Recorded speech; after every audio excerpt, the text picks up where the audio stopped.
like to welcome you this morning.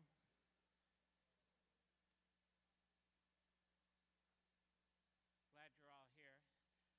I'm going to begin with a prayer that was written by Pope Francis and delivered a couple years ago at Pentecost. It was delivered in 2015. Let us pray. God of love, show us our place in this world as channels of your love for all the creatures of this earth, for not one of them is forgotten in your sight. Enlighten those who possess power and money that they may avoid the sin of indifference, that they may love the common good, advance the weak, and care for this world in which we live. The poor and the earth are crying out. O Lord, seize us with your power and light. Help us to protect all life, to prepare for a better future, for the coming of your kingdom of justice, peace, love, and beauty. Praise be to you. Amen. We're going to join in singing Morning Has Broken. It's number 664,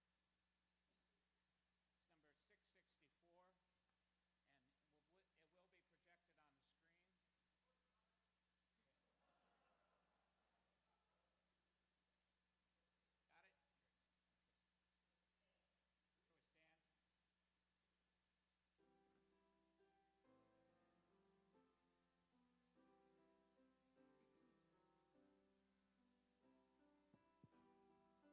will be projected on the screen. Got it? Shall we stand? Morning has broken like the first morning.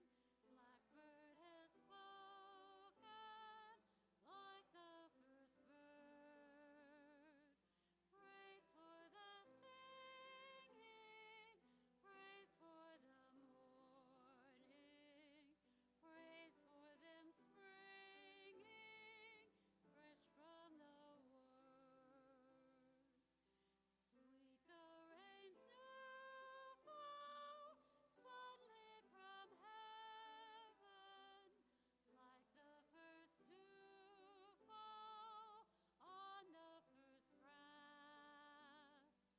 Praise for the sweetness of the wet garden, sprung in completeness where God's feet pass. Mine is the sunlight, mine is the morning, born of the one light, Eden's soft flame. Praise with elation, praise every morning, God's recreation of the new day. You may be seated.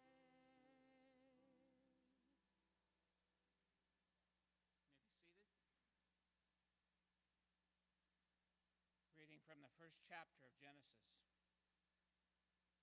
In the image of God, he created them. Male and female, he created them. God blessed them, and God said to them, "Be fruitful and multiply and fill the earth and subdue it, and have dominion over the fish of the sea and over the birds of the air and over every living thing that moves upon the earth." And God said, "See, I have given you every plant yielding seed that is upon the face of the earth, and every tree with seed in its fruit you shall have them for food. And to every beast of the air, and to every bird of the air, and to everything that creeps on the earth, everything that has the breath of life, I have given every green plant for food." And it was so. And God saw everything that he had made, and indeed it was very good. And there was evening and there was morning, the sixth day. May the Lord add a blessing to this reading from his word. Alex, did you have some comments you wanted to share before Dr. Greenway starts? First of all, I want to say thank you to Hugh and his better half, Betty, for leading the singing, and Kristen for playing the piano. Thank you all very much. So most of y'all were here last night and got to meet Dr. Greenway, so I don't know that I need to expand on the introduction this morning. I think he we talked last night, and I think he wants more interaction, I think is what you said, so some a significant time for questions and things like that I'll help moderate. Thank you again for being here early on Saturday morning and missing Saturday morning cartoons and being able to be here and be present for this. So, Dr. Greenway.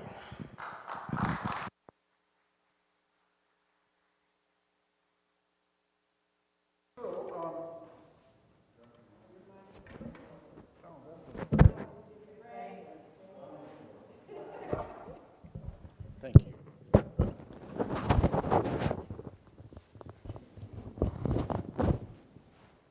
Okay. All right. So last night was pretty heavy, I think, but I want people to know there's philosophical depth and complexity to these theological readings and understandings. And so I hope that began to come through last night. And I hope there's a couple of things that you could take away that will stay. I hope whenever you hear that passage, you'll hear the plants and the seeds for the first time, and the emphasis on this fructarian ideal, right? Clearly not the world we live in, but the world we would have, in which everything lives in perfect harmony. And when you hear dominion, that this is the image that comes to mind. Of God subduing all the places and then taking joy in bringing up every creature. I hope that when you hear the Rainbow Covenant, you hear not a Noahic covenant, but a covenant between God and every living thing on earth. And so I hope you hear at the heart of these scriptures an affirmation of a spirituality which has been opened and seized, in the language I would use, by the faces of every creature on earth. And that then becomes the motivating root for our action. Now, that was really heavy, and so today I'm going to go the opposite extreme, and I'm just going to read a couple of stories, actually, from my books. And I was going to read, I actually have more selected. I think I'm going to not do them all because I want to have more time for discussion. And I'm going to really briefly give the essence of Emmanuel Levinas's notion of being taken hostage by the face for the other, and how I think that is consonant with a Christian notion of agape, and how that's shared by other faiths. And then I will just open it up for discussion and questions. And I've asked Alex, if you all don't have questions, to come up with questions and push them. So let me just start with a story or two. Kiki was the first cat to adopt my wife, Cindy, and me. We had just moved into a new house, and Kiki lived across the street. She was cautious. First, no closer than 15 feet, then 10, then 5. And before we knew it, she was insisting on spending all day in our house before we'd send her home for the night, because the neighbors lived across the street, and it was really their cat. Now, she was an older cat in a house full of young animals, and she couldn't keep up. So she was competing with all these other animals to get food. She couldn't get the food. She couldn't keep up, and she was getting weaker. So she mounted a relentless argument through sheer presence for moving in. No matter how early, every morning when we came down the stairs from the bedroom, there would be Kiki crammed up on this tiny outside ledge of the window beside the front door, meowing insistently until we would let her in for the day. Finally, Kiki won her argument. The folks across the street agreed she had decided to move in with us. We were very relieved about this, but they decided to let her go. And we were very tense about that moment, but they let it happen. And so she agreed, and Kiki knew it right away. She knew it right away when we didn't put her out before locking the door for the night, right? So that ritual we'd done every night, suddenly this night she wasn't out. We locked the door and she was inside, and she was such a smart cat. She knew like that. And she was so excited, and so we got a big, one of those big marshmallows, not the little ones, but the big ones. We got a big marshmallow out, got on the floors, wooden floors, let her chase it around. We just played with the marshmallow, and it's just like she had all this energy to celebrate. Yeah. So finally, we went up to bed, leaving Kiki downstairs with her marshmallow.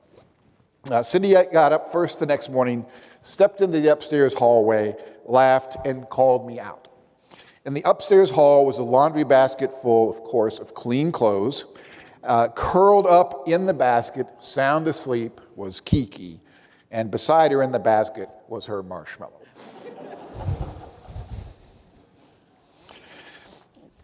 I was at the Austin Bergstrom International Airport, this is the Austin airport, when I saw a cricket on the floor near my gate. I got the cricket to settle on my bag, but I realized that I could only get it outside by going all the way back out of the airport. And with my flight about to depart, I clearly did not have time to release the cricket and get back through security and still make my plane. So I decided that while I felt bad that since the cricket was stuck inside, that I was going to have to let it fend for itself. I just couldn't do anything about it. So I thought there was a pretty good chance it would find its way home. I told myself that optimistically. And asking a friend to watch my bag, I walked away to buy a snack. And when I returned, the cricket was nowhere to be found. As I was boarding the plane, I heard a woman shout out, "It's a cricket." And evidently the cricket had hidden in a fold of my backpack, and I had reached the end of the jetway, right where it connects to the plane, so there's an opening to the outside. And when I got to that gap, the cricket evidently had seen the chance and had taken it. And so I look down, I see where the cricket's landed alongside the opening to the outside, and he did a little jump turn to face the opening. "Get it," she yelled, and stretched her body forward and stamped down her foot and killed the cricket. So this is a reflexive reaction among Western adults to bugs of all sorts. What sort of spirit reacts this way even to the life of a cricket? I was stunned and genuinely uncomprehending. I didn't say anything, but she saw my face. And because I was clearly not mad or attacking, but shocked and saddened, she was not defensive. She looked a little bit surprised, perhaps even a bit ashamed. She suddenly seemed to realize what she had done to that cricket and to herself.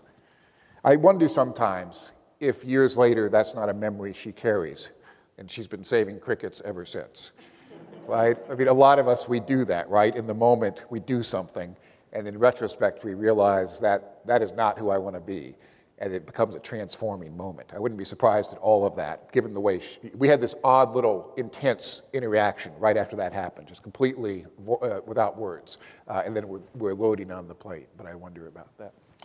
So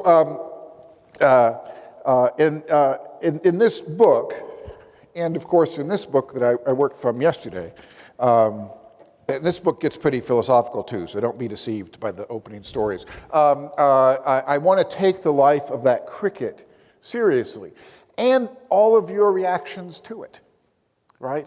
To own the reality of that response, and to see its power and the joy for Kiki, and the sorrow for some anonymous cricket that you don't know at all, right? To take the reality of that and the consistency of it, right? It's not good and evil. It's the same love reacting consistently in two different contexts. And I get this reaction whenever I read this story. People are passionate about the cricket. Now, to be clear, later on I'll work with a cockroach just to make sure we're not using only friendly creatures, right? So you've got to love the cockroaches too. And I'm going to skip some other stories. They're in this book. Let me go to two late ones though, and then just to make sure I have time for discussion here. Yeah, just real quick to build on this.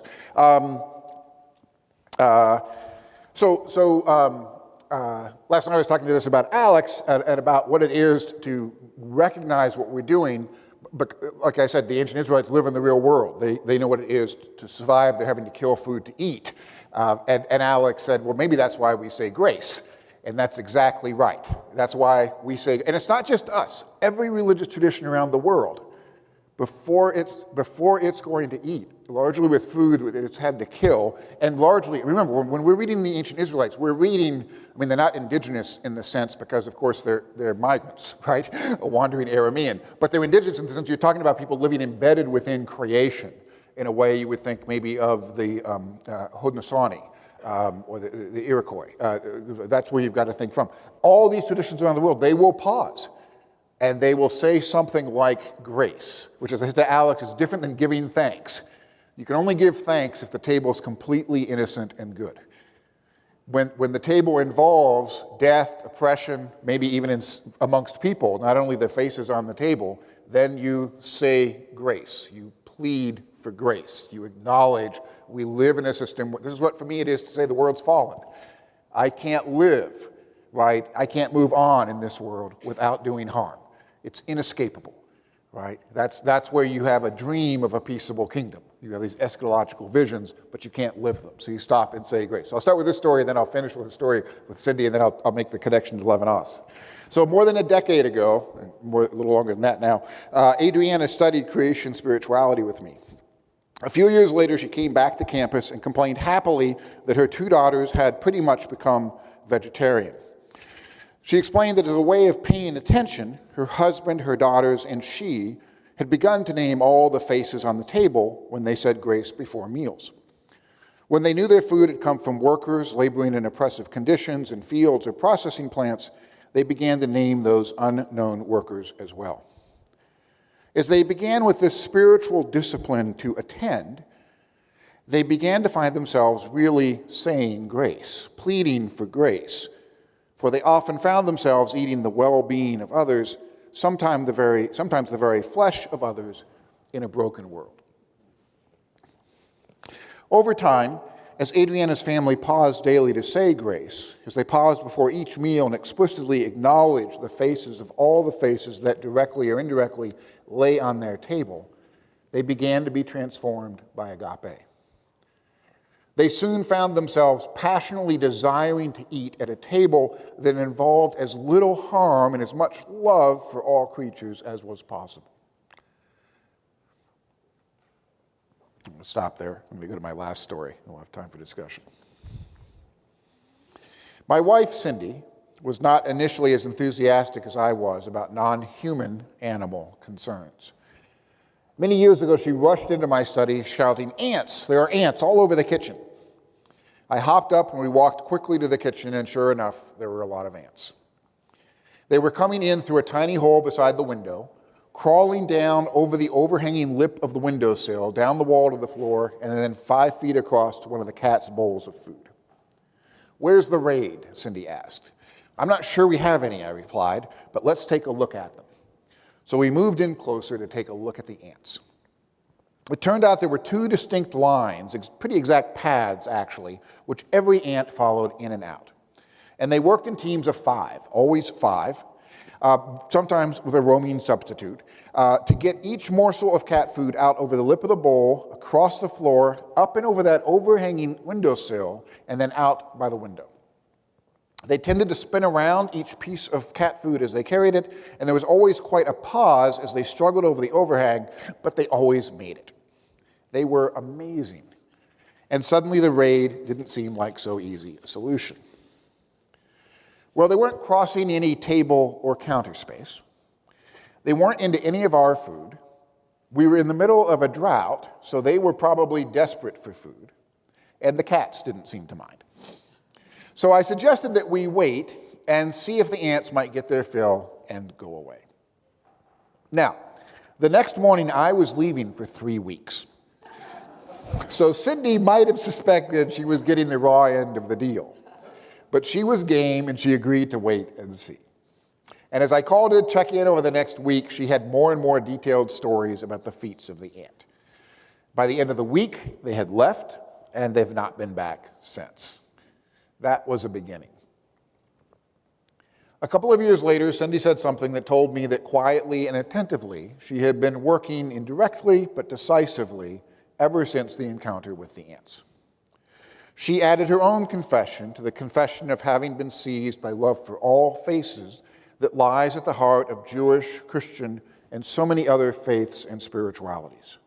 To the confession of love to which St. Francis and Albert Schweitzer, Theodore Adorno, Isaac Bashevis Singer, Alice Walker, Sally McFaig, Andrew Lindsay, and for that matter, Isaiah, Jesus, the Buddha, and Gandhi, among innumerable others across spiritual traditions and throughout history, all testify. Cindy testified to the joy and reality of having been seized by love for the faces of all faces. She walked into our house and said, "A squirrel ran in front of my car this morning." And I said, "Oh, I'm sorry, did you run over the squirrel?" And she said, "No, I didn't run over the squirrel. It just ran across the road ahead of me." And she paused for a moment. And then she said the same, then she testified to the moral reality of having been loved by a face, having been seized by love for a face. She said, I loved the squirrel. There was nothing special about it, but I loved it. All right. So and I named all those different traditions in the book. I unpack all these various traditions and folks who testify to having been seized by love for all faces. This is a palpably real reality, which is systemically elided from our mainstream ways of thinking and understanding, to our detriment. But it is so real that when I tell these stories, everyone feels it. Everyone, and I don't like the feeling language, everyone is seized by it, right? So it's not a feeling that I have any more than gravity is a feeling I have. It is a reality I'm seized by, the reality of agape, right? The reality of the Spirit, a reality testified to across religious traditions, right? That we were trying to name, that we were trying to access. This is the root of the passion, which is why we want to avoid climate change. Not just to save me and mine and myself, but for the sake of all the creatures on Earth. Out of a love for all those creatures. And then it's not just about climate change, it's about planting trees so you have habitat, right? It's a shame. I'm pointing to a person here who's been part of a tree planting project for 40 years, who I was introduced before the thing. It is a shame we live in a society in which it's easy to use tree hugger as a term of derision. Right? That's a sign of a deep illness, right? And it's not a matter of then being judgmental. This is an illness which cuts people off from this sustaining love, right? So it is a matter of healing, not of judging and condemning and attacking, but of awakening, of helping people to reconnect to the joy that flows from being connected to agape and the way it flows through and between all of us. This is what holds us together as koinonia. Not an intentional community, not a community that's tied together by the same ideas, a community in which everyone lives together having surrendered to having been seized by love for every other face. Right? That's what makes koinonia, not just a membership of an institution, but a mutual sender. And that's, I'm seized by your face, you're seized by mine, so our love is made complete in that dynamic. Okay, so I'll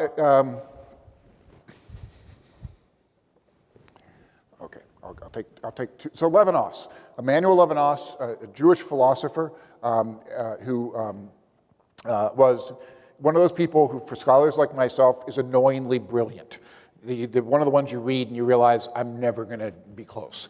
And so that's what I mean by annoyingly brilliant. So he's one of the most influential philosophers of the 20th century.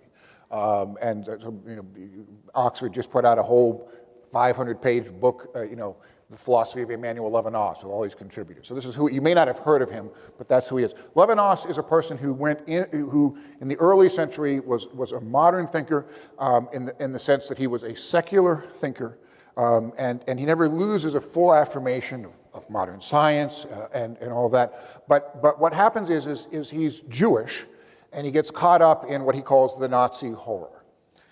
And I think, as I mentioned last night, his entire immediate family, he is in France when the Holocaust broke out. His family is in Kaunas, Lithuania, and they're all wiped out when the Nazis make their push up into Russia.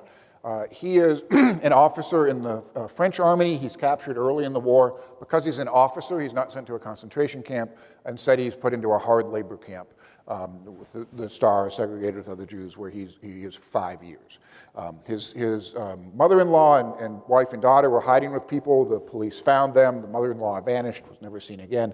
His wife and daughter-in-law managed to get out of the first encounter and were saved by nuns in a monastery on the outskirts of Paris, who very courageously hid them for the duration of the war, along with many other Jews. Right? So Levinas, though, when he's in the camps, and you can bring to mind what that reality would be, right? He says he comes to be aware of a reality that had not, that was more real than all the philosophical systems he had learned.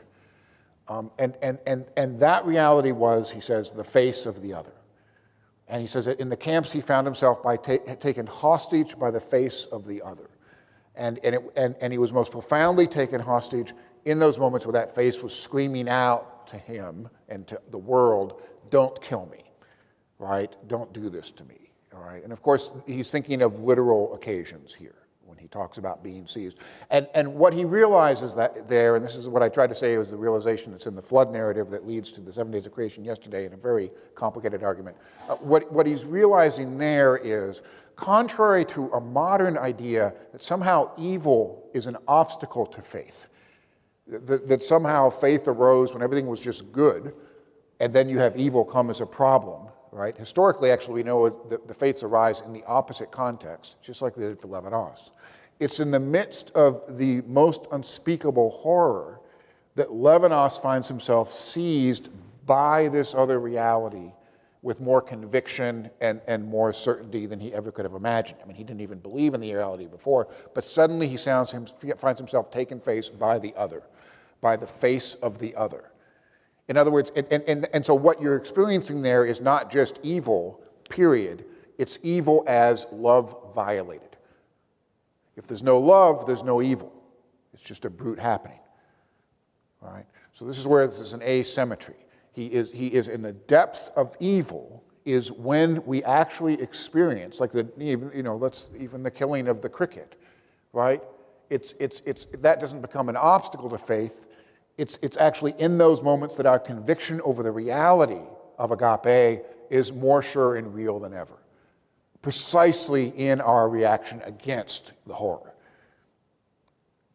And this is why religious traditions, faith traditions, have historically emerged out of times of great evil. That is the conviction that arises in those points. Now agape, or rather, I kind of make a Christian riff. It's not that Levinas needs to be Christian, right? This is actually a philosophical move. I want to say that actually you're not seized by the face of the other, you are seized by love for the face of the other. You're seized by agape for the face of the other, which means that in that moment of having been seized, in that reaction, another reality is manifest. And insofar as God is love, and love is God, this is the manifestation of the divine. This is what has you for the other in all these moments. It's visible in moments of joy, but for some reason we're less attentive in moments of joy. It's even more visible in moments of evil and horror, right? Where in the violation. But that's the reality which is manifest there. And it's a reality that also has us. Okay, a final story, because this is a little but this is a little out of sync, but just to give you that idea of agape. Oh, and just to say, and this points to the topic of this conference, and what I was trying to do last night is, this, in my notion of faith as surrender to that agape, right? So this is what faith becomes. Not beliefs about things. Beliefs are important, but beliefs are about you and an idea. What connects you to God, think of where you think of the work of the Spirit, right, is this direct connection to agape. Faith is living surrender to having been seized by agape for every face, including your own. Which is why often when you fully surrender to agape for another, in retrospect, you'll see those as the most profound and joyous moments of your own life too. You know, this is the significance as you do unto others, it's to you. It's not an economy, it's naming the fullness of the surrender, right? In that moment of the full surrender to agape. Okay, final story. Levinas was 5 years in a hard labor camp. He worked in a forest near the camp. The prisoners were marched out into the forest. They'd labor all day, and then they were marched back. And Levinas says, makes clear that, you know, when you're marching, and I don't know if you've ever been to Germany, you've been to some of these camps, what's stunning is they're not isolated and out of the way. They're right on the edges, they're in communities. So they would walk by all these townsfolk and others, and no one would even look at them. And of course, the guards are treating them as if they're nothing either. And Levinas says, in this context over the years, you forget that you're human. You don't believe any longer yourself that you're human. He says, there was this dog, Bobby. And every day as they came back from the forest and came back to the gates, this dog, who they named Bobby, they don't know the dog's name, the dog Bobby would come and be so happy to see them and would greet them and would lick them and be jumping up on them. And he says, that dog Bobby reminded us that we were human. And what I love about that story, Levinas throughout his life, of course, I'm extending these concerns to every living creature. Levinas, his issue is the Shoah, right? So understandably, he does not talk about other creatures. His work is very anthropocentric, right? And again, that's a limitation, but it's completely understandable given what his focus is, right? But what's interesting is, despite that, he talks about Bobby, and in this context, it's not just him seeing Bobby's face, it's him seeing Bobby seeing his face. His face is delivered in that dynamic through Bobby. He is delivered to this truth of agape. So, okay, that's my final story. My hope is to connect us in a way which meets all modern standards for rationality. Everything I have done is completely reasonable, okay, today and yesterday, to give us access to a spiritual reality which is shared at the essence of every faith tradition on earth. So climate change and environmental degradation and what's an epical extinction event we're in the midst of. Alex and I were talking about insects on the way over here. Some of you will notice, you remember there used to be insects around all those lights at the stadiums and how they're all gone, right? I mean, we're in the midst of a major event. Responding to these events will have to be a global response. And if we're going to do it in a way which does not create even more problems and more injustice in the world, it's going to have to be rooted in a true spirituality. I'm trying to give you the essence of a wholly reasonable, true spirituality, which is the heart of Christian spirituality, but which is actually shared, right, across religious traditions, including Buddhism and Hinduism. They all have this primordial moment, right? So there's this huge area of overlap. And so the thought that the religious traditions are sectarian, where you take them wholesale, they're against each other, that undercuts this massive shared global consensus over what is good and just. Of course, there's areas of debate, but basic things about how to care for people, medical care, right, food, shelter, ability to have some self-determination in one's political aspirations, that is shared across every religious tradition on earth. And so secular thought's wholesale marginalization of all religions, combined with the idea that they're somehow all at war with one another, actually undercuts, right, irrationally, one of the most promising opportunities for a global spiritual awakening which will help us to address these challenges. Because again, we are the pivotal generations. We're the kids on that spacecraft. I mean, it's a terrifyingly real analogy. Okay. That I will stop with, and Alex, I'll have you questions or anyone else. Yes? Every Friday. Yep. Oh. Hold on. Every Friday I meet with a group of friends for lunch. And yesterday I served lunch, and since it was Earth Day, I served vegetable burgers. Meat made out of vegetables. And then we talked about this and the reaction. And one of the guys kind of liked them, and the other guy thought it was awful because there was no beef. One guy had kind of a moderate opinion of them, and I thought it was okay.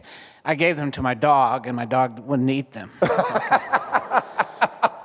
But we live in a state that's based on agriculture, and a big part of that is raising cattle. My neighbor has a whole field full of cattle. And there's hogs, and there's chickens. And will you talk about the agricultural component of climate change? Yeah, yes. And it's thank you for asking that. And just so you know, I mean, I live in Austin now, but I'm from a town of 500. The nearest operating stoplight was a 30-minute drive. And so it was upstate New York, dairy and corn country. And of course, as has happened, I think, across the country, most of my dad, it was a little college there where my dad worked, but all my friends were farmers, and we're the generation that lost the farm. So fifth, sixth generations, but then these economies of scale came in and just crushed. So everyone there now is essentially, who's still there, a tenant farmer for a large group that's come in and purchased this land. So, so there's just to name that reality and some certain dynamics of governance that would come into play from this sort of a spirituality.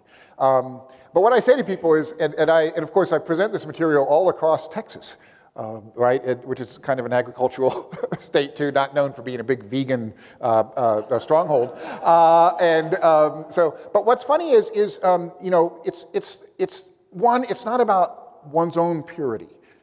Right, you get a sort of militant veganism or vegetarianism, and it often is about the individual's purity. It is living in a world which is fallen, right? A world in which we will, you know, I mean, you know, let me not do that. All right. So what I'm able to do here quite quickly, once people are realizing I'm not saying it's evil to be a farmer. Or to raise cattle or something like that, is I'll access what in my community was very real, and that was that we all knew who the people were in the community and in the area who mistreated their animals, and we all made a moral judgment about that, and we tended not to trust them with people either. In the book, I have a story of a hog farmer, I think maybe even here in Iowa, maybe. And he is just furious about factory farms. And this NPR interviewer is, you know, getting him to just talk about how awful factory farms are over. And then the NPR interviewer comes in with the zinger. And he's told all sorts of stories about his hogs, right? And what they've done, and what they've done to, you know, how they've tricked him, or how they've done things with them, or how they've raised, you know, there's one about little piglets and anyway, these wonderful stories. But the NPR interviewer comes with this zinger. It's like, well, you're raising these animals, right, to be food. So and the guy says, well, it makes a difference how you treat things when they're alive, right? So this is not an either or, it's a continuum. Obviously, we don't live, it's an eschatological account, right? I'm wearing a leather belt, I flew here in a plane. I mean, we are ensconced in all of this, but nonetheless, you can be better or worse, right, within this fallen condition, right? It makes a difference if what you're eating, if you know you have a bacon thing, is this a factory farmed hog who lived its whole life in agony, or is this a hog that was raised in conditions which, at least throughout its life, you know, it was able to enjoy life, right? Those are not the same. Those are different meals. And there's no meal that's perfect, right? And it's not just about food. You know, I've met people who are zero carbon, and I've met people who are zero trash, and people who are, you know, micro vegans. You can't be all three at once. And each one of those takes tremendous effort and in some ways privilege, because you have to do so much to be able to carve out that space, right? So these are great ideals, right? Wouldn't it be wonderful to live in that peaceable world, you know, kingdom described in the, but it's not the world we live in, and it never will be. And that's why even the ancient Hebrews make this eschatology, right? This is what we would have. So what we don't do is we don't see, well, because it's impossible for me to live a perfectly loving life, I'm just going to say, you know, no to it all. I'm going to reject it, right? And this is kind of a modern thing, an absolute intolerance for confession, for acknowledging that one is caught up in systems in which one is complicit in wrongdoing, right? This is where, for me, the doctrine of the fall is the most obvious doctrine of all. You know, I mean, who can look at this world, right, and not see it as fallen? And this is where the Christian notion of the fall and the Buddhist notion of dukkha, it's the same idea. You look around, so through the eyes of agape, you look at this world and you see all the suffering. What's amazing is, and this is where Levinas is so significant, right, is what you realize is that in seeing that suffering, what I'm actually reacting to is my surrender to having been seized by love, right, for all these. And then what I do is, you know, I mean, this is where Luther's simul justus justified and redeemed, right?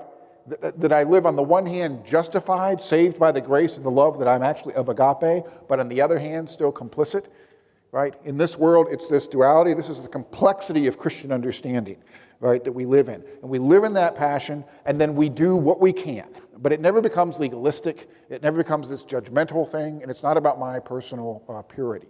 And so what you do is if you're a cattle rancher, I've had a lot of cattle ranchers in my class, and then one of them said, actually, when we got to know each other better, because of course they can experience this as a threat, they said that when the roundup time came at their ranch, they all left because they couldn't bear to see the cattle taken away, right? So, but what are they going to do? I mean, what are we going to ask them to do? I mean, you're willing to, this is your only source of income, and you're part of it. It's not like if you don't do this, someone else isn't going to. I mean, again, we can't do this kind of reductionistic, individualistic thinking, right? So you make things better, you acknowledge the wrongs, frankly, you make things better where they can be, you make, you buy where you can. But again, to buy the non-factory farm meat costs more. Right? So I can maybe go to Whole Foods, and maybe not anymore, but I can maybe go to Whole Foods and afford to get all the organic things, but not everyone can do that, right? So I do what I can, but I also work systemically for those other folks and for those other creatures. That would be the sort of response. So thank you for that question. It's a great question. Other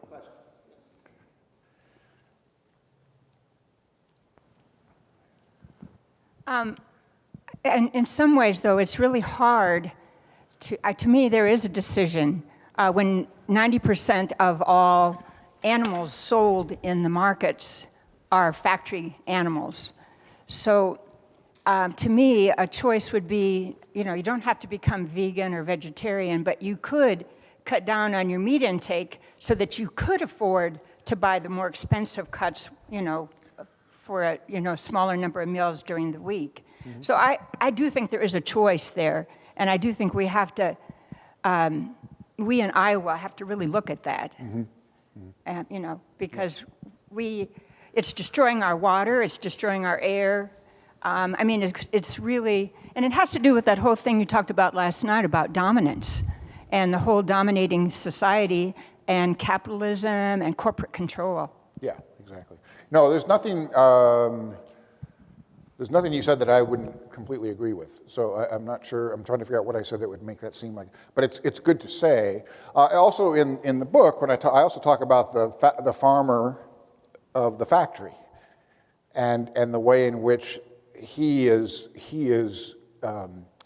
So when you're dominating and not in dominion, so the hog farmer, right, still raising for food, but in these rich relationships, which on the one hand make the slaughter all the more painful, but on the other hand make the life all the more rich and full.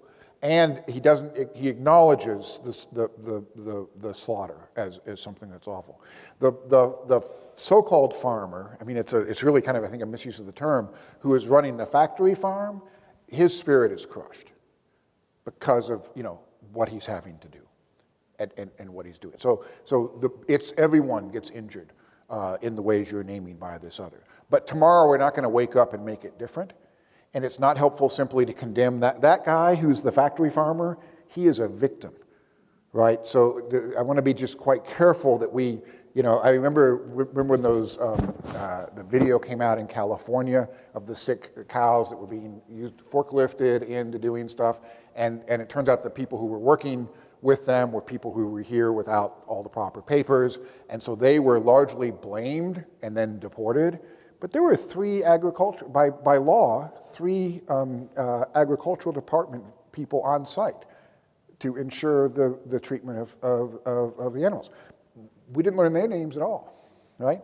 Those folks were victims, and they're hurt, right? You don't do this with other creatures. I have a. Let me read. Kill room. Let me read this. Another of my students came from a proud military family in the States. She went on to become an Army chaplain who served in Iraq. She told me that her father and a cousin, both Vietnam vets, both of whom fought drug addiction, had been assigned to the kill room in the cattle processing plant where they worked. In the kill room, workers kill a cow every few minutes. When they were given their assignment, their supervisor explained to her father and cousin the reason why they were selected for that brutal job. It was because of their backgrounds, they were told, because they were already well accustomed to death and killing.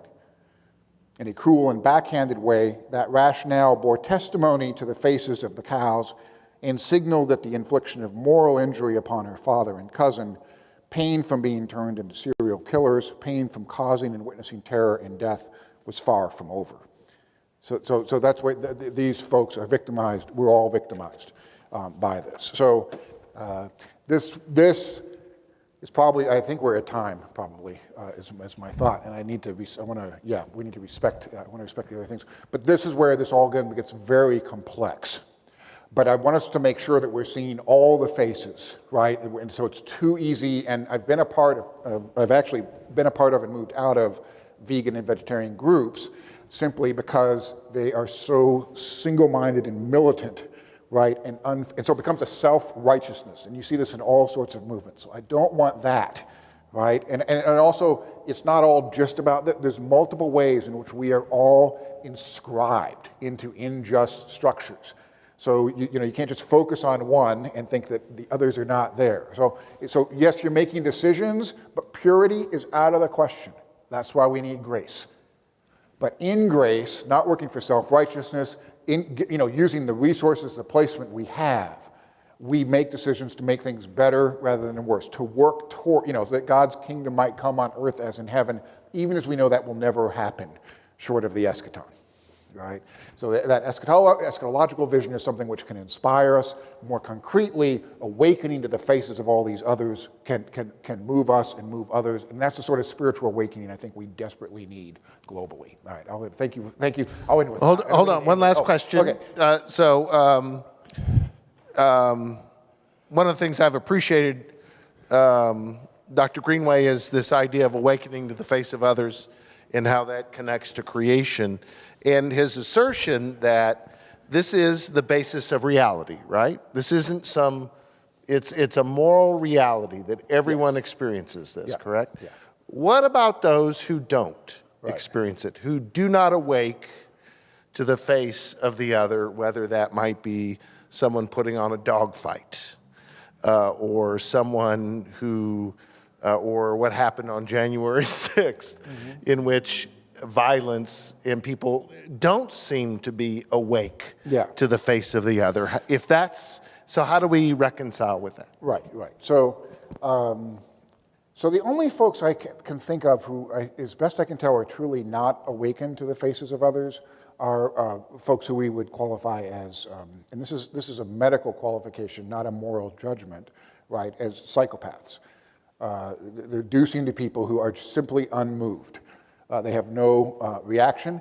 Some of them could be really, as I said, it's not a moral judgment. You could be a very well-adapted psychopath, right? It's not, so you don't hear about the well-adapted ones because they don't make the best movies. That's the ones that do all these evil things who are really exciting for a movie, right? But the thing is but you would not see, and what's interesting is in modern ethics books, the psychopath is the example they always go up against, because they look for it and they can't do it, right? So this is real. This could be me tomorrow if I'm in an auto accident tomorrow, and I'm not positing some magical stuff, right? We are, I'm just saying that our notion of the physical and of the character of reality is impoverished because it doesn't include what is a clear spiritual dimension. Right? So I can be a psychopath tomorrow, evidently, if a part of my brain is injured significantly enough tomorrow. That doesn't make the reality of agape any less real. This is not a counter-argument, right? Just like if people can't see a distinction between blue and green, it means there's no distinction between blue and green. It just means there's people who are not capable of this. But given the overwhelming historic and cross-cultural testimony, and again, every major religious tradition across the world, including the indigenous traditions of the states, all of them make testimony to this singular and same reality, right? That's as attested as gravity. Now, in terms of the person putting on a dogfight, and then kind of the different example of the January 6th, in both those cases, I wouldn't take either of those cases as demonstrations of people who are not awakened to agape, right? So the person putting on the dogfight, when I see, another one of the stories I didn't read is about people who abuse other creatures. And if you're a pastor, of course, classically, if you see someone who's abusive, the first thing you should think is they're a victim of abuse, right? And so this is someone who is injured, right? So again, once again, even with the person giving the dogfight, my initial reaction is not to be judgmental. I see someone who is wounded and continuing to wound themselves. And the scriptural designation of this, in terms of someone who's doing this assertively, would be a hardness of heart. But with the hardness of heart, you realize that hurts that person. So you look for ways, and it might be, if someone who's very wounded, the last thing you can do with that person is attack them for what they're doing. That just doubles down on the insult, right? You have to create safe spaces, create other ways to move, right? And this is where actually this can be very practical. Maybe not for people who, well, maybe for people maybe in war or in a police action who have done what they were supposed to do, and done what was ethically and legally right. But what's ethically and legally right is simultaneously morally a horror. Sometimes these people, you just have to start with a plant, right, or a dog, right? You have to help them to reconnect and become awakened, and also you have to realize that this is a gracious love, right? So this is why it's a love for the person. The January 6th, of course, that brings up a huge political minefield, but what I don't like is the way in which, in the popular media right now, in some popular media, it just becomes a way of dismissing the concerns of a whole group of people, right? So I don't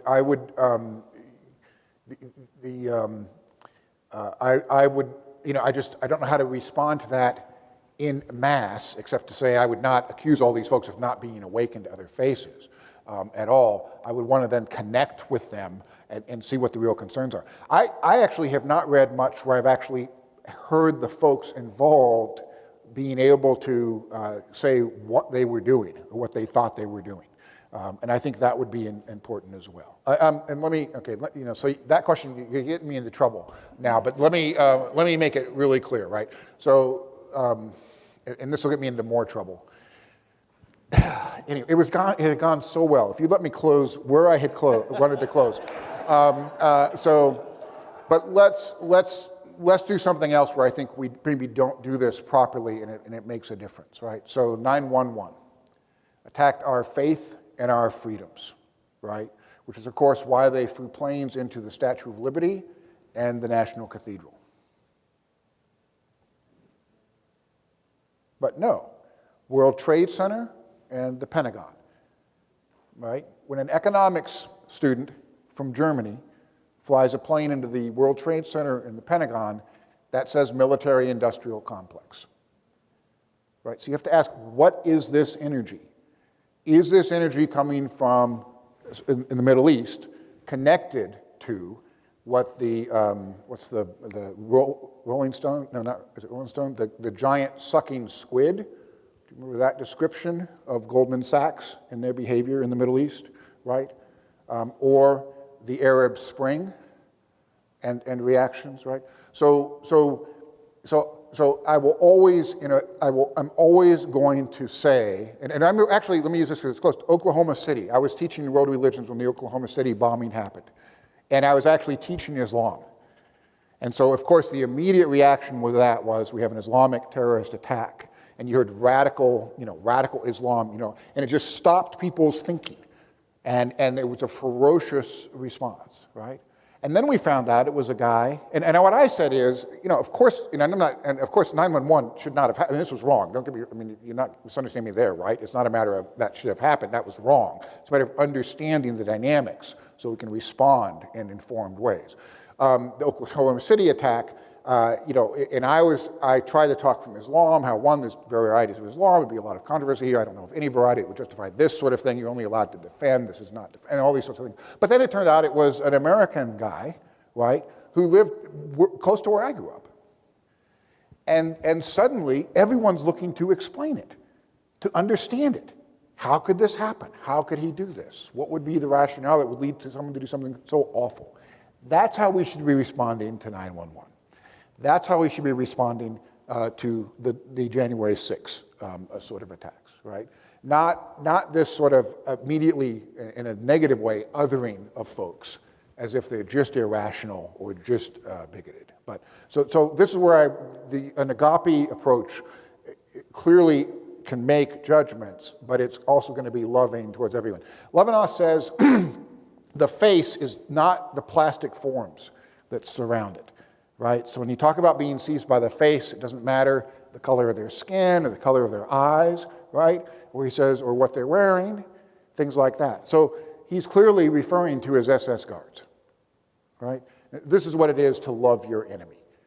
To say I'm seized by the face even of that guard, right? But this is complex. He's a soldier. Levinas is not a pacifist. He thought that, so given the opportunity, given the stakes, given what's going on for the other prisoners, if he had to fight and kill the guards, he would.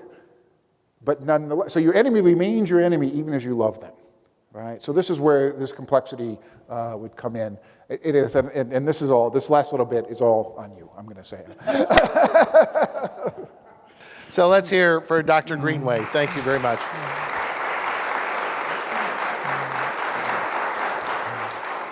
So as a gift to Dr. Greenway, and actually as a gift to all of y'all may have noticed the prayer flags that are up.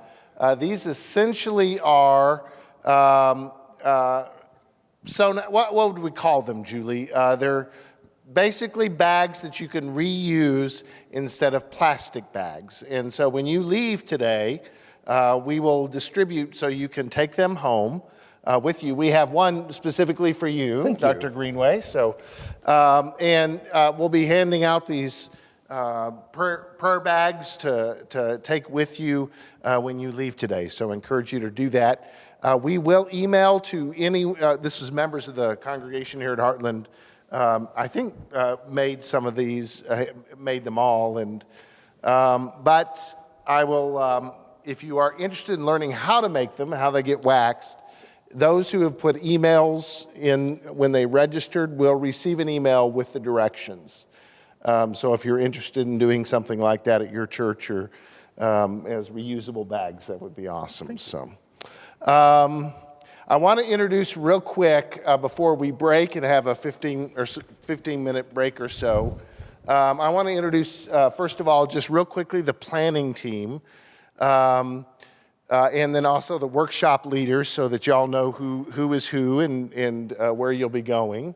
I want to lift up Dave Endress. Dave is pastor I'm going to introduce the Indianola folks who worked with us.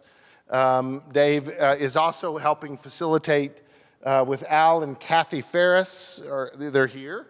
We'll be facilitating the church's cross-pollinating, in which they're sharing ideas about what churches can do in response to climate change. Margaret Vernon was on, yes? Oh, thank you. I don't know how I do that, so I'll turn it off. Thank you, though.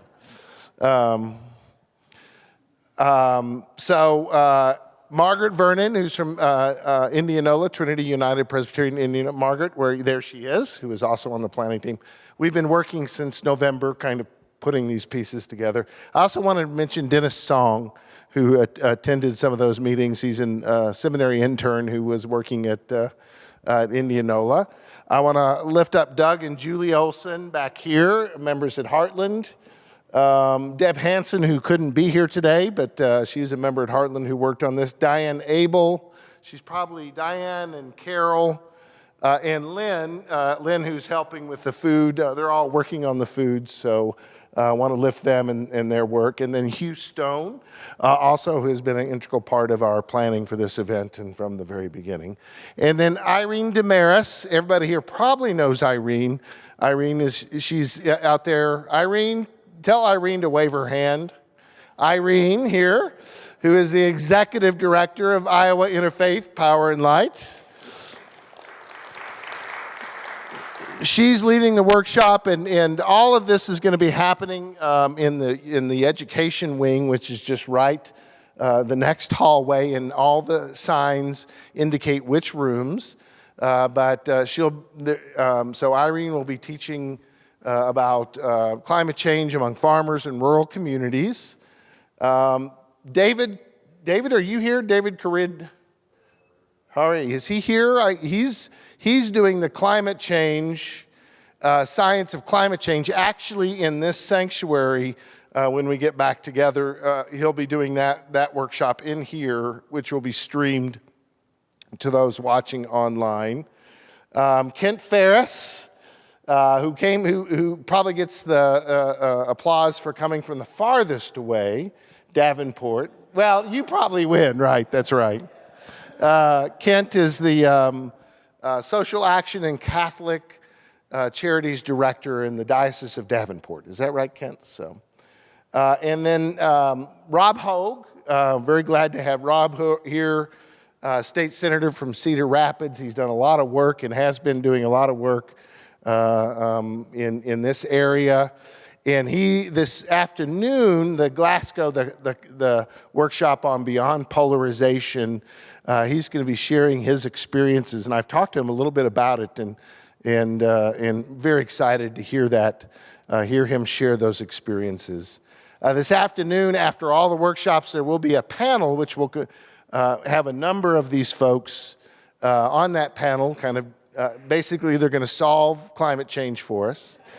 And there'll be a panel this afternoon for a conversation, including Dr. Greenway as well. So if we have about a 15-minute break, there's some snacks, coffee, water, juice. If you have any questions or look confused or lost, we can kind of direct you and get you to the classroom that you want to be at. So much thanks to all the workshop leaders and folks who have made this happen. So we'll see you. Take a break. Thank you very much.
How's that?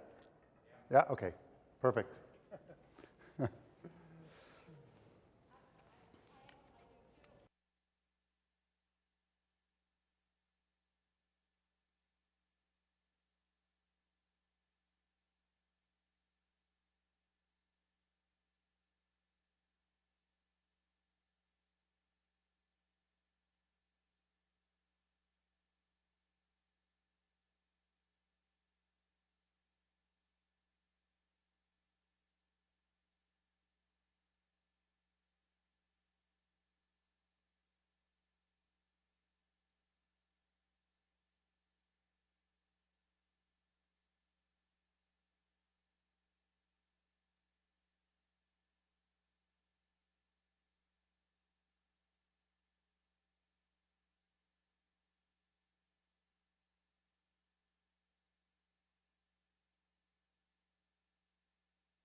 I can turn Dave. You want to talk? When, oh yeah, there you go. Now it's going. Okay, now I'm turning you back on.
This is, and David, you're going to have to pronounce your last name. Absolutely. It's Gerard Howery. I never would have got Lots of R's in there. I wanted to name my daughter Aurora. I thought it would be beautiful, and my wife was like, "You cannot, Aurora Gerard Howard." Right, no way. So she's Juliana and Kaylee. So. And David and I have been communicating for months, so I'm just going to call him David because I can't. But That's great. He's has a doctorate from Stanford. Now we won't hold that against him after what the Stanford band did to the Iowa Hawkeyes in the Rose Bowl. We've already talked about that, and he's been forgiven. But he's the professor at Drake, which a university that's a big part of my family. My mother went there, and my son, and my daughter-in-law. So, and he's the head of the environmental science department at Drake, and he's been there 20 years. And he's been working on this issue of climate change for a long time, and he's got a number of articles that he's published, and he's well known in this area. So let's welcome David to our group this morning, and I'll turn it over to him. Great, thanks a lot. I think I got the, thank you.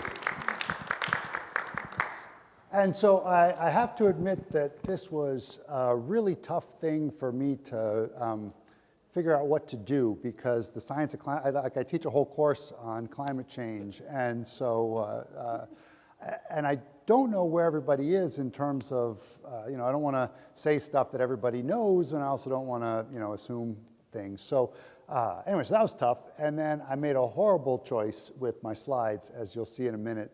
I thought, last minute, I was like, I just need to put all the stuff from the IPCC pieces up here, because like that's the best science, and it's well understood, and then but they're already impossible to read, and then they also are kind of stamped over. But so anyway, so I'll talk about some of the stuff from the slides, but don't. The rule with PowerPoint is you never want to put something up on a slide that's less than about 30 point, or maybe 25, and these are much less than that. So we'll get there. But the main thing I wanted to do was just kind of use this question, sort of like why 1.5? It's just a place to get started.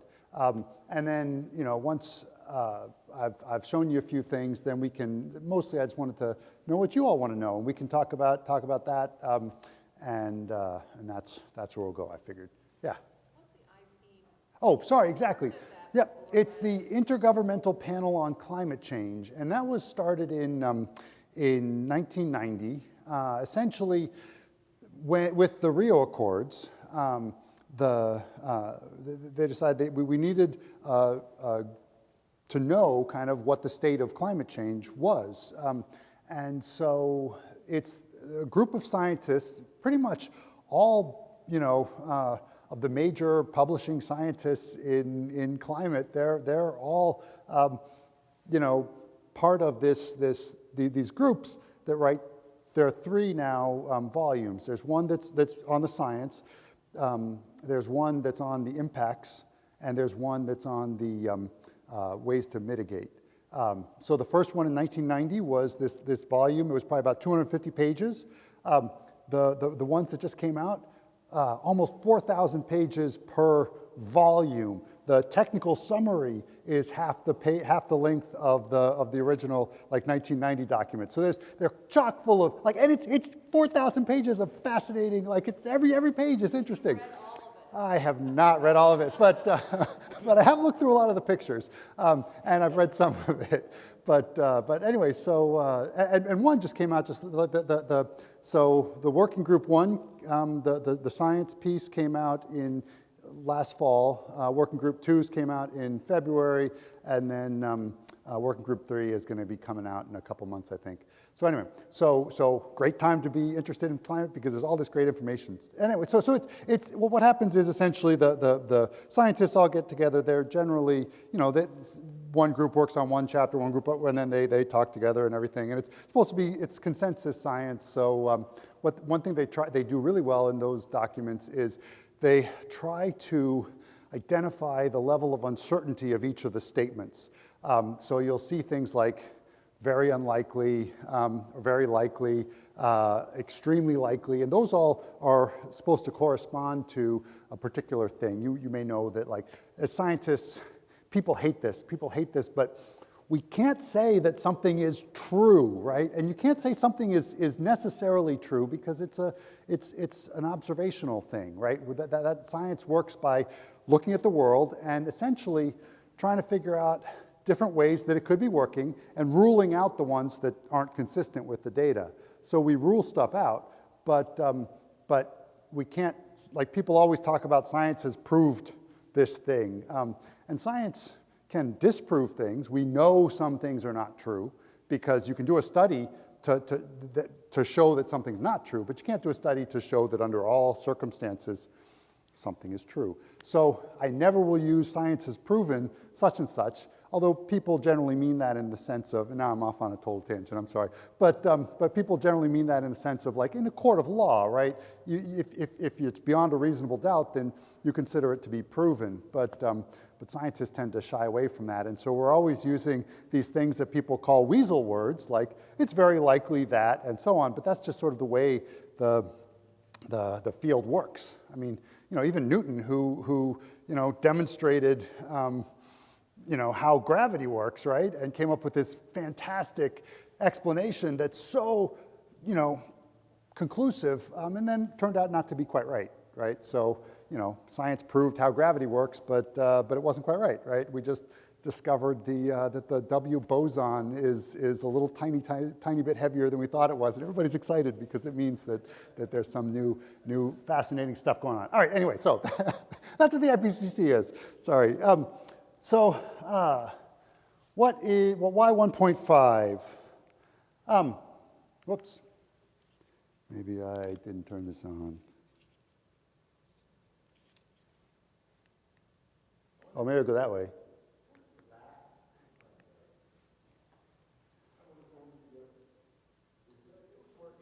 It was working 10 minutes ago. I just saw the light go. There it is. Okay, good. So it's all good. All right, so you've probably seen a bunch of information recently, things like we have just a decade to get climate change under control, 10 years to zero, right? Things like we're close to dangerous tipping points. I will fight for 1.5. Here is, we declare a climate emergency, 1.5 degrees. So there's all this information in the news media, especially, talking about the idea that 1.5 degrees is this threshold that we need to avoid getting to.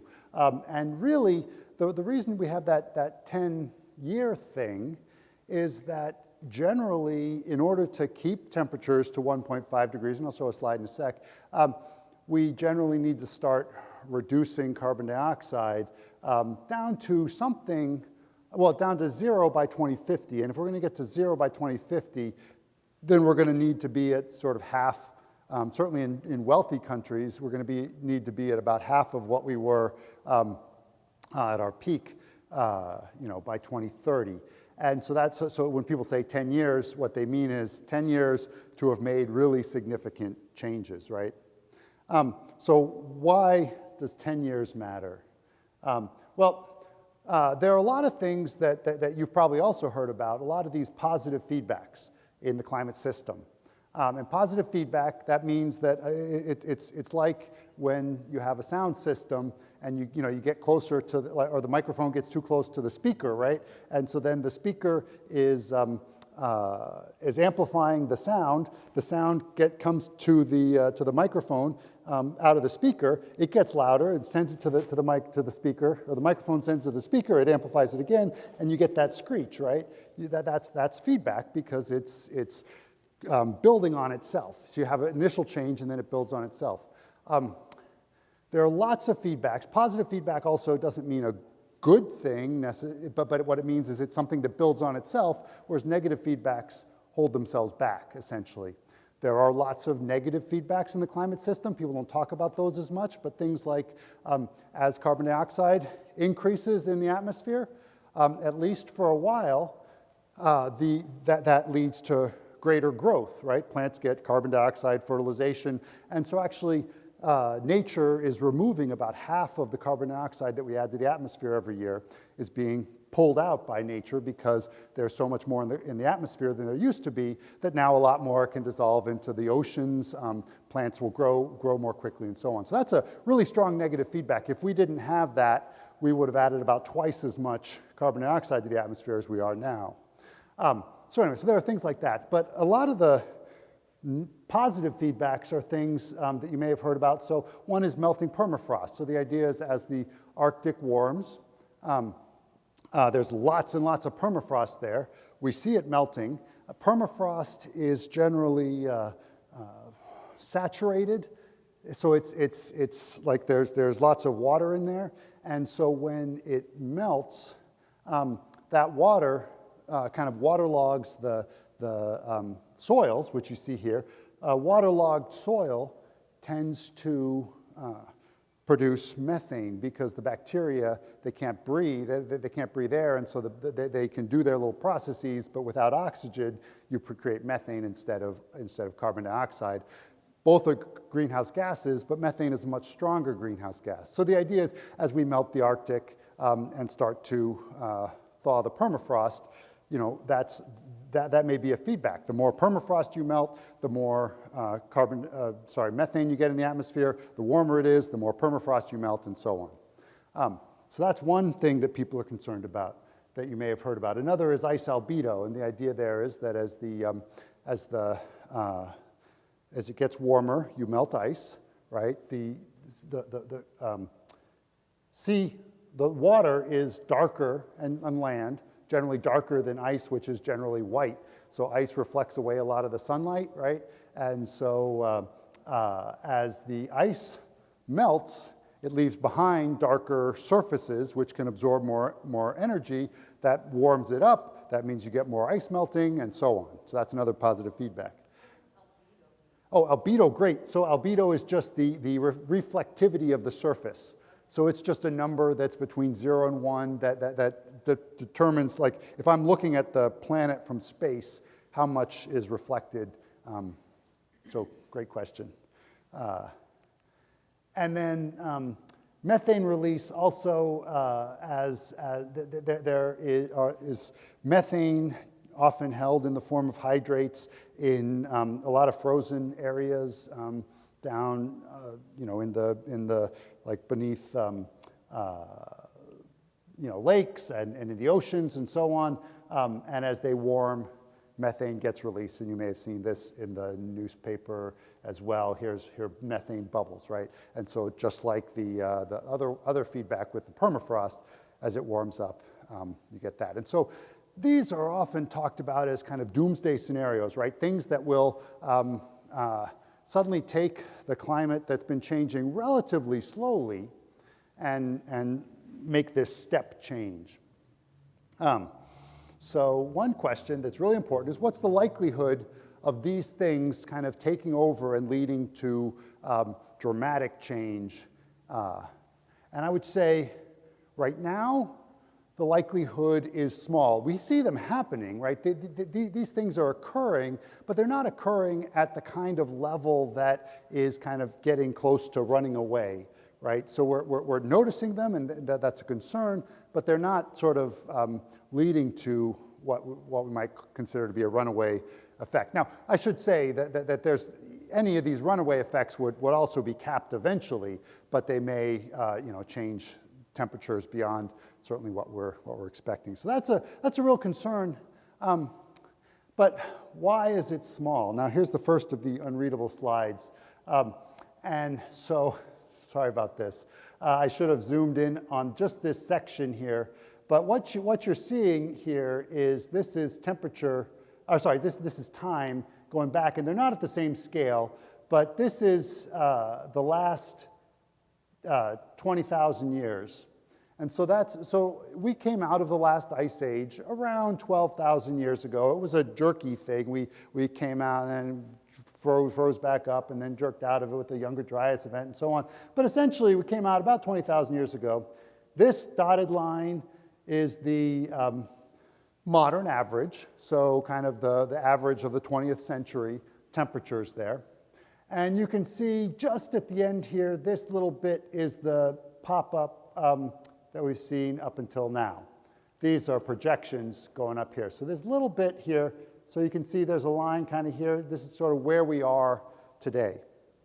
All right, now if we go back about 1 million years, we see that, we had been, like, you've heard of the Ice Age. Well, the last about 2 million years, we've been moving in and out of ice ages. Before that, so this goes back, I think it's 60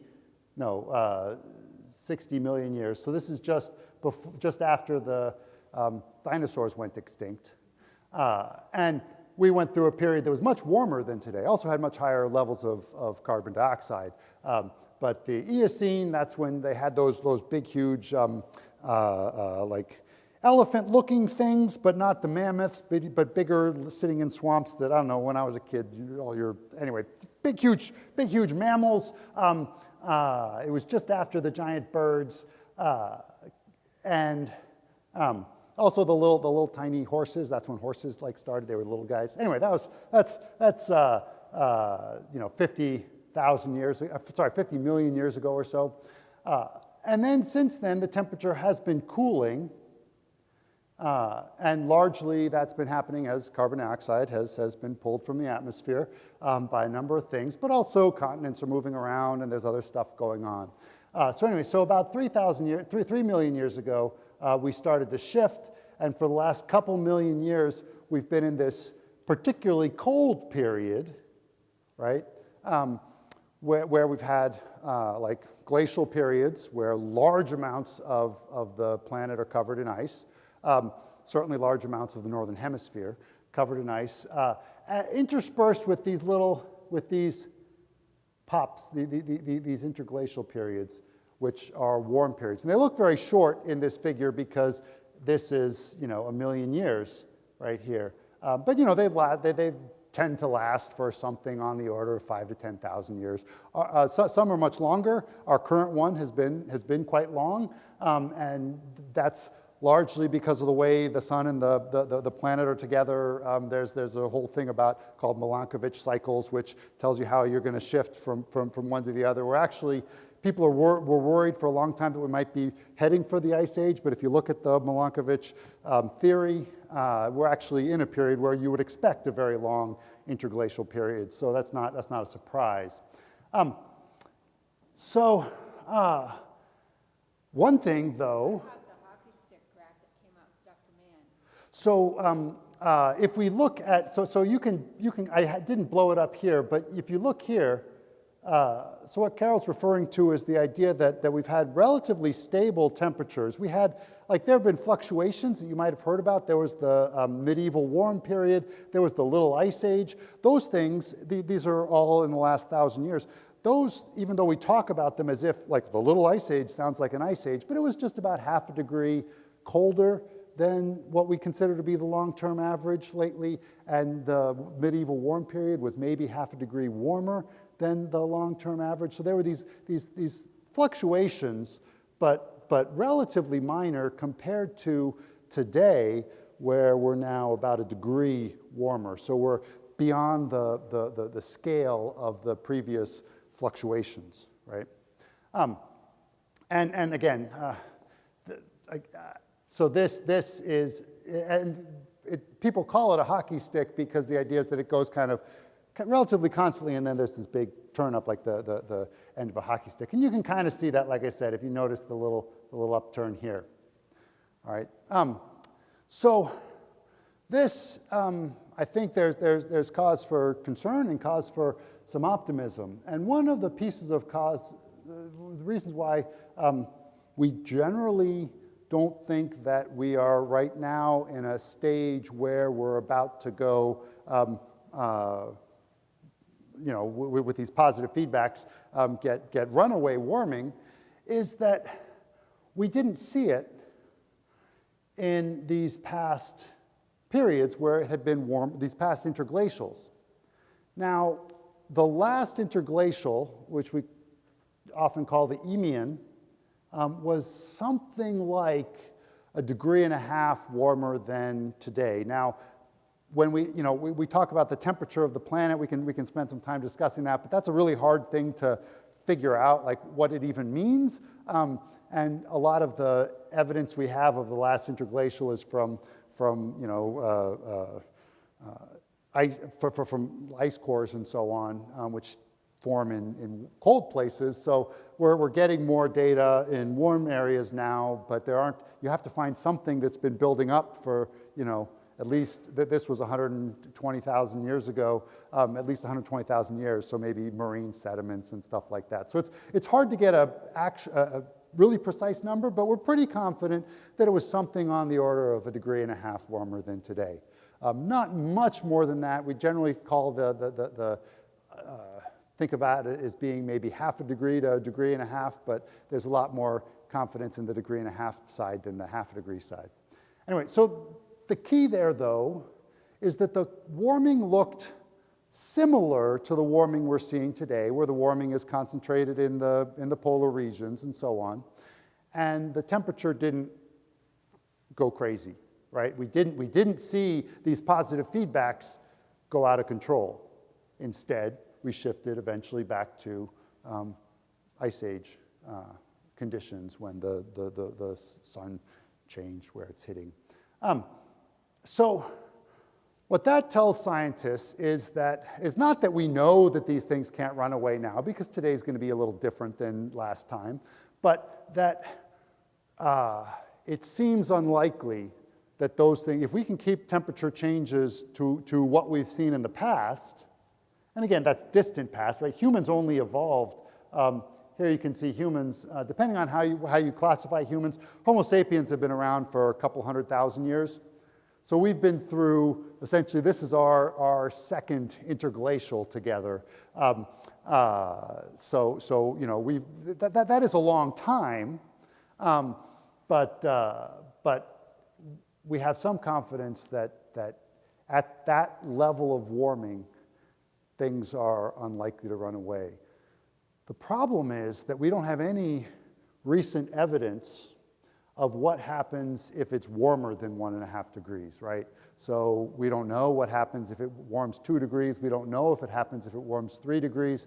And we know that there are these positive feedbacks. We don't know how, what really triggers them. We don't know how they interact with possible negative feedbacks. And it's really complicated.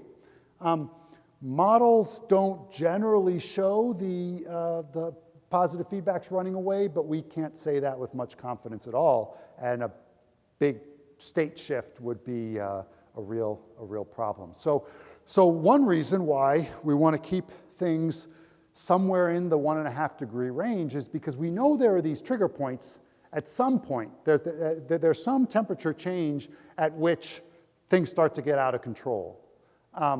And we can say with some confidence that's not before 1.5 degrees, but after that, we don't really know. And that's a scary place to be if you don't have. So that's one of the big reasons why people, you may have remembered about 10 years ago, people were talking about 2 degrees.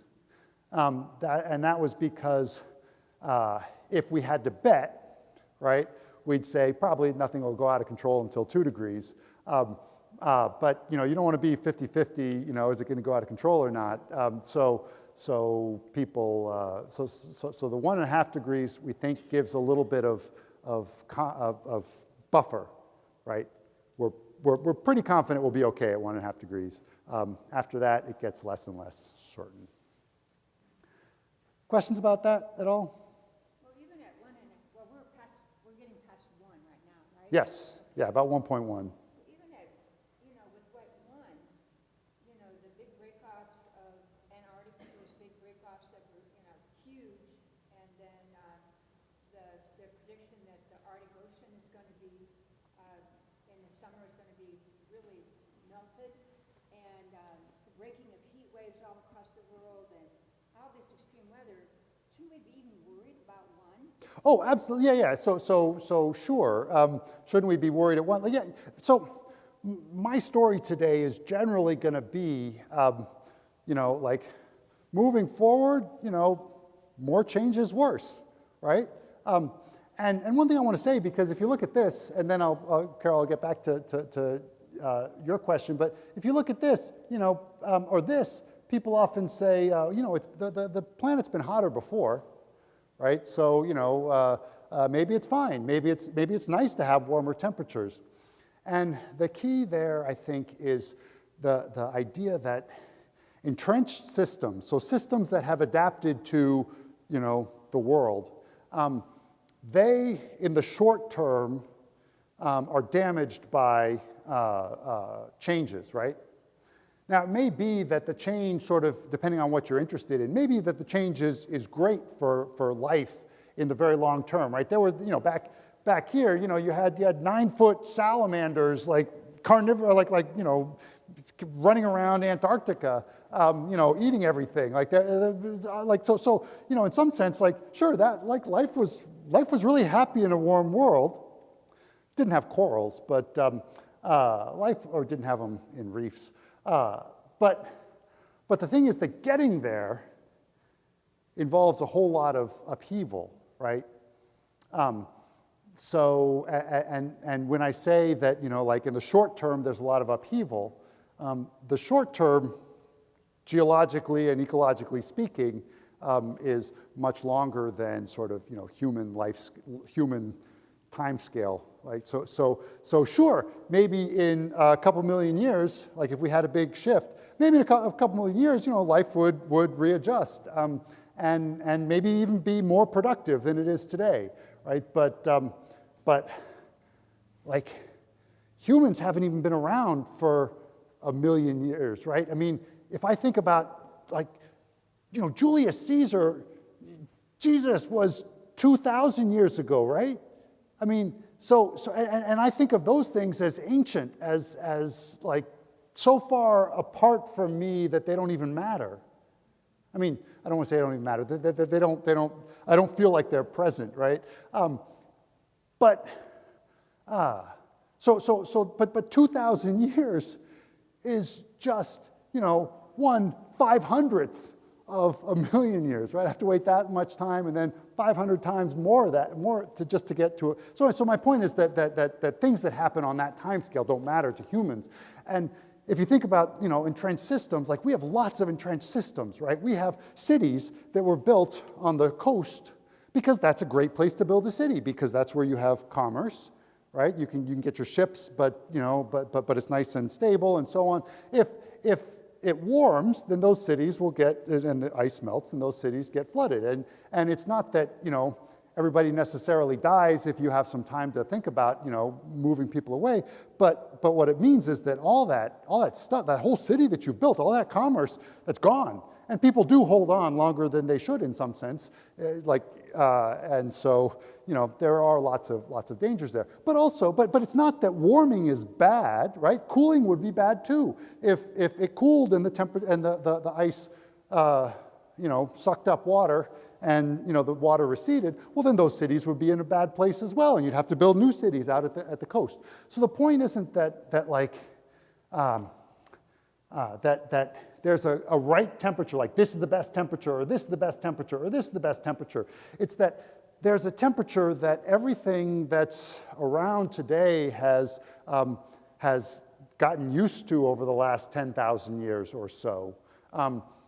Agriculture didn't begin like that. Essentially, agriculture began very soon after we popped out of the last ice age and started getting this kind of anomalously stable climate.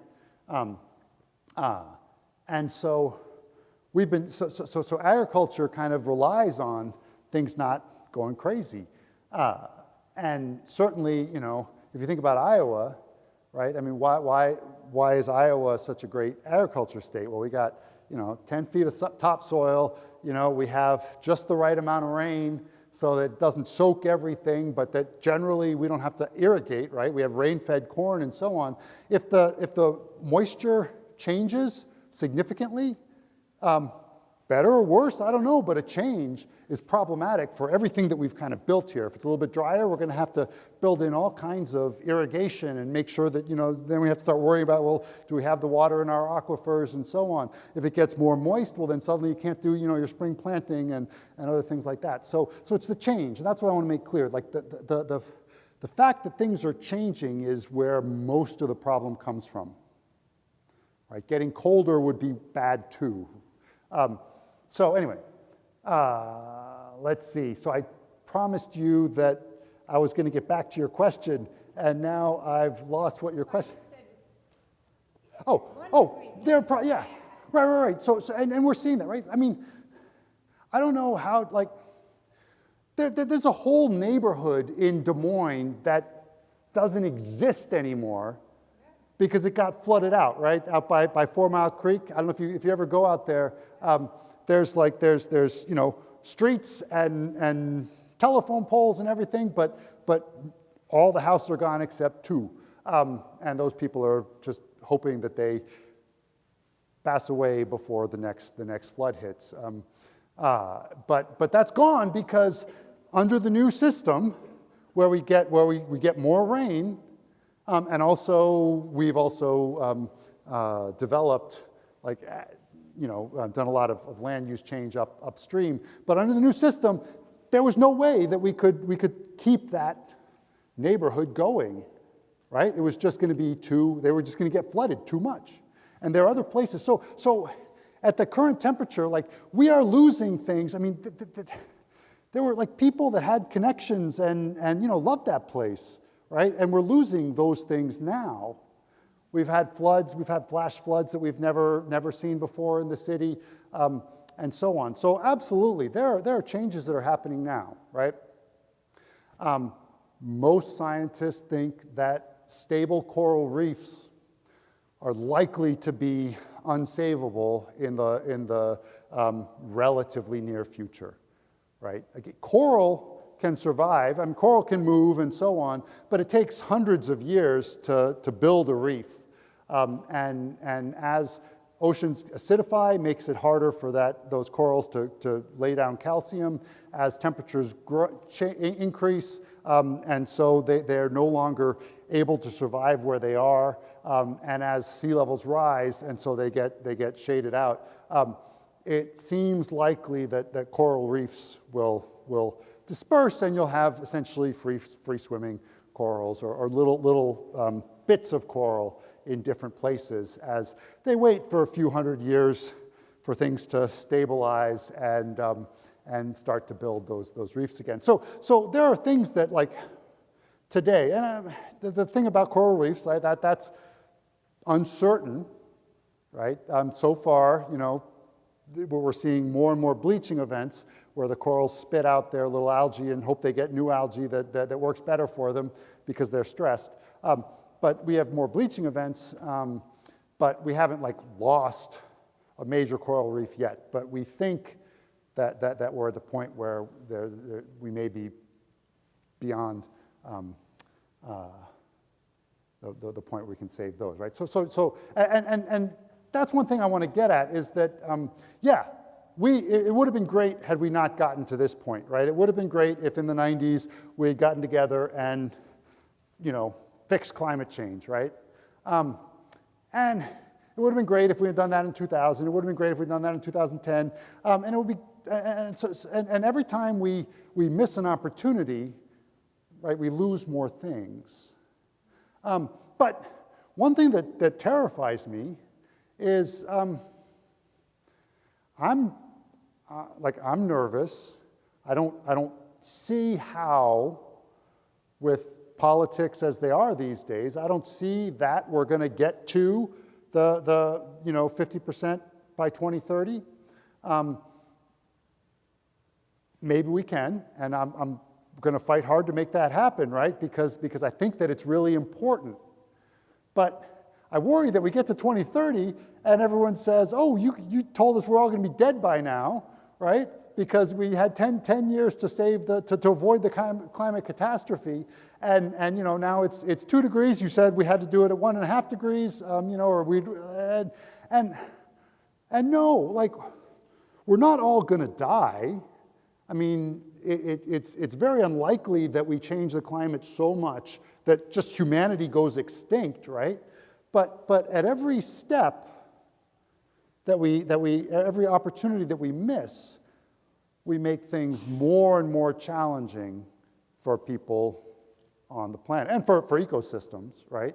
And I should also point out that it's generally the most vulnerable, right, who are we're making things the hardest on, right? People in developing countries, where they don't have the ability to adapt like we can, right? If the rains change and we need to irrigate in order to grow crops in Iowa, we'll irrigate, right? If we need to find new crops, we can't grow corn in Iowa anymore, so we're going to do sorghum or who knows what. We like our farmers. They're on the internet. They're checking things out. We have extension agents in every single county, right?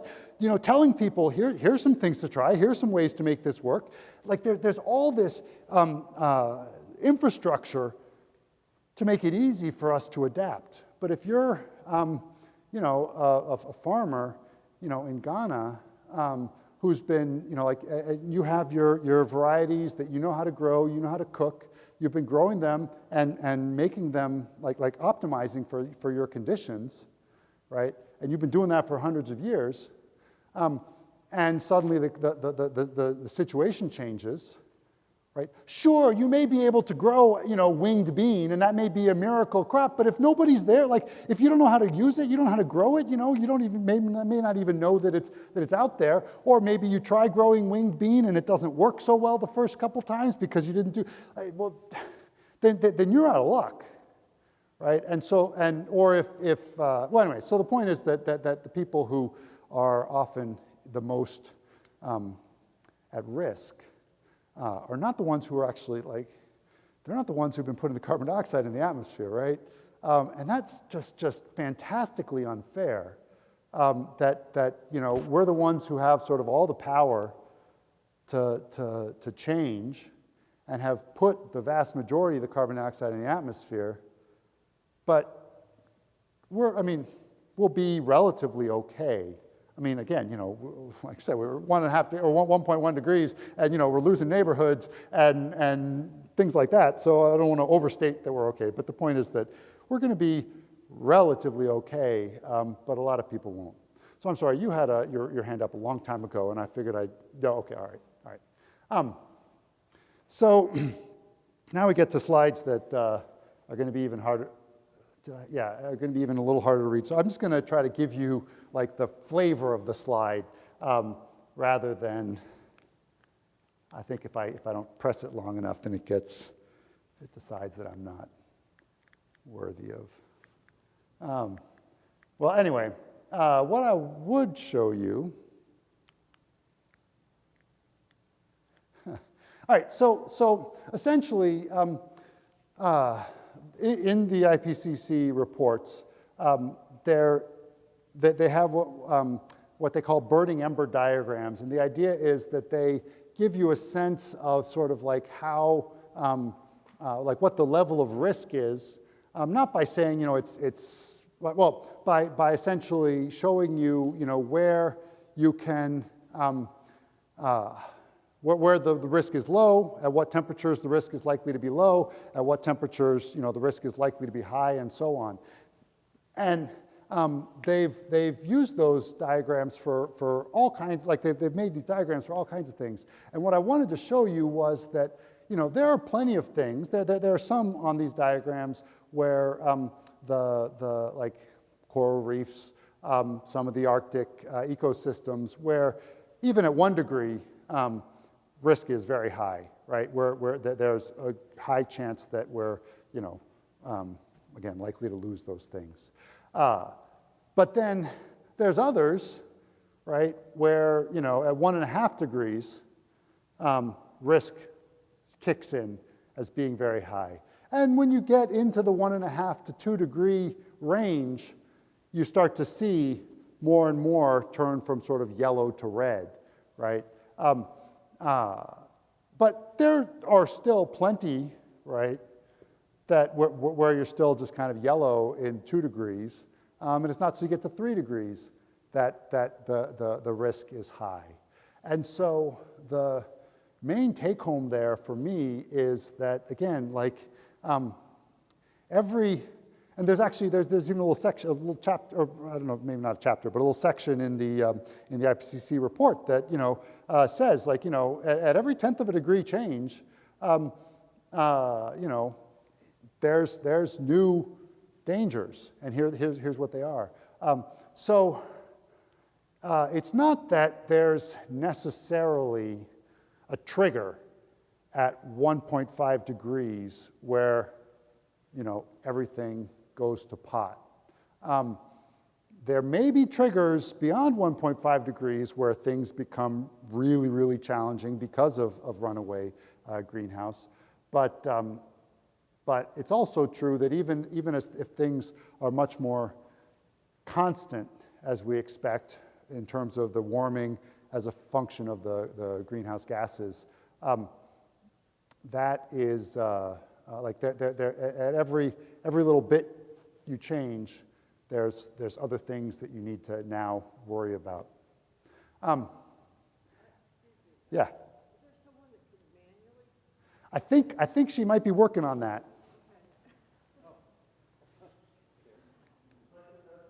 So we had this issue before, and it eventually worked itself. Oh, okay, great. All right. So so this is the first thing I wanted to show you. This is kind of what. Thank you very much for getting that. This is where we are, right? This is the long-term temperature, 1950 up to today. That's where you see the 1.1 degree, right? And then these are different scenarios that the IPCC has put together for where we expect temperature to be under certain conditions. So the one that people have been talking about a lot, that one where we keep temperatures below 1.5 degrees, that's this one here, which is SSP 1.9, and essentially that gets maybe to 1.6 degrees, but then pulls down to about 1.4 degrees by the end of the century. That's one where by 2050, we are at net zero, meaning that we're not adding any more carbon dioxide to the atmosphere than is being removed. That doesn't necessarily mean that we're not adding any carbon dioxide to the atmosphere. Well, I guess net zero means that we're not, humans are not adding any more than they're removing. The reason it goes down is because, remember, I told you that we're adding, like, the natural systems are taking up half of what we're putting out. Natural systems don't know how quickly we're putting it out. All they know is what the concentration is in the atmosphere, right? And so as long as the concentration in the atmosphere is high, they're going to keep pulling out more than they're adding, unless they hit some trigger point where, you know, stuff starts to die and then we've got other problems. But anyway, so we expect that as if we stop adding carbon dioxide, the level of carbon dioxide will drop at about half the rate it's been increasing lately, at least for a while. And so that's why you see this actually going down. It's not that we're pulling carbon dioxide out of the atmosphere, that's natural systems pulling it out of the atmosphere.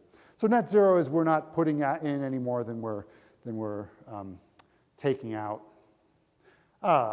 And so this requires, again, we're at about half of current emissions by 2030, and we're at zero by 2050. That's a great path. It's obviously feeling less and less likely, right? This path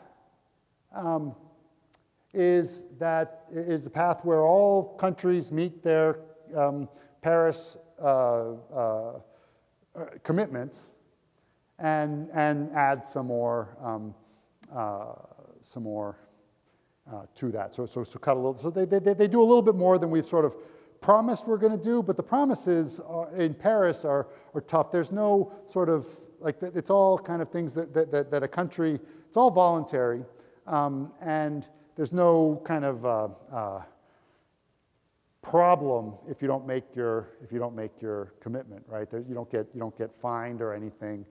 It's just what you're supposed to do, what you've said you're going to do. So we don't know if we're going to do that, and certainly there's lots of evidence. You know, Biden had promised that we were going to, like our Paris commitments are here, but we didn't pass any of the major legislation that looked like it was going to be required to get there, and so. So who knows whether the United States will meet its Paris commitment or not. There are lots of other countries in similar situations. This, like Paris, but not that much more, probably keeps us at about 2 degrees. There's a lot of uncertainty here, by the way. You can see these, there's blue all around, right? So there's a lot of uncertainty. But anyway, probably keeps us at about 2 degrees. Probably safe from triggers, right? But I can't say that with as much confidence as I'd like, and certainly significant other issues. Probably, if I were having to bet, this is the trajectory that I think we're on, where we start shifting away significantly from fossil fuels as it becomes economically beneficial. I mean, there's, in some sense, like eventually we're going to be running on green energy, not because everybody loves the Earth, but because like there's all this free energy, coming to us all the time, and it's just a technical problem of how do we convert that into usable energy. It's just technology, and so sure, like solar energy, the cost of solar energy is now comparable, depending on how you look at it, comparable to even gas, certainly cheaper than new coal.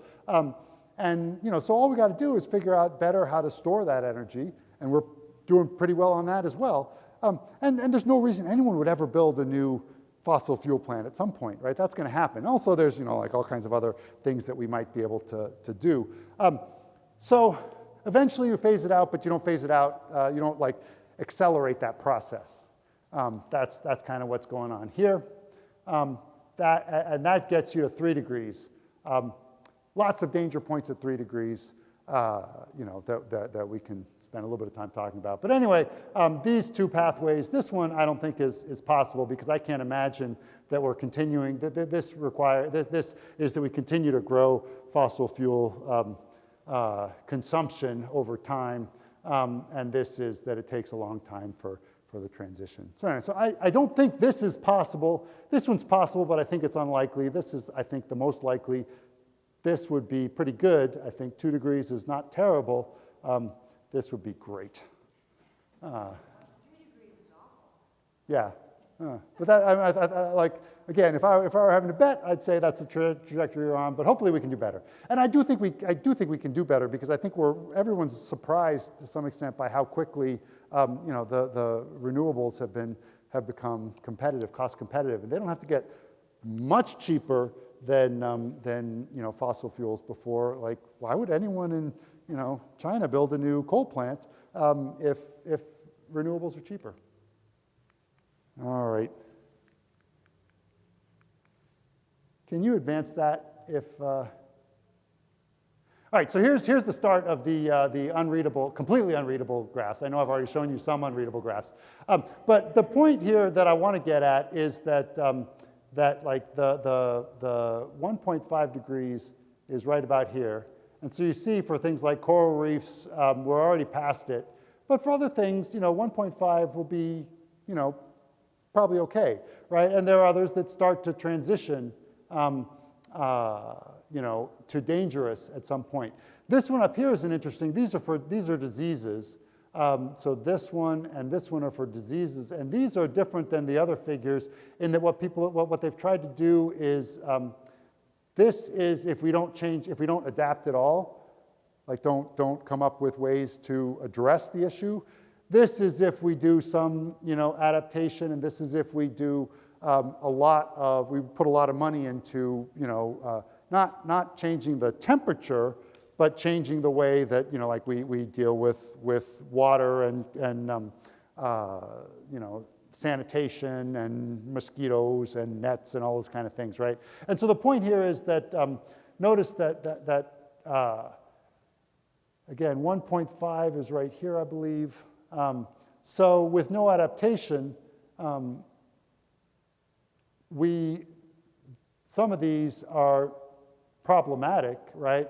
Even at 1.5 degrees. But with adaptation, we can actually make them, we can make them less dangerous at reasonable temperatures. There's a point at which even adaptation can't save you, right?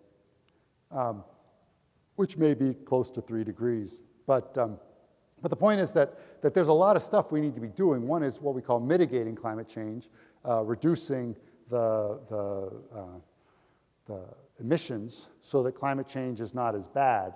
But the other thing is adapting to climate change, where we come up with ways to deal with the problems that we know are coming. And adaptation can pay off significantly, at least for some of our systems. Let's see. Let's go forward. I'll try to remember if, yeah, that one's not readable. Yeah, sorry about that. Go forward again.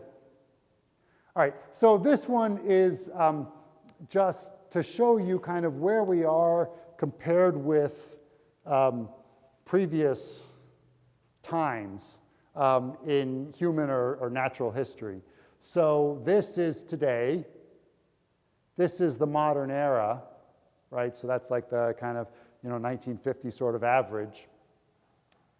This is the last 1,000 years, I think. These are the going back into the last glacial period. This is the last interglacial. And then here now we're down to I think this is 20 million years ago. This is 50 million years ago. This guy here, you can barely see it, but that's huge. That's the elephant thing I was talking about. This is just a woolly mammoth. So anyway, so the point here to look at, if you look at the colors, it kind of tells you how you're changing from this modern average. So modern average is white. If it's a little more pink to red, then that means it's increase. It's an increase. If it's a little more blue, then that means it's a decrease. And so you can see, for example, if we look at the temperature, this is the amount of carbon dioxide that's in the atmosphere. Notice we haven't had this much carbon dioxide in the atmosphere for a very long time. We got to go back a few million years before we get to the point where we've had as much carbon dioxide as we have in the atmosphere now. So carbon dioxide is well out of any sort of historical or any range that humans have ever dealt with. But if you go, for example, if you look at temperature, we're at about, like I said, we're at about 1 degree warming here. And you can see the color here. And it was probably, maybe half a degree in the middle of the, like about 6,000 years ago. You go back 100,000 to the last ice age, last interglacial, and we were about there, probably a little higher. This says 0.5 to 1.5. This, obviously, during the glacial periods, it was much colder. So this is probably stuff that we've seen before, but if it goes much higher, then we're going to be back to the, a couple million years ago. Other things, I'm trying to think if there's anything else worth pointing out here. I think that's the main thing. So the point is, you can go back here and you can see, like, how does today compare with things that have happened in the past? And the answer is, generally, they're out of, they're warmer or they're more red than any time, except these two, than any time up until you get down to the last interglacial. So human history, human prehistory, you got to get back to the last 130,000 years ago before you hit the same place where we are. And some things, like this is the change, the rate of change of carbon dioxide. That's out of proportion to anything we've seen anytime, even going back to the dinosaur extinction. Yeah.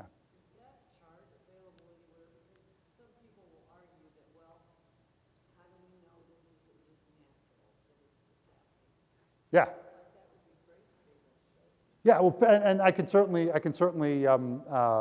like make this available so you can take out a magnifying glass and actually read the stuff. Again, I changed things and just wasn't thinking. But yeah, and you get that a lot. The question of, well, like, how do we know that it's not just natural? And one thing is that in science, the way we address a question like that is we ask, what are the, like, you always have competing hypotheses, right? So you can't just, we can't just know just by thinking about it, like what the truth is. So you have to say, well, what are the possibilities? And then once I know the possibilities, then I can do experiments or do observations to eliminate some of the possibilities, right?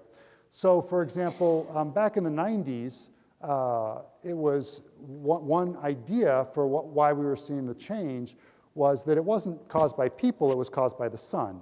So there are these solar cycles that you see, and there's all this. If you ever, I go on skeptical websites and argue with it's a stupid thing to do, but anyway, so I argue with the people there, and they're always talking about, maybe it's the cosmic rays blowing things, or solar wind, and all this kind of stuff, but the basic idea is that it's the sun that's causing the change, not humans. And the reason that it's we don't know for sure why the sun is changing it, but it's either reducing cloud cover, which allows lowers the albedo, or it's just directly heating. Okay, well that's a hypothesis, right? It's the sun versus it's carbon dioxide. Well, turns out that that's not a hard hypothesis to test, because if it's carbon dioxide, then what that does is that holds heat in, right? If you think about greenhouse gases, you can think about like the difference between, a hot night in Atlanta and a hot day in the summer in Atlanta and a hot day in the summer in Phoenix, right? They're gonna get to be about the same temperature in the daytime. But then at night, right, even on a clear night, Phoenix is gonna get much colder, right? In the desert, like when I was a kid and I learned that deserts are cold at night, I thought that was so amazing, right? How is it possible? The desert, it's supposed to be hot, but no. So, and it gets cold at night, because much colder in Phoenix than it does in, say, Atlanta, or colder in the desert than it does in places with trees and stuff, because water is a greenhouse gas. Water is a really important greenhouse gas. So what happens is in the daytime, it doesn't matter that much. It warms it a little bit, right? But mostly what's changing the temperature is the sun beating down. But at night, what matters is how quickly that energy radiates off into space. And if you have no greenhouse gases, the energy radiates away. And if you do have greenhouse gases, the energy radiates but then gets absorbed by the greenhouse gases, and that gets re-radiated back to the surface, and it holds it in, right? Like a blanket. You've probably heard that. And we know it, like if you go out in the winter, clouds also work, like a blanket in the exact same way, it's just they're really good at it. You go out in the winter on a cloudy night, and it's obviously gets much less cold than it does on a clear night. So anyway, the reason I'm telling you this is that, so what we know is that if the change is caused by greenhouse gases, then you would expect the biggest change to be in places where what matters is how quickly the energy can radiate out into space. So you're going to have the biggest changes in polar regions. You're going to have the biggest changes at night. You're going to have the biggest changes in the winter. And for other reasons, you're going to have actually the stratosphere. If you're, it's not scientifically quite right. There's a whole mathematical argument you have to go through. But essentially, if you think about it, if you're holding heat down here, then for the same amount of energy to be leaving the Earth, higher in the atmosphere, it's actually going to cool, because you're holding all your heat down here. Again, it's not quite right, but go with me. But anyway, so the point is that we actually, climate change, we expect to see the stratosphere cool if it's being held in by greenhouse gases. On the other hand, it's the exact opposite if it's the sun doing it, right? If it's the sun doing it, the time it's going to make the most change is during the day, right? Because that's when the sun is heating, right? You can, if the sun is suddenly hotter, then the daytime is, or if it's that clouds are going away, well, then the day's what's going to be the warmest, because it's that the sun is beating down and warming it up, but clouds would have otherwise been holding the heat in, so you'd actually expect your nights to maybe get even a little bit cooler. Same with, you expect the most warming in the tropical latitudes, you expect the most warming in the summer, and you would expect the stratosphere, because that's the part, that's the ozone layer part, right? That's the part of the planet that absorbs, or the part of the atmosphere, I should say, that absorbs incoming solar radiation, right? That would warm. And so those are all testable hypotheses. I can tell. I don't have to sort of speculate, well, things have changed in the past, or, and so this could just be natural. I don't have to speculate. I can ask, what does the warming look like? And what we can say now with very high confidence is that the warming is exactly what we'd expect, with carbon dioxide being the culprit, and exactly not what we'd expect if it were the sun. And now people will go off, and then there are other arguments they'll make. But the point is that, well, maybe it's volcanoes rather than the sun. It's like, well, but you can measure the amount of carbon dioxide that's coming out of volcanoes, right? You can measure the amount. We know how much we're adding to the atmosphere every year, and we know how much stays there. So we know that natural systems, not only are they not the cause of the increase in carbon dioxide, they're helping us out by removing half of what we're putting up there. So can't be natural systems adding the carbon dioxide. So the point is, all these things, scientists have asked all these questions, right? And back in the 90s, again, there was uncertainty. And so that's why people would often say, if you look at the IPCC reports, the first one says, we think, or the evidence that it's more likely than not that the warming that we've seen up to this point is caused by people.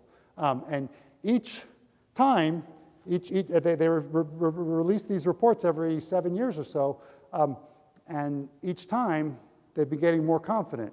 Because, not because they just want to wake people up or whatever, but because there's more evidence that there just aren't alternative hypotheses.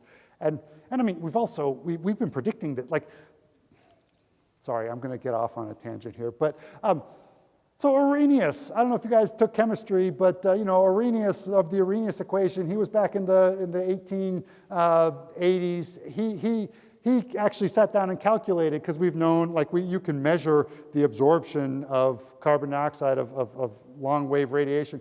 He calculated that back in the late 1800s, said that if we doubled the carbon dioxide in the atmosphere, we'd expect temperatures to go up about 5 degrees. Now his calculation wasn't quite right, because there are complicated feedbacks in the system, but we've known that for a long time. Now, what everybody always points out is they say, well, what about the 70s? I remember seeing on the cover of Time magazine, are we coming to a new ice age? I remember that, and everybody remembers that. And so people say, well, scientists used to think we were coming to a new ice age. Now they think we're, and what they miss is what was actually being discussed in the scientific, So the issue was, to some extent, that we were expecting warming from the carbon dioxide that we're adding to the atmosphere, right? We've known, again, for over 100 years that should happen. And it had been happening, and then from about the 40s to about the early 70s, we saw this period where temperatures weren't warming. And so scientists were asking, well, why is it not warming? What's going on here? And so people started to try to figure out what might be canceling the warming that you'd expect. And they thought, well, maybe it's the fact that pollution is leading to more, smog and stuff, and that's blocking away the sunlight, and so maybe that's it. Maybe if we add more, the fear was, or maybe we're kind of at we didn't have sort of the precise measurements of, understand the Milankovitch cycles quite as well. So maybe it's that we're the Earth is sort of ready now to slide into this ice age, and maybe if we keep polluting, we're going to kick it over. But even there, if you looked at papers published, it was never more than about half of the papers that were actually, and that's at that sort of peak of the concern of the global cooling idea. And usually, if you look at over the course of the 70s, maybe 20% of the papers were that argued cooling or warming were saying, maybe global cooling. Stephen Schneider, he's at Stanford.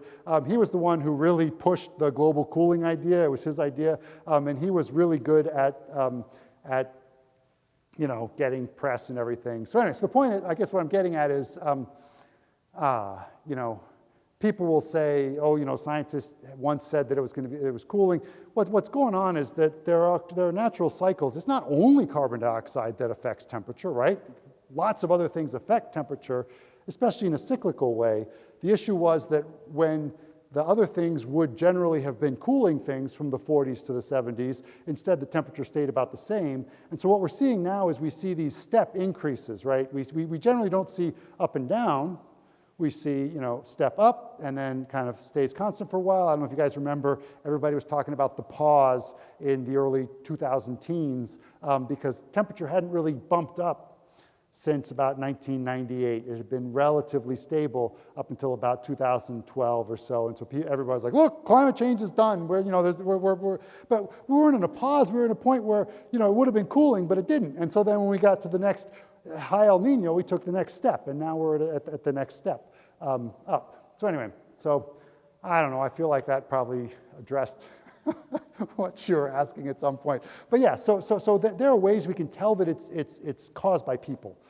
That's not actually in dispute anymore. And it's not just models. The models are something that scientists have a lot of faith in, but a lot of other people don't have a lot of faith in. But it's not just the models. It's other stuff as well. All right, so maybe that's a good place to sort of stop the formal presentation. I think we have we've been doing questions.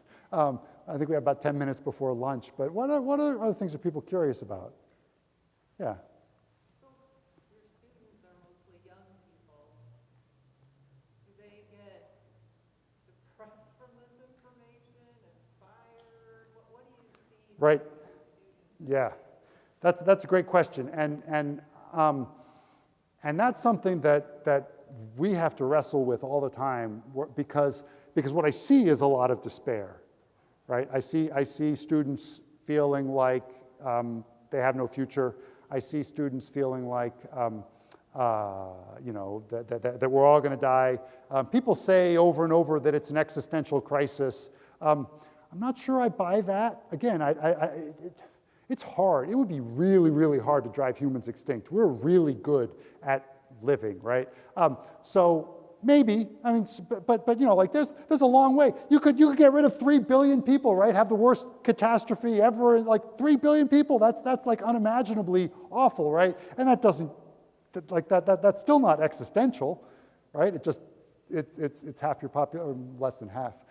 Anyway, so I guess my point is that they've heard that we're all going to die. They've heard that we have 10 years and we're not doing it, and it creates it creates despair, and I think often sort of non-productive despair, right? It's like, and this is what I fear most about this current push that we got 10 years, better, and anyway, and it's. So I fear that 10 years. I'm still alive. Right, exactly. So what I try, and I think part of the issue there is that there's this great study out of Yale called the 7 Americas, and it looks at kind of how different people think about the climate crisis and so on.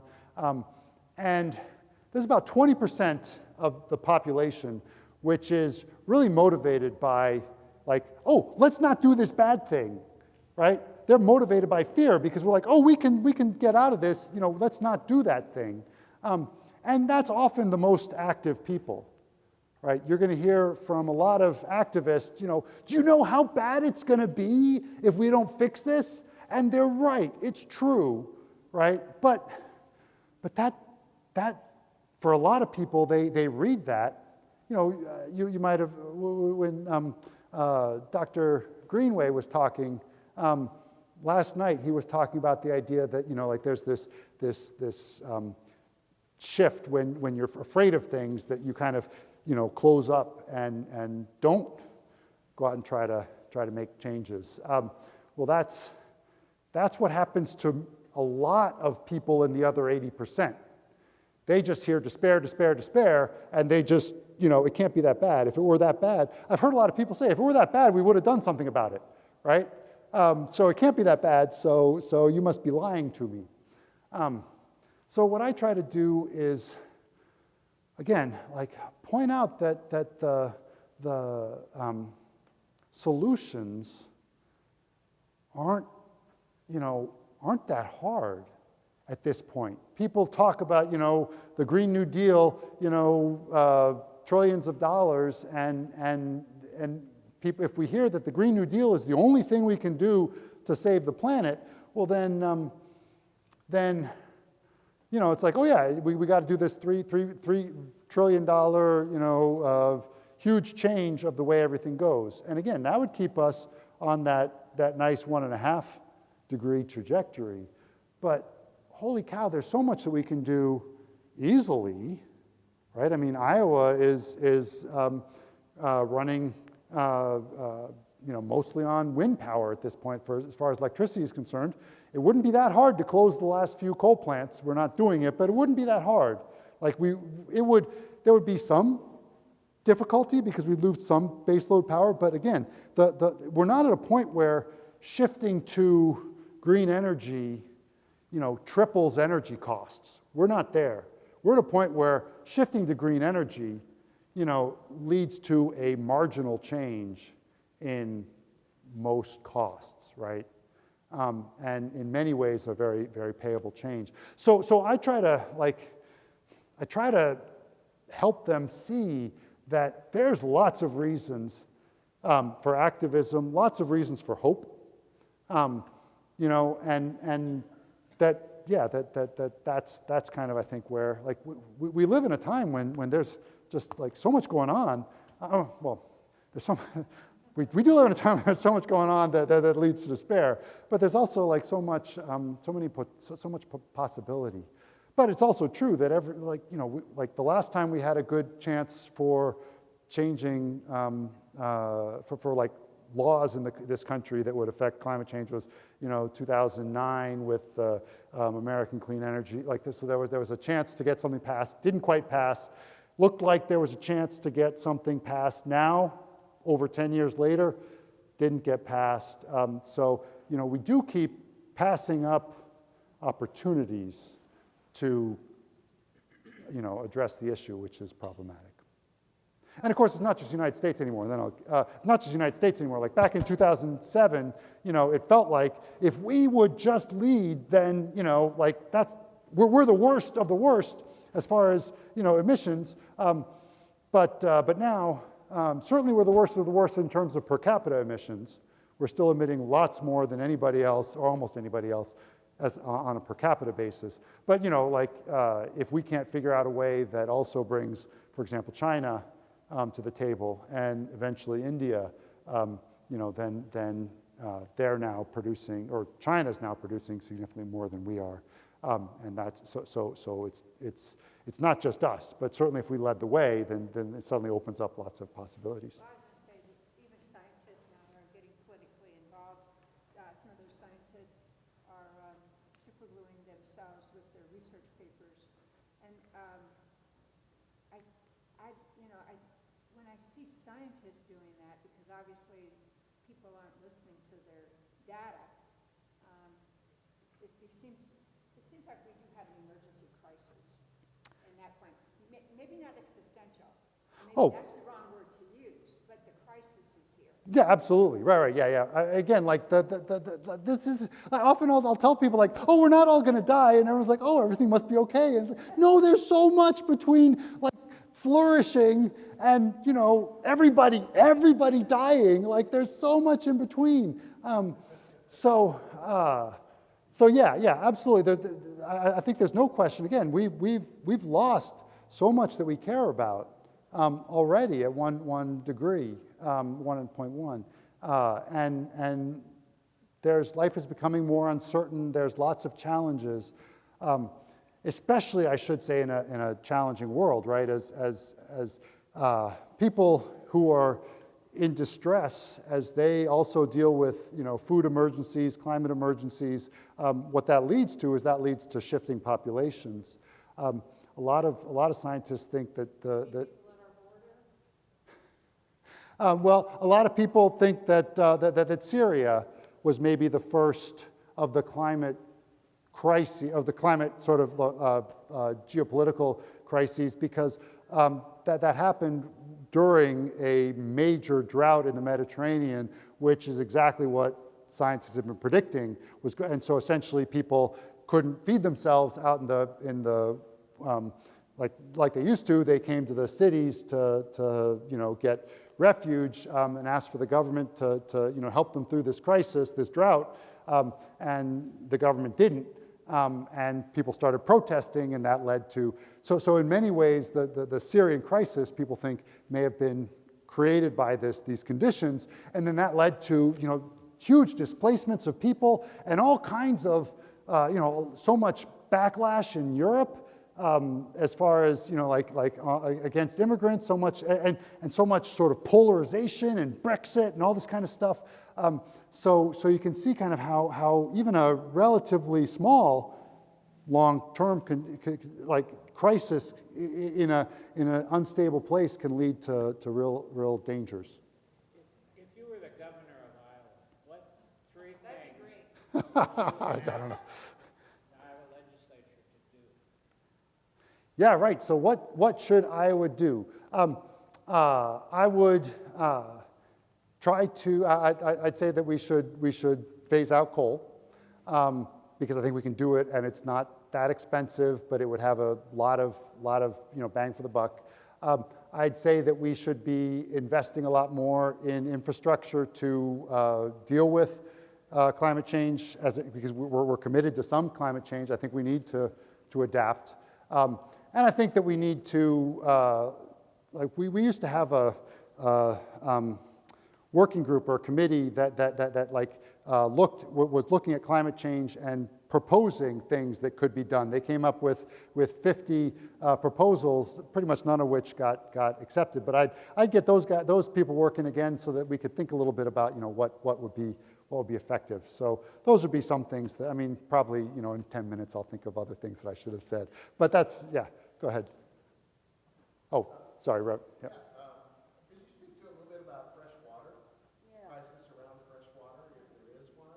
There's certainly the impression of drought and living in cities like Phoenix, millions living in places where, and could you speak to that? Yeah, and usually climate is kind of additive, right? Like we wouldn't have had the huge displacement in Syria if there weren't other things happening at the same time as potentially a climate-induced drought, right? But climate kind of was a threat multiplier. Well, same with the fresh water, right? So what we're seeing is a couple things there. You get much more rain in more intense events because you're going to get more rain because you're evaporating away more water because the planet is warmer. So there's more water in the atmosphere, but also more energy in the atmosphere. And that energy tends to lead to extreme events.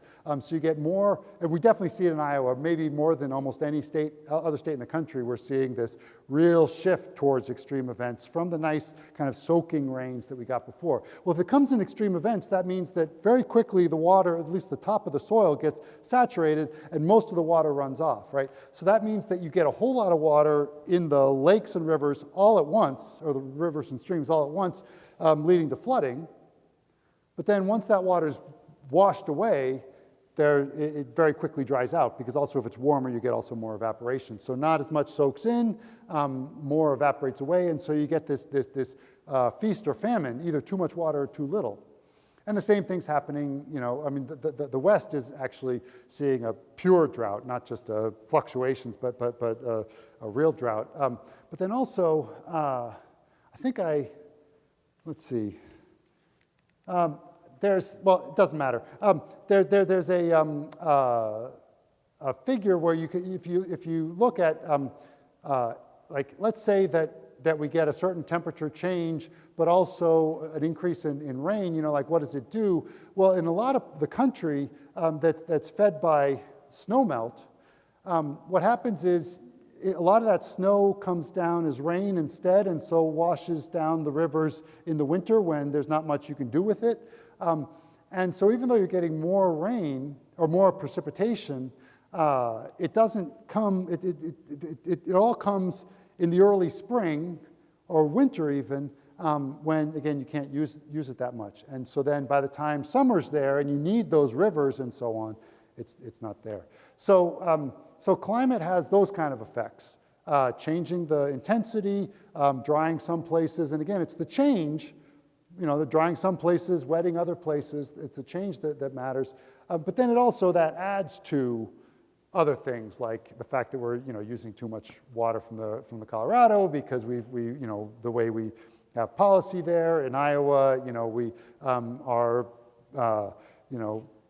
pumping chemicals into our waterways, and so the water quality is changing, and so you can't use it in the same ways. So there are all these other things going on that lead to the water crisis, but climate definitely has plays a significant role in that.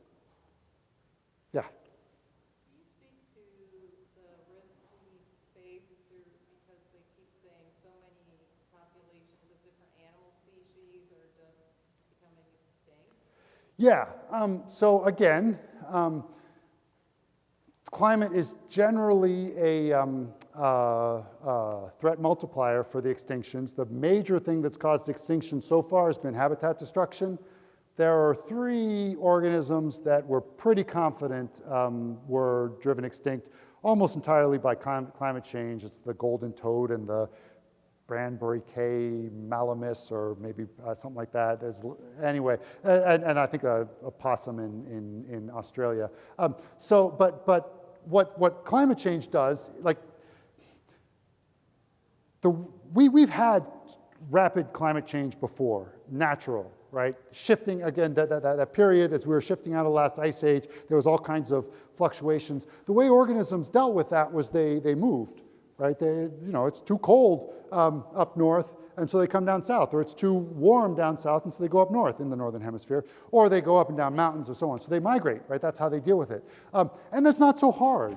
But what we've done is we've fragmented habitats.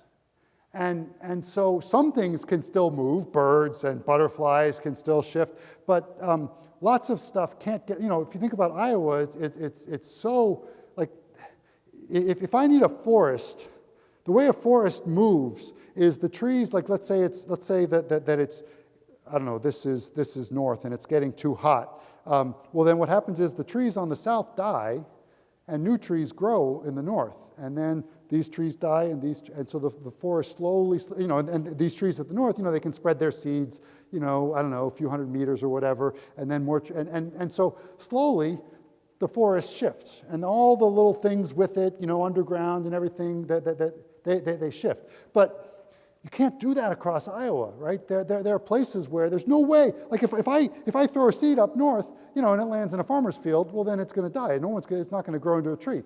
And so what happens now is that the forest bumps up against this barrier, and then as it dies, there's no room to go. And also, the forest over here that's shifting, there's nothing maybe to take its place. And even if we go plant trees there's so many other things that don't make it because they're not moving along.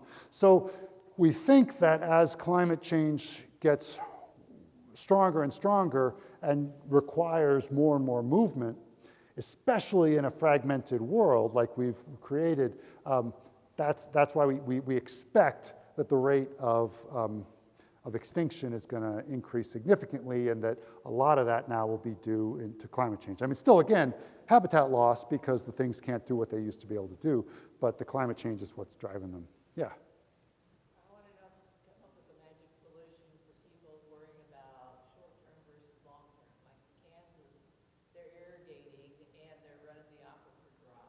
Here in Iowa, our CAFOs are ruling the water, but we're worried about short-term. We're not looking about how the actual cost is. Right. We need a magic solution to that.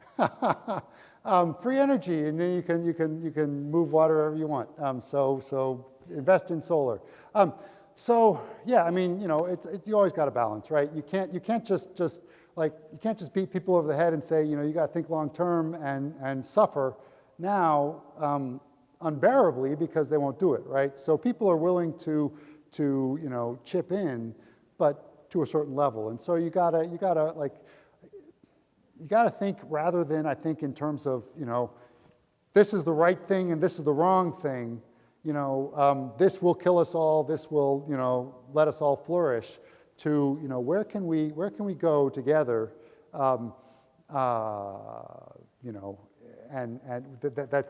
that's good enough, or that's maybe possible, right?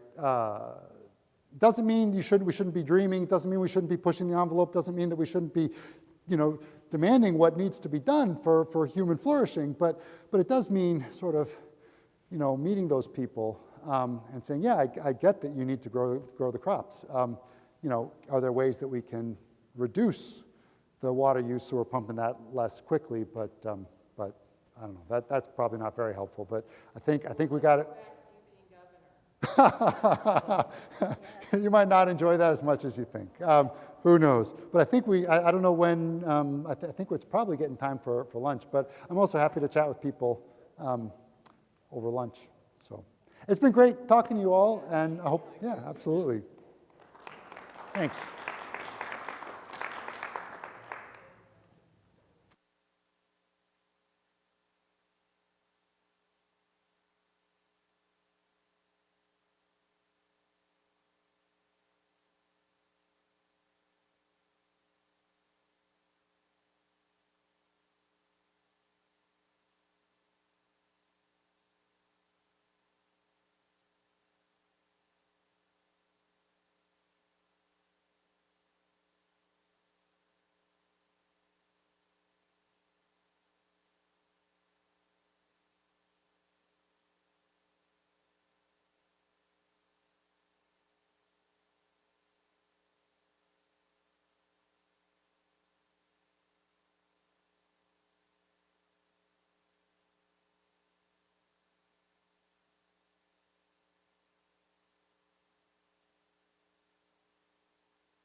Check.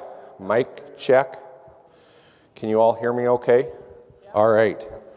Well, and I hate to cut off the conversations, but I'm going to do it anyway. So here we go, because we're going to stay on time and honor people's time. I'm Rob Hogue. I am some of you may know me as a state senator from Cedar Rapids. Today I'm going to talk about the World Climate Negotiations in Glasgow, Scotland last November. I'm also a member of Christ Episcopal Church in Cedar Rapids, and some of you will appreciate this. Last June, I joined the governing board known as the Vestry. So it was a mistake. And you know, I've worked really hard to avoid that because I know how much work it is. I think it's more work than the Iowa legislature, quite honestly. But thank you all for being here, and I'm very honored to have been invited. I want to thank Hugh and Alex for the invitation. Mayor County contacted me, and he is doubtful. He had, you know, Mayor County and I know each other.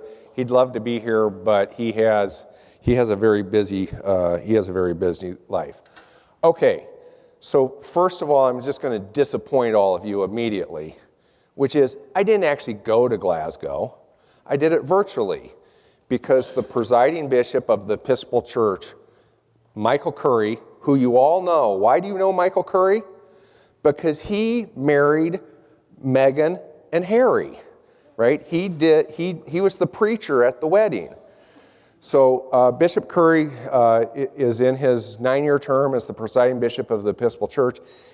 We, as a church, we have had a delegation go to the World Climate Negotiations every year since 2015 in Paris. This year, or in 2021, he made the decision for 2 reasons. He was not going to send a delegation in person. Number one, global pandemic. Was not consistent with the church's beliefs to put people in harm's way or to possibly facilitate the further spread of the disease.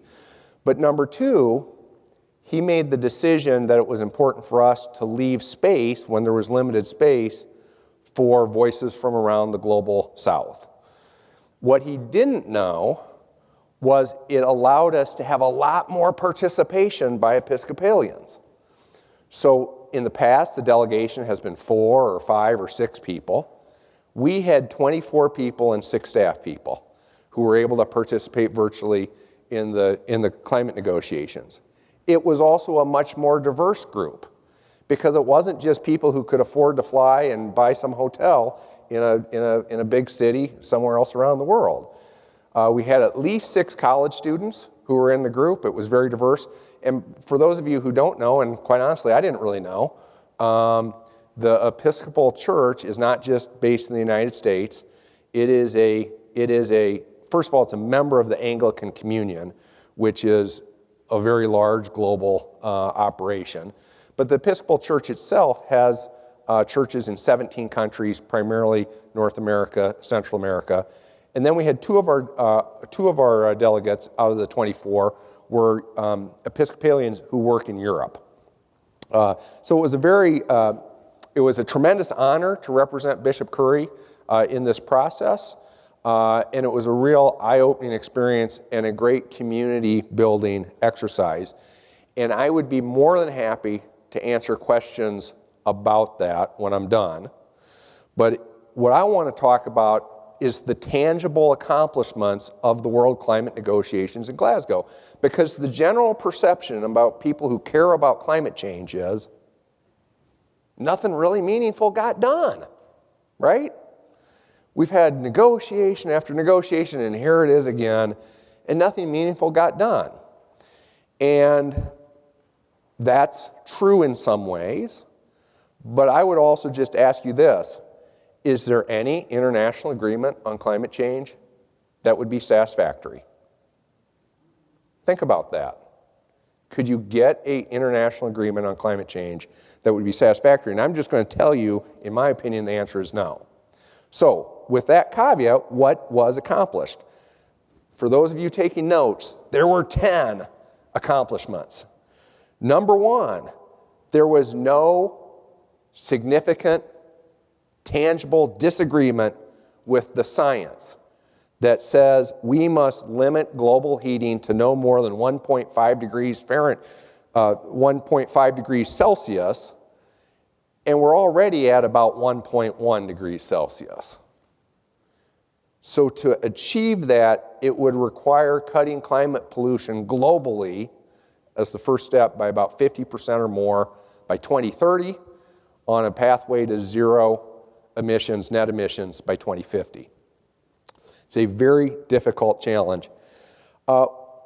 Just on the science part of it, one of the members of our delegation was Lisa Gromlich, the Dean Emeritus of the College of Environmental Sciences at the University of Washington and the incoming president of the American Geophysical Union. She also happens to be a deacon at the cathedral in Seattle. And Lisa said that one of the extraordinary scientific developments since Paris in 2015 has been what is known as attribution science. So 20 years ago, you could never say that a singular event was caused by climate change. And at some level, you still can't do that, except now the science has improved so much, they can pretty concretely, the scientists can say, this event is 95% chance it wouldn't have happened except for climate change. And one of those examples, of course, is the Pacific Northwest and the heat dome, where it didn't just break records by a degree or two, it broke heat records by 10 or 15 degrees, right? So attribution science is much better. During the summit, there's official proceedings in the blue zone, there are official side events in the green zone, and then there's just this, it's like a major conference or convention around it, all of which we could watch virtually, and you could go, and we didn't have to walk from place to place to get there, so we could go from one program to another. It was quite interesting, but a lot of it was scientific research, and if I get time, I'll try to mention a few more things. But number one, no disagreement about the science, and that's new.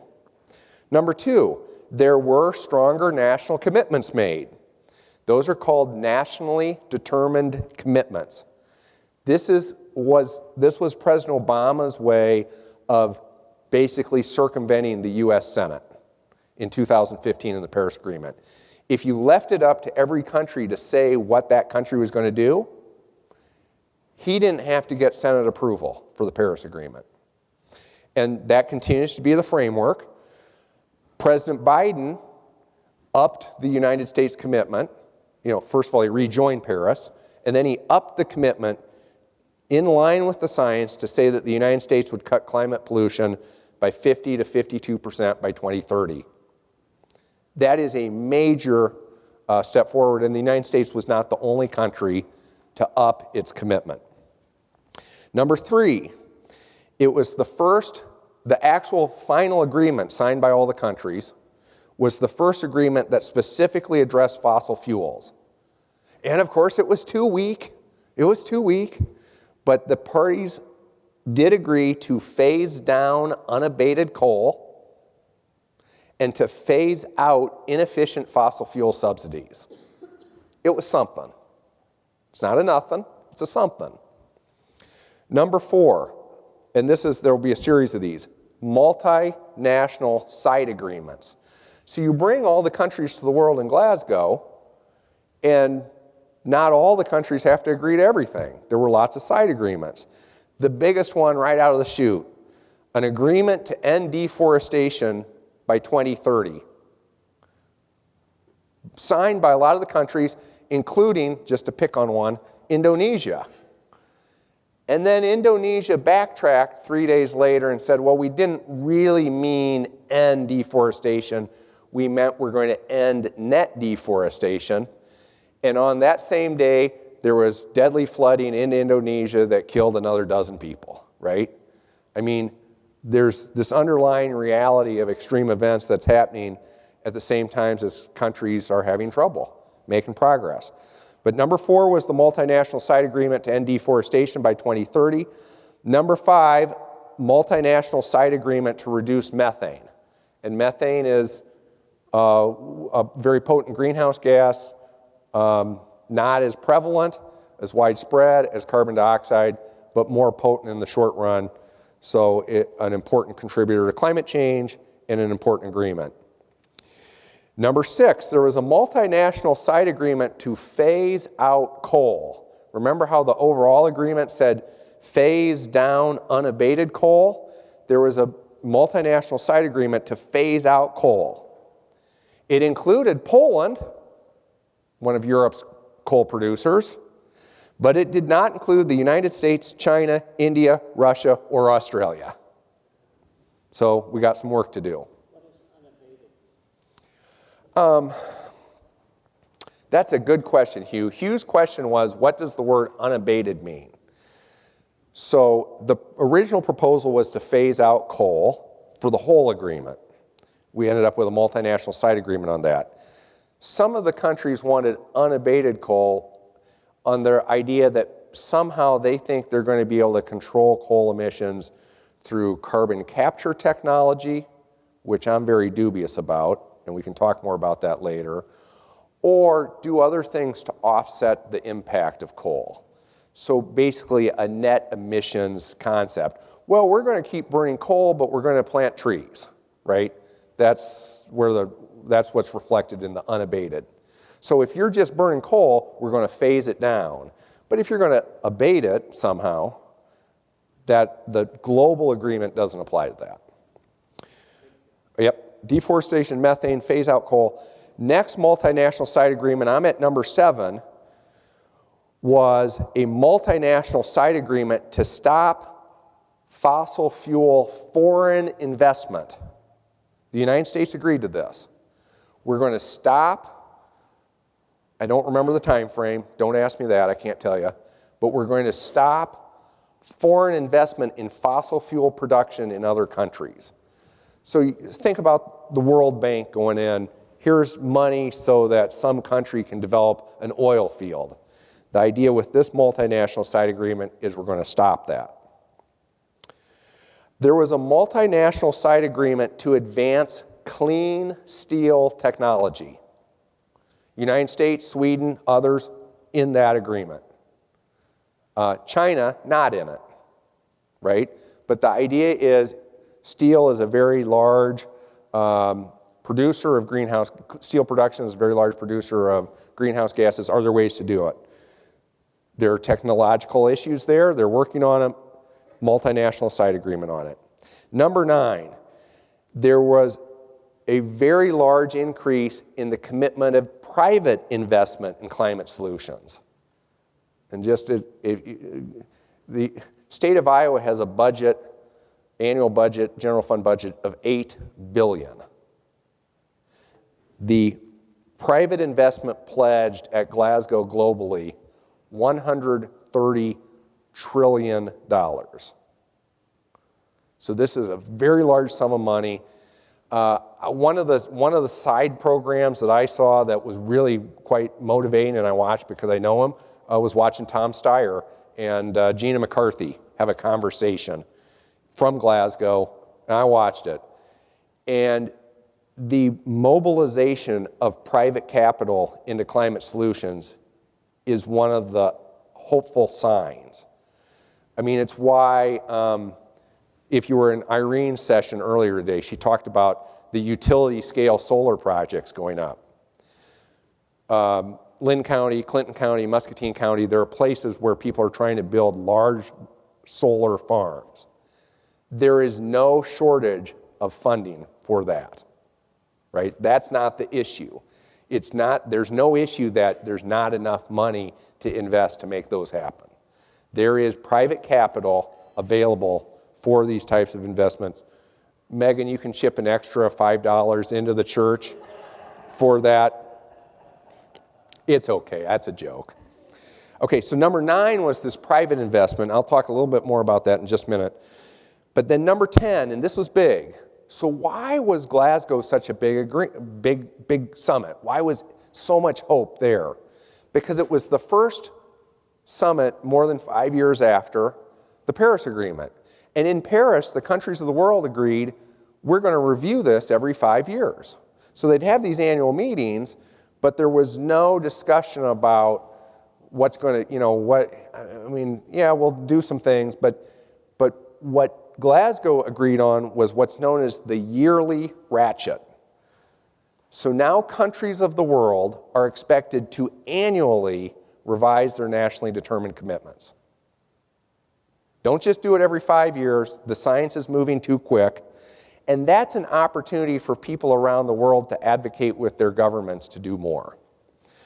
So that's my best summary of the 10 tangible accomplishments of Glasgow. And as I mentioned, it's not enough because no agreement really could be enough. I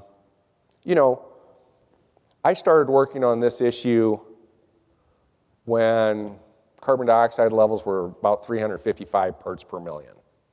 And we're now going over 420, right? 30 years later. It is extraordinarily urgent issue. You heard the numbers to hold it to 1.5 degrees Celsius, 50% cut by 2030.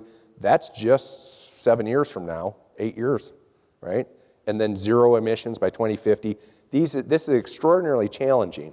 And that's for 1.5 degrees Celsius.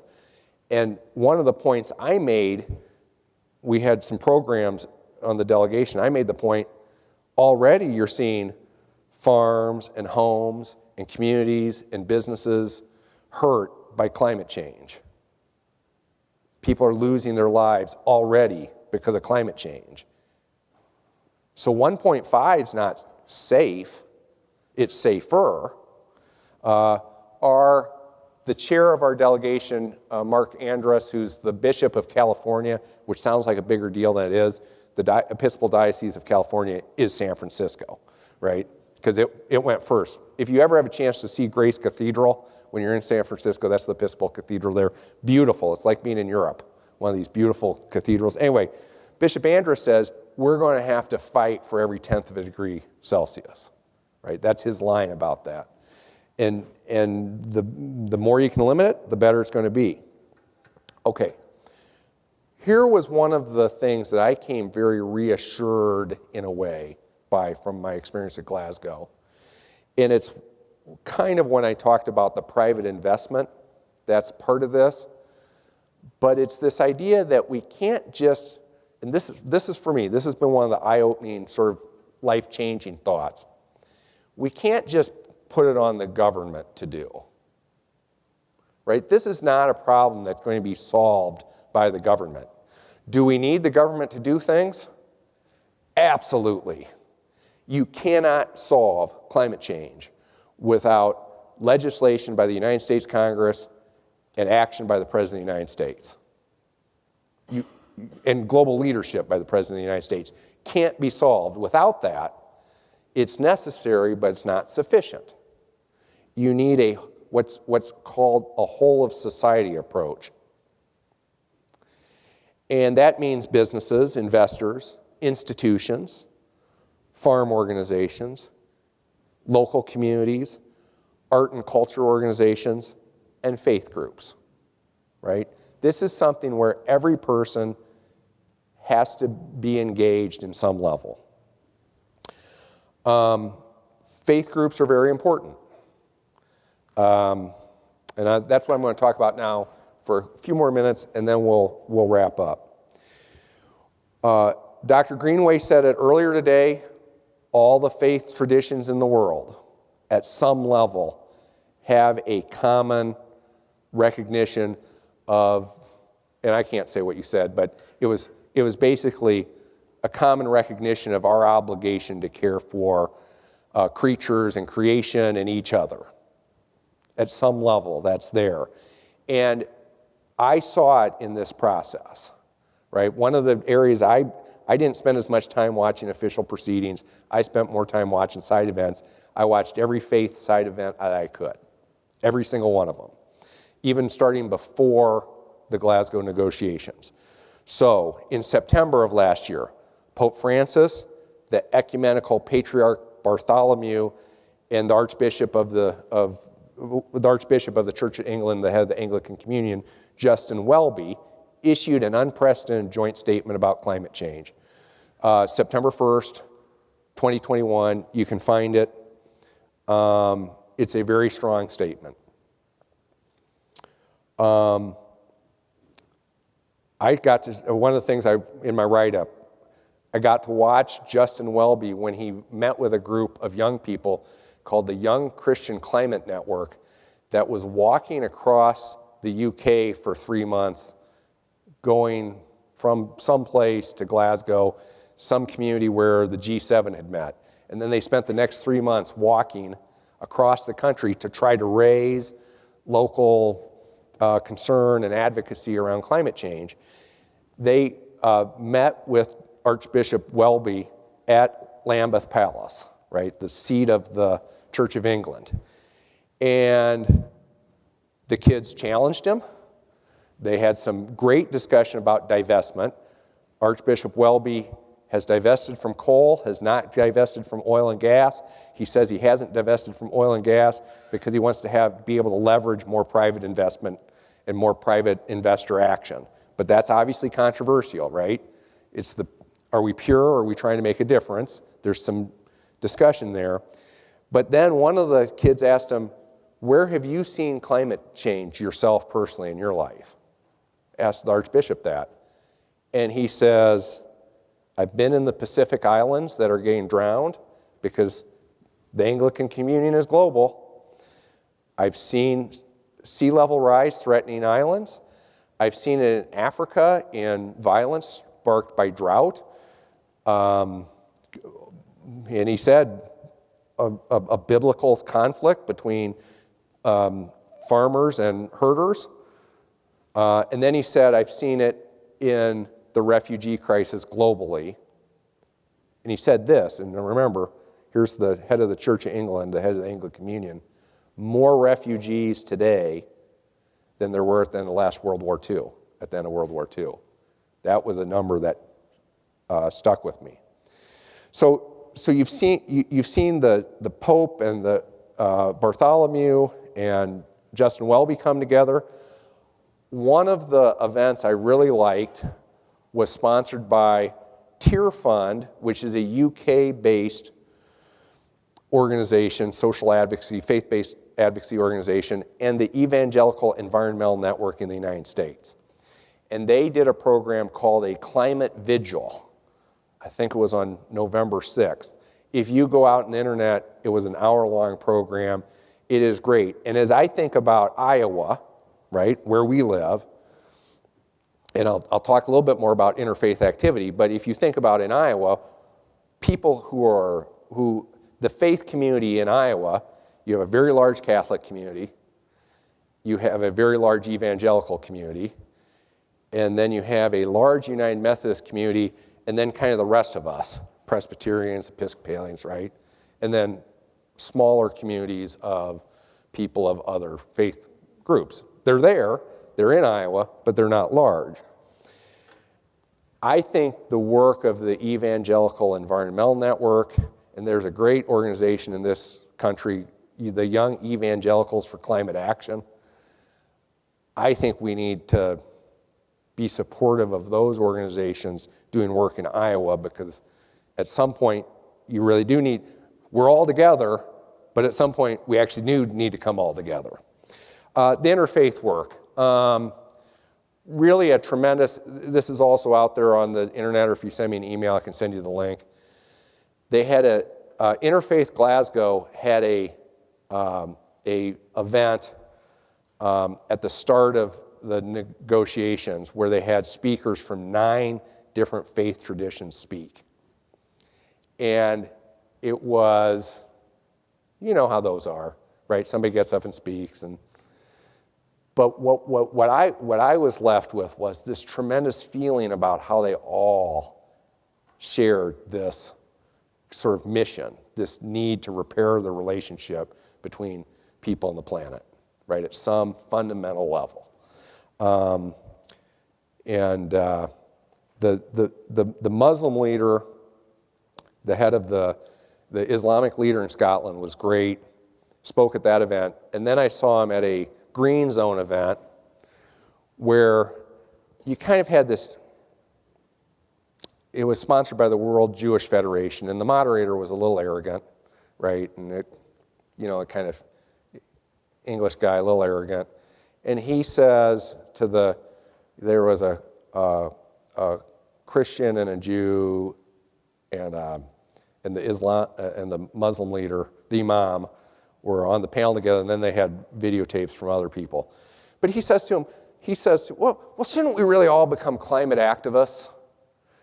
And the Jewish speaker said, yeah, we really need to do that. We really need to do that. And the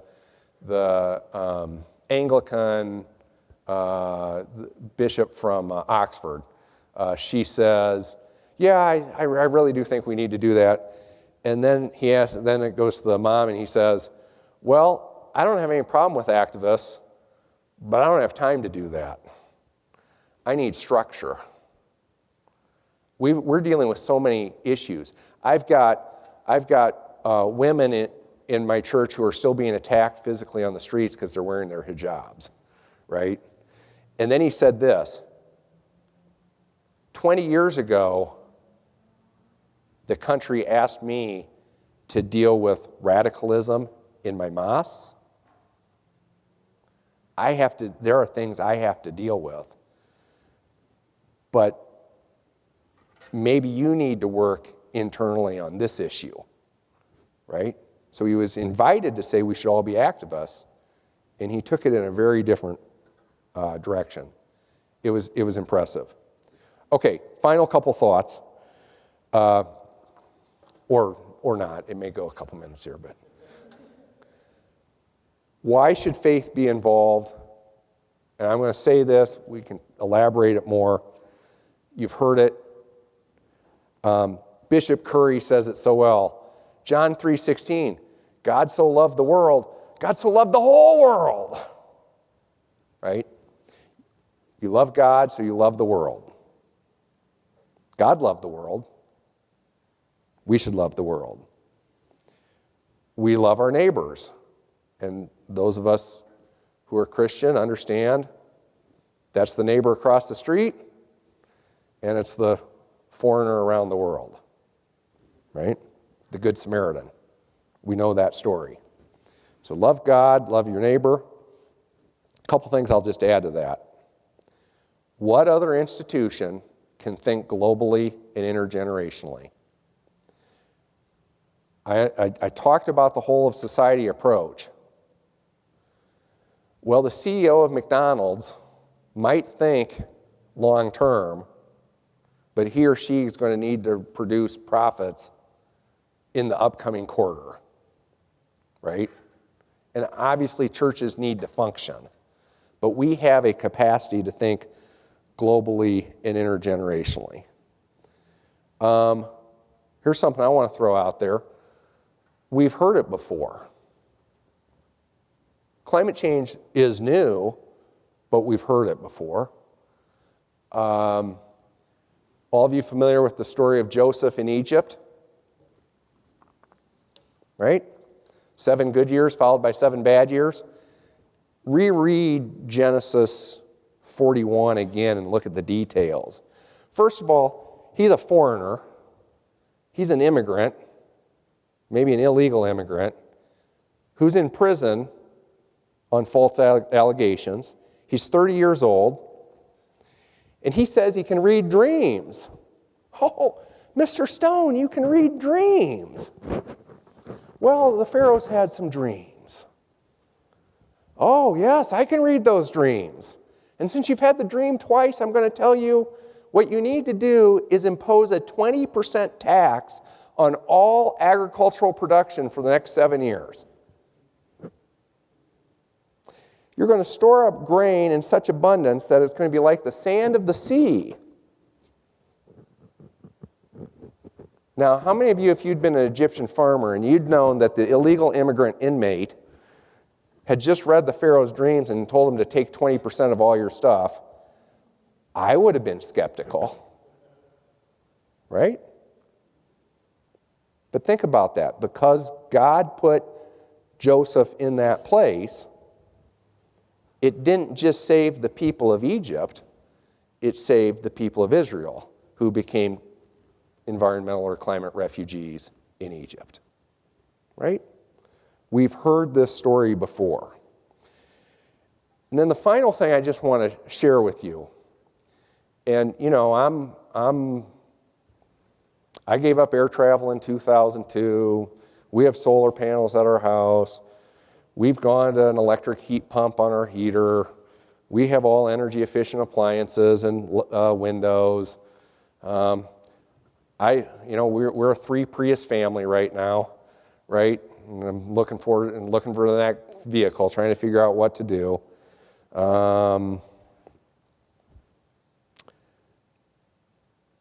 Can you make change? Can we make change in society? Can we make change as a community? Can you make change as individuals? And that's the final answer. I mean, we have our constant companion.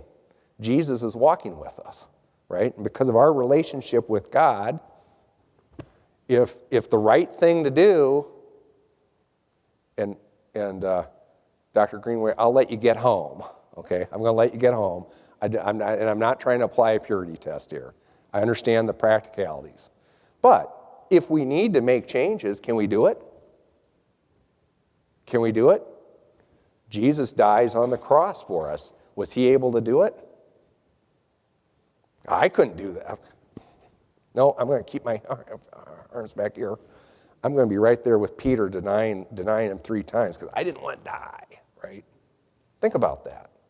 Okay, so he could do it. So all we're being asked to do is use renewable energy, be fuel efficient,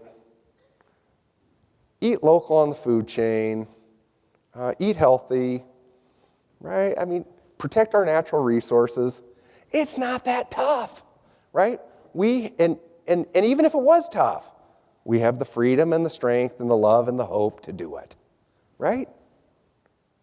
Could you join a monastery if that was what was necessary to deal with climate change? I could, right? It's not that tough. So that's why people of faith should be involved.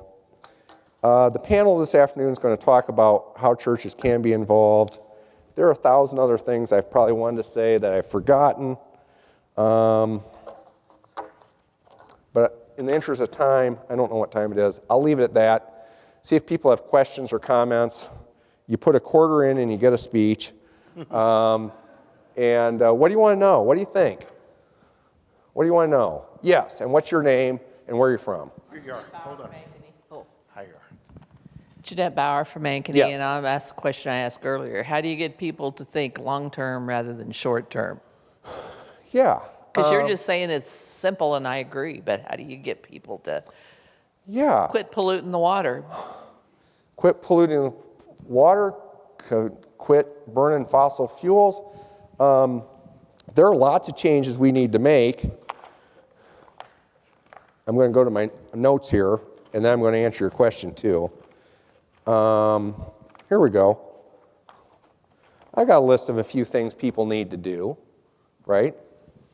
Energy conservation, energy efficiency, green buildings, 100% renewable electricity, electricity storage, electric vehicles, fuel-efficient vehicles, rail and transit, transportation demand management, walkable and bikeable communities, renewable fuels, local and healthy foods, farm conservation practices, soil health, comprehensive watershed management, cover crops, crop rotation, no or reduced tillage, vegetated buffer strips and terraces, wetland restoration, prairie restoration, reforestation, research and development of new technologies, fight invasive species, reduce nitrogen fertilizer, reduce methane, do more pre-disaster hazard mitigation, build tornado, hurricane, and fire-safe rooms, floodplain protection, detention basins, pervious pavement, rain gardens, rain barrels, and cisterns, disaster relief and recovery refugee services.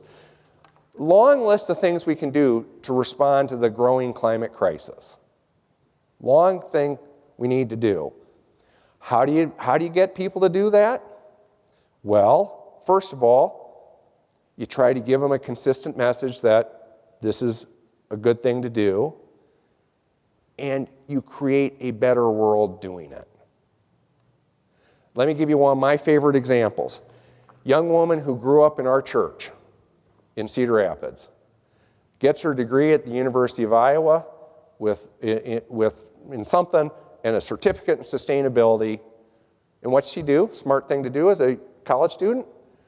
She asked Senator Hogue, gosh, I have this degree in sustainability. You have any suggestions for jobs? And I said, well, what kinds of things do you want to do? We talked about it. She's now working for Eagle Point Solar in Dubuque. She designed solar systems. Their business is rapidly growing.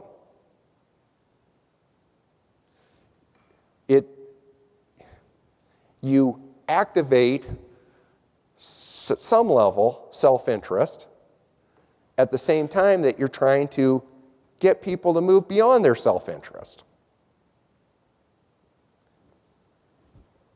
You just have, you have to, it works. What do the young people like to do today?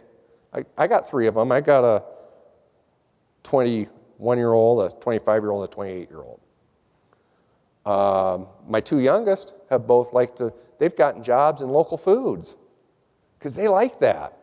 They love that. It's what they want to do, right? My son is getting a master's degree in field biology. Dad sits here, I hope he can find a job someday, right? But he loves it. So he goes out there and he's studying the genetic composition of slender salamanders in this valley in California versus this valley. And are there genetic differentiations with geographic differentiations? They like this stuff. It's what they want to do.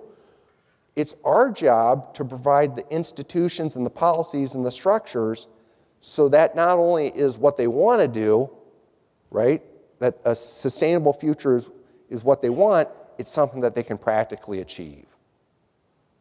When you asked Professor Gerard Hardy that earlier, my reaction was, it's policy, right? And now I'm back to telling you, it's not just about government, but government has a role to play in this. Why do we have a solar energy industry in Iowa today? It was because in 2013, we found a way to create a state solar energy tax incentive.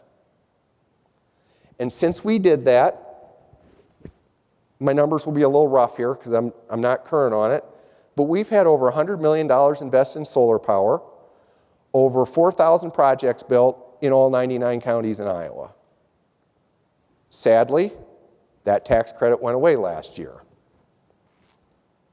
Very sad. But if you have good public policy, you can make it work for people. I think the biggest problem, there are 2 big problems with climate change. Number 1 is inertia. If we just keep doing it the way we've been doing it, we are on a highway to catastrophe. It's just going it is going to get significantly worse until we take significant action. We've got to break the inertia. But the second big problem is people haven't seen, they haven't felt like, I mean, look out the window. Do those people feel like there's a solution that works for me on climate change? Because if there's not a solution that works, I'm going to take my chances with the problem. I think that's where many Americans have been. Well, if the solutions work, solar power turns on the lights, energy conservation, they all work, right? And we have to help people see and feel the solutions. Final thing I want to say about this is, at some level, don't worry about your question. What I want people to do is one more thing. Whatever you're doing right now in your life on climate, do one more thing. And then, here's the tricky part, and then do another, right?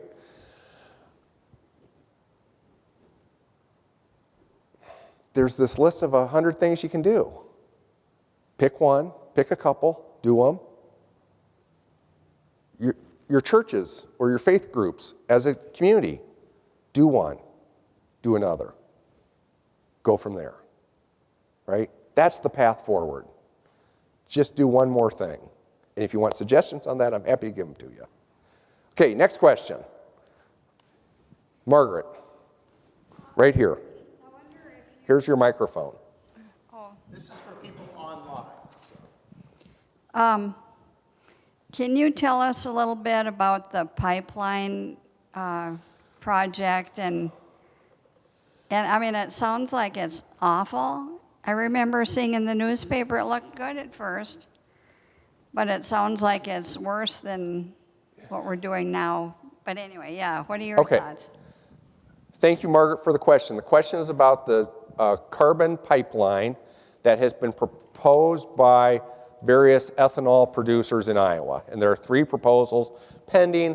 One of the things that's very grating about the proposal is they're applying to get the power of government to take people's farmlands and other property to build carbon pipelines through their property, which is awful, just as awful as the Dakota Access Pipeline, which was built through the state a few years ago, right?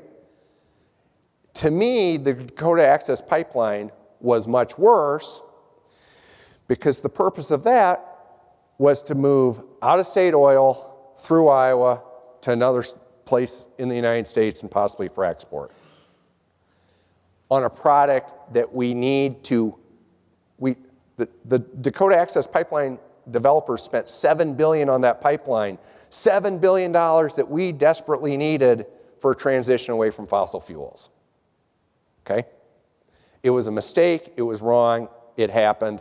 Someday I hope we shut that pipeline down and turn it off. Now we're in on the ethanol industry. By the way, just to be unequivocally clear, I'm opposed to those projects, right? They bother me less than the oil pipeline because here they're capturing carbon dioxide from ethanol plants and trying to take them to deep geological formations. One problem I have with the project is once that carbon leaves Iowa, we have no say-so over it. And how do we know it's going to be used for deep geological storage rather than what it might be used for, which is enhanced oil recovery, especially if it goes to North Dakota. I don't trust that with a 10-foot stick. Okay?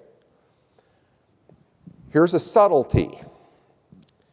Capturing carbon dioxide from ethanol plants happens to be a lot easier than capturing carbon dioxide from virtually any other type of industrial facility. So, I'm going to be tangible on this. The carbon capture technologies on coal plants that are being experimented with are generally proving to be miserable failures. Best case scenario, capturing 40 or 50% of the carbon dioxide. With ethanol plants, and I have visited the ethanol plant in Shenandoah where they capture carbon dioxide, not, by the way, for shipping to deep geological formation or enhanced oil production, but because they're using it to feed algae to try to produce more fuels and other byproducts. It's an interesting experiment. I went there in 2014 with Senator Whitehouse, okay? But the process of capturing carbon dioxide from an ethanol plant actually turns out to be much easier than capturing it from a coal plant or other sources. This is one of the subtleties that makes this issue a little more difficult. Because if you're going to go down the route of using carbon capture technology, not just plant trees and use natural carbon capture technologies, it might actually make sense to start with the ethanol industry. So that's the issue, right? It also gets into the debate over ethanol. And we discussed this briefly in Irene's program this morning. I have generally been supportive of renewable fuels. I know you can't biofuel your way out of the climate problem, and you can't. It's not possible to do. To me, ethanol has been superior to oil. There are people who disagree with that. And I'm going to just say that's where it's at. As you can see, I can talk for a long time when somebody asks me a question. But I hope that gives you some background. The fundamental problem here is back to what I said at the outset, which is the use of eminent domain, which should be limited for public uses, being used on people's property so that a carbon pipeline owner can make more money. That's very offensive. But this project is less offensive to me than when the oil companies did it with the Dakota Access Pipeline, right? Those fossil fuel companies, you know, I've watched a couple programs on PBS recently. They've just had great shows.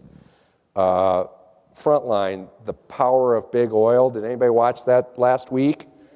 Okay, if you get the chance, it's a Frontline show, Power of Big Oil.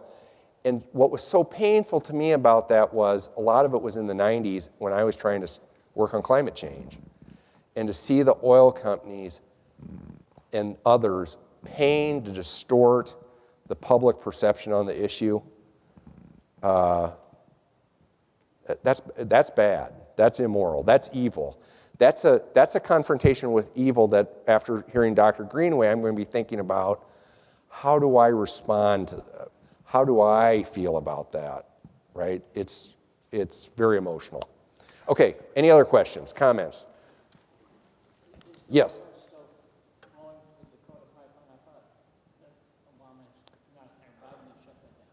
So the question was, is the oil still flowing through the Dakota Access Pipeline? And the answer to that is yes.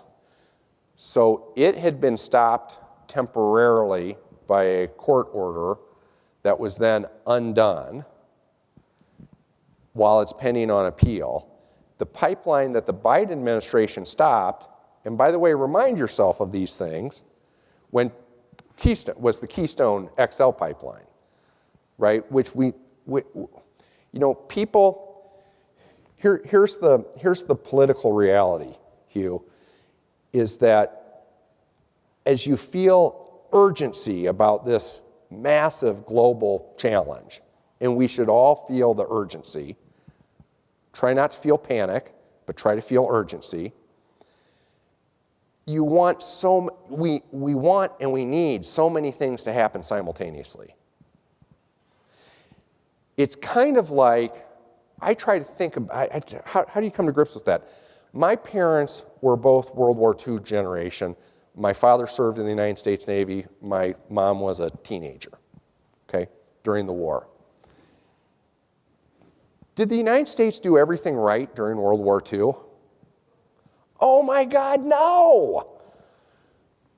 Bad military decisions, bad policies like the internment of the Japanese.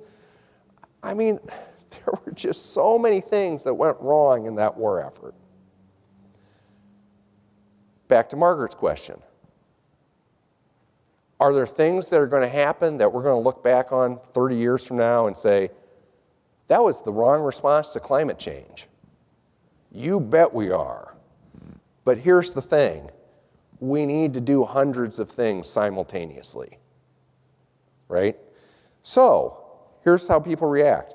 Biden stops the Keystone XL pipeline. Okay, you did that, but you didn't do this. You did X, but you didn't do Y.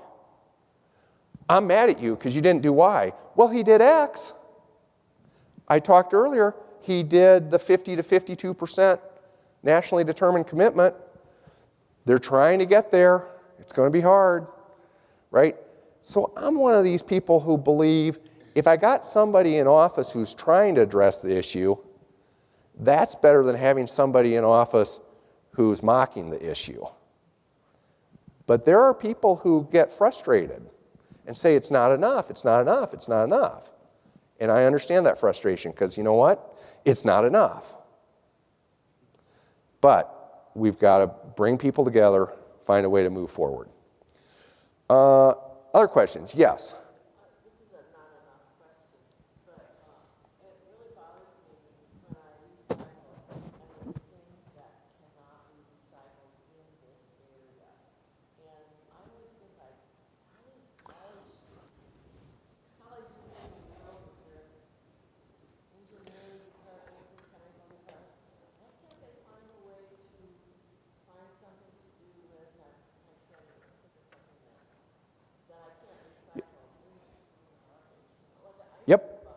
Okay.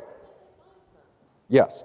So the question was, for people who couldn't hear the question, how do you deal with the fact that there are things that could be recycled that can't be recycled because of the market or because of the lack of development of alternative uses, right?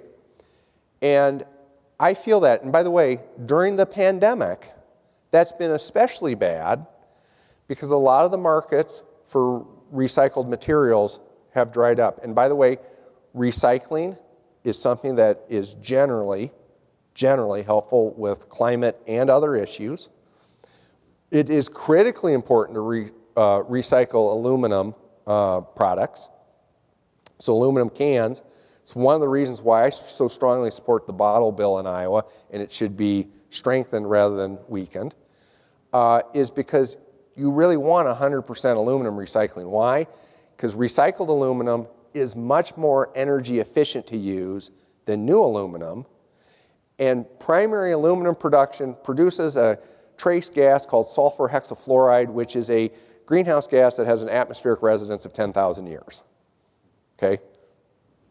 It's not carbon dioxide, it's not methane, it's not nitrous oxide, but it's there. It's one of these trace greenhouse gases. So we should have 100% aluminum recycling, 100%. There are other materials that you recycle that it's good to recycle, but the energy balance isn't as great. And I'm just going to use the tangible example of that. What is glass? Glass is ground sand, basically. Well, there's not a shortage of sand in the world. Why do I think we should be so careful about recycling glass? So that people don't throw it out in the yards and the playgrounds where my kids are going to step on it. Which, by the way, when I lived in Minnesota, which did not have a glass, at the time, did not have a glass recycling program and did not have a deposit, it was terrible because all the parks, there was all this broken glass all over the place. So it kind of depends on the materials. And here's what I would say. Remember, recycling is only part of that waste hierarchy. Reduce, reuse, recycle. So do the best you can under the circumstances that you're in. If that's the one thing you want to work on, contact the local solid waste agency, right? And talk to them about, is there something as a citizen I could do to help advance that? But then remember, when you do that, after you get that done, and that might take 2 months or 2 years, then you're on to the next one. And you're constantly trying to add things to your sustainability repertoire. Let's go here. Oh, right. Alex I has didn't do it. my job. Is it on? Okay. Sarah Borzo with the Metro Waste Authority in Okay. Des Moines. I've heard 2 times her do her presentation. She is amazing, informative. It's really worthwhile bringing her to your organization to hear her speak. The glass was a mistake to put into the one system recycling. Yes. So there are places in Des Moines where you can just take your glass. There's one in Windsor Heights. You're right about the tin and plastic. Why did we ever start water in a bottle? I don't know. But Des Moines we just built in this area in Grimes, state-of-the-art recycling plant. And they're going to be giving tours. I want to go take a tour. She really is a wonderful, wonderful speaker. If people want her contact information, I can help with that. And Go ahead.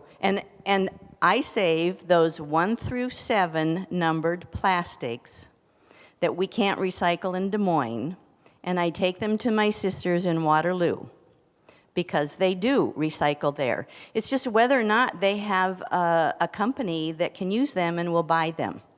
It's back to the money thing. So Thank you. I love this area. What was your first name? Her first name? No, your first name. Oh, Diane. Diane. Thank you, Diane. Thank you for that, for sharing that.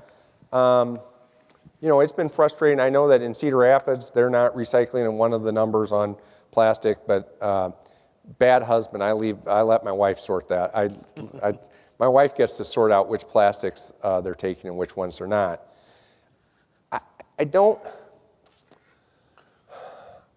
I don't want to end on this kind of note here, because you can rapidly, and it's necessary, but it's not, you can rapidly get down into some very low weeds on talking about these things. And, one of the great things I did in the 2018 election was I became the designated office recycler for the local political party to which I belong, right? Because otherwise they would have just thrown everything in the trash because they didn't have time to think about it. So what I would do is, twice a week, I would take the recycling out of that office and deal with it. So there are lots of ways to contribute and participate. But here's, I want to get back to a little bit of this bigger picture, right? We're talking about 8 billion people where almost everyone wants to live at a standard of living of the lifestyles of the rich and the famous in West Des Moines, right? In a world where for the 30 years I've been working on this, carbon dioxide emissions, greenhouse gas emissions, climate pollution is not going down. It's going up. And the rate of increase in the atmosphere is accelerating. And it's having real consequences. And I understand the sentiment, but it is a life and death issue. And if it's not a life and death issue for people in Iowa all the time, although question that, right? We've had people die in disasters in Iowa. Cedar Rapids flood of 2008, nobody died. Great, caused $5 billion of damage in Cedar Rapids, but nobody died. Good news is we had a government that sent us $1 billion, federal government, and a state government that sent us a bunch of money, thanks to good state legislators, and we were able to overcome some of that. And then you look at something that happens in a place like the Philippines. Typhoon Haiyan in 2013 kills over 6,000 people. In the article, I think, that I've passed out, I think I talk about there's a young woman from the Philippines who spoke at Glasgow, Marinelle Ubaldo, a Albedo C movement person from the Philippines. She was 16 when Typhoon Haiyan hit. She lost several relatives in that storm. She defines herself as a Typhoon Haiyan survivor. And she talked about, at the Green Zone event on women and climate and education, talked about the psychological trauma of repeat disasters. And then 1 month later, the Philippines was hit by the third most costly typhoon in its history, Super Typhoon Odette, in December of 2021. 400 people killed, 1 million left. 1 million people left homeless. So, I want you to think about the magnitude of the problem. And I want you to think about the magnitude of the solution. I've asked you to do one thing, right? You're always trying to add something. But how do you get yourself, your community, your faith group, your city, your state, your country to do more? I'm going to go ahead and just rattle off my suggestions for what churches can do. We may repeat some of this in the panel discussion. I'll talk about Lily at the end. Okay. Yes. So number one, every faith community should study faith and climate together. You should have ongoing study opportunities. Right now, I'm running for the Episcopal Church on a regional basis, a virtual book study on Saving Us by Catherine Hayhoe, and inviting people to join us. We've had about 30 people per session. It's a great book. Here's another great book, A Bigger Picture by Vanessa Nakati from Uganda. Talk about brave, a young woman who started climate striking in Uganda, where such things are not generally allowed, and certainly not for young unmarried women. Study faith and climate together consistently. This isn't something we do once a year. Do it year round. Number 2, do disaster relief together as a congregation. If climate change expresses itself through increasing severe weather and disasters, we have to respond to that. Some people say, oh, Rob, it's too late to do anything about climate change. Yes, it's too late to do some things about it, but there's always something to do. Disaster relief. Number 3, I want to mention, Alex, if I can share this. You mentioned to me that one of the genesis for this conference was your relationship with people in Central America who have been disaster affected, right? There is a role for disaster relief on an ongoing and increasing basis. Number 3, take action in your congregation to demonstrate leadership and be public about it.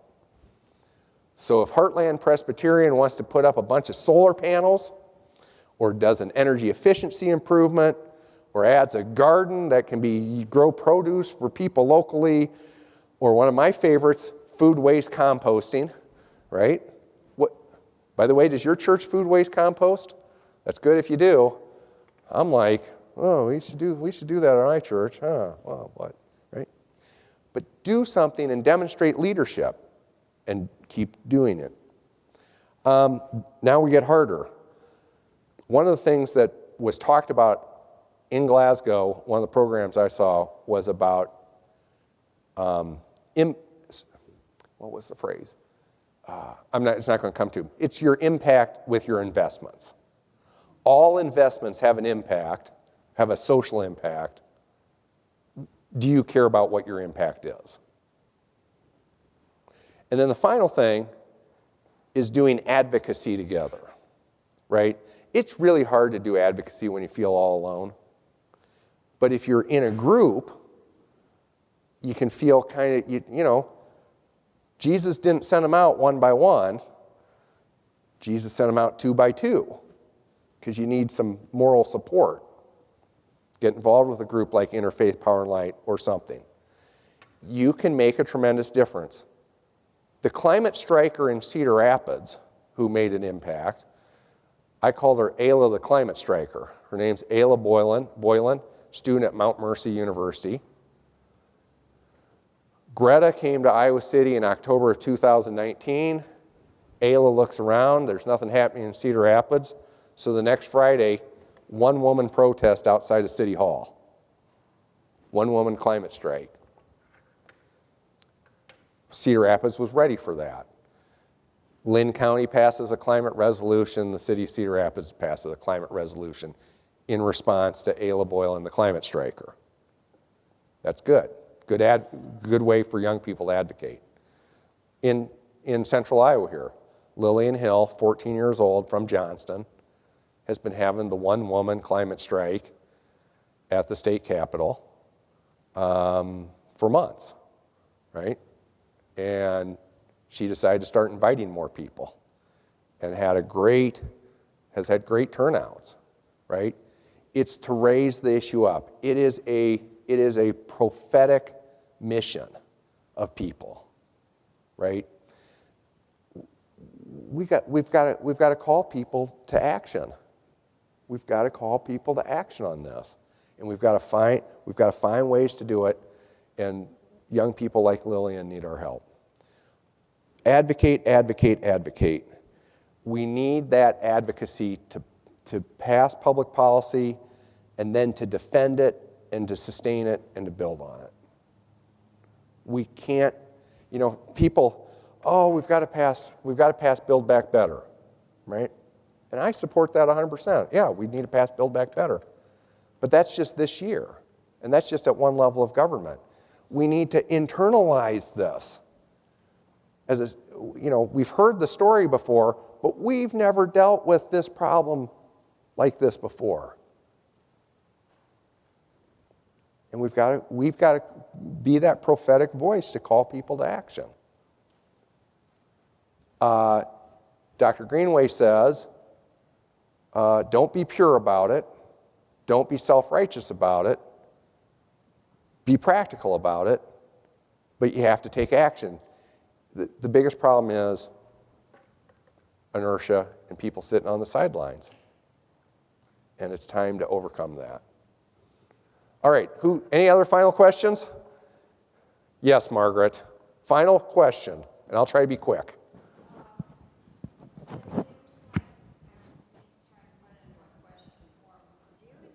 That churches are too shy about saying we need to vote for people who will work with climate action? I think church members are. I think church so the question was, for people who didn't hear it, are churches too shy about speaking up and saying we have to vote for people who believe in climate action?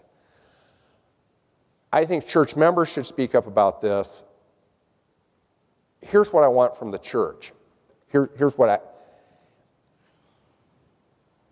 the Episcopal Church, probably true of the Presbyterian Church, is still one of those places in society where not everybody in the pews is of the same political party. We have Republicans and Democrats at Christ Episcopal Church in Cedar Rapids. And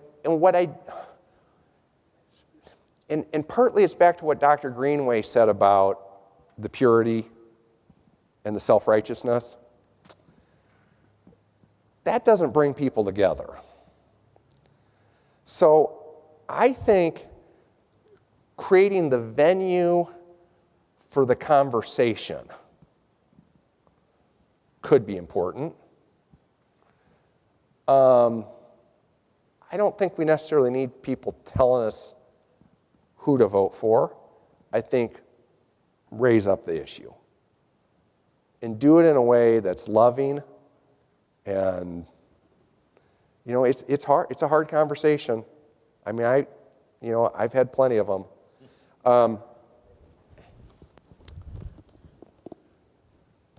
Professor Hayhoe talks about the people who are just dismissive of climate, and that has become part of their identity.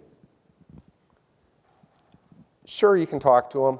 I'm a believer that a doubting Thomas today can be a leader for climate action tomorrow. I truly believe that. Ronald Reagan in the 1980s poo-pooed the science of stratospheric ozone depletion, but then his administration signs the Montreal Protocol on September 16, 1987, right? I just saw Chuck Hagel, who ran the Byrd-Hagel Amendment resolution to oppose the Kyoto Protocol, says, I was misled, I made a mistake. People can change. Robert Byrd, who led the 23-day filibuster against the Civil Rights Act of 1964, in the last decade of his career had a 100% pro-NAACP voting record. People can change. You shouldn't ever give up on people changing, but as Professor Hayhoe says, if they don't change, she's really more concerned about activating the people who are kind of, I don't want to talk about it, right? I don't know. I don't know about climate change. The people who are hardcore, and it's become part of their identity to just point out to you how wrong you are about your understanding of climate science when they disagree with the global climate science community. Don't know how much time you spend on that, but we need to raise up other people. Why should we be concerned? That's why you should do things like study it together, do disaster relief together, show that there are solutions that work, check your investments to make sure you're investing in things you believe in, and doing advocacy together. Bring people together to do those things. All right, with that, thank you very much for your time and attention. What's up next, Alex? I think we have a break. There's going to be some snacks, I think, as well, and then we'll come back to the panel.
Hear him speak. Oh yeah, he's got like a man.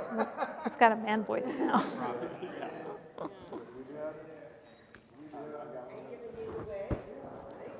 Hello, nice to meet you. I'm Sarah Trone-Garriott, and so tell me about you just a little bit. Doug, to me. Okay, thanks. I teach philosophical theology. This battery's pretty low. Do we need to put another battery in it? Okay. Modern period. Yeah. Environmental stuff. That's why I'm here. Oh, great. Where do you teach? Austin Presbyterian Theological Seminary. Okay. In Austin, Texas. Oh, great. Well, thanks for coming up to hang out with us.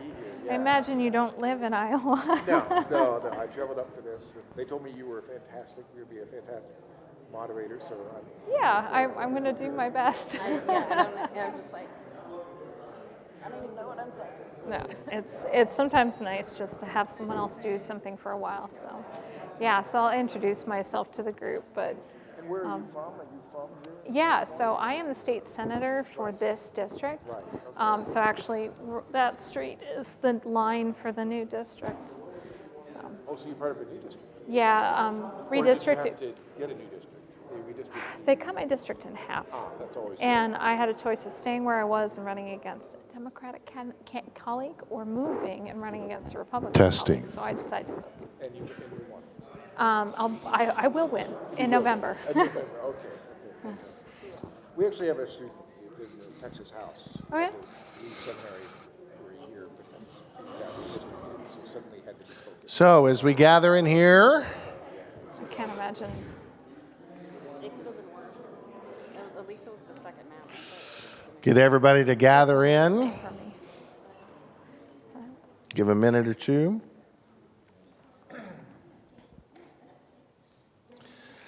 So it's been a great day, hasn't it? It's just been a great day. I've learned so much.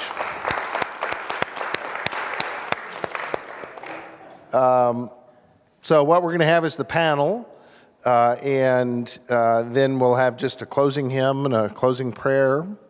And I will let you know that the planning team for this is meeting in a week or two. We've already set the date to do some. We're going to ask y'all to send some evaluations. But our hope is that this is not a one-off. Probably won't have it at Heartland again, but maybe at Indianola or another church that might be willing, the Heartland would be willing to do it, but I think it would be good to have it spread around quite a bit. So one other thing that a couple of things I wanted to highlight. If you were not able to go to any of the streaming workshops, they will be available on our website. So if you, I don't know when he'll get those posted, but they will be on our website probably in the next week or so. You are going to be sent, is that right? Sent an email for an evaluation. We hope you give us some feedback, some things that might work better. I was already told that we need to move the break times from 15 minutes to 30 minutes, which I think a very wise person shared that with me. So. I do want to invite you again, a couple of things. If you're interested, there's some Salvadoran coffee. We relate to a Salvadoran community. If you are interested in purchasing, it's the coffee you drank today. And if you'd like to purchase some, there's right outside the door.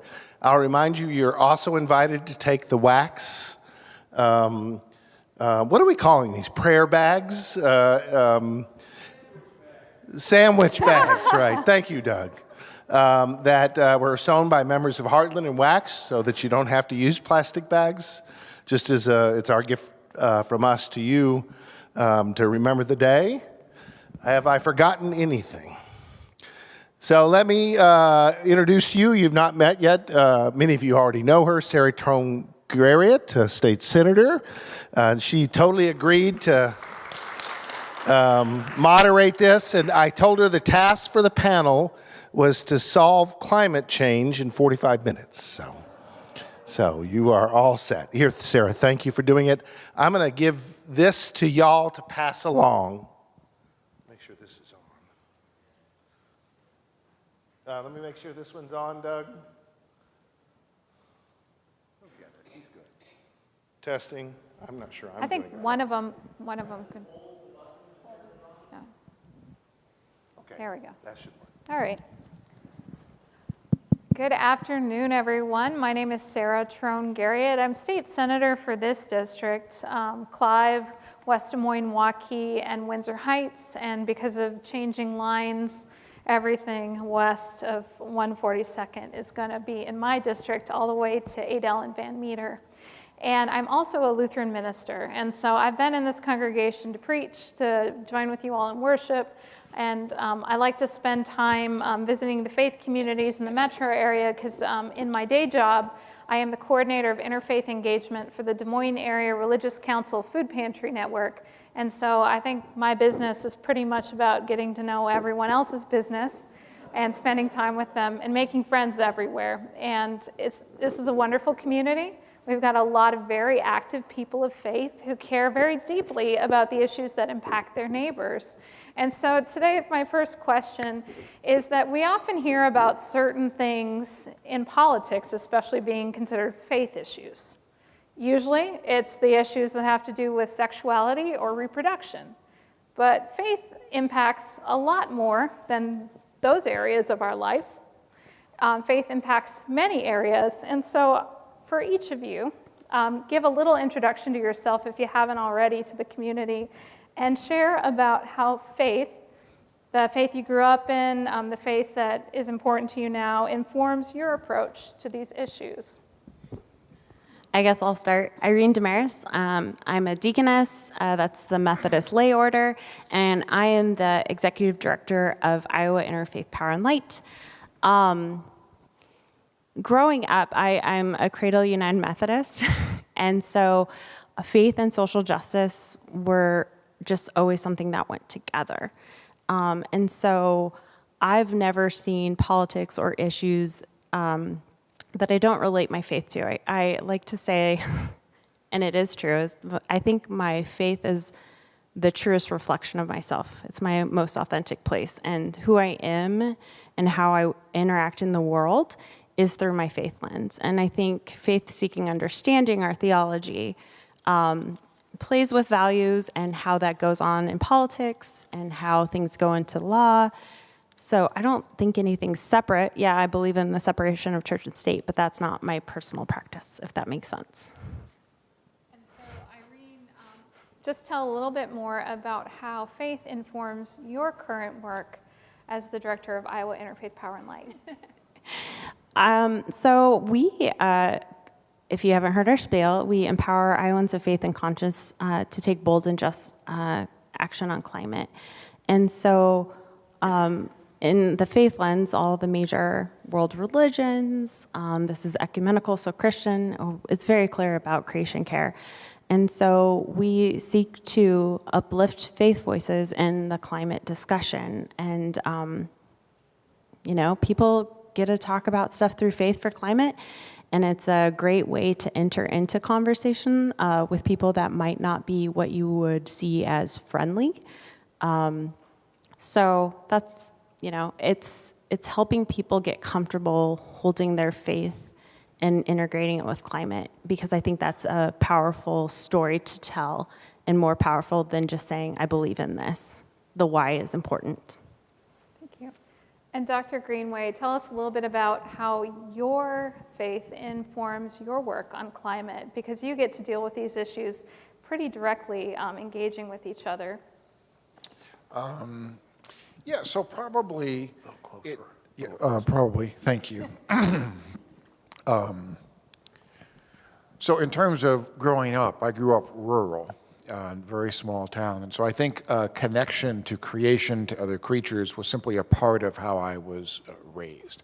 But oddly enough, I went through most of seminary without there being one thing taught about other creatures. It was nothing about animals at all. It wasn't until I actually had some parishioners who were elderly and their kids were long gone and they had lost their cat, and then could not name their grief because they felt like it was just a cat. That in response to that, the next Sunday I preached on why, it's okay to mourn your cat. God mourned your cat, and God treasured the life of that cat.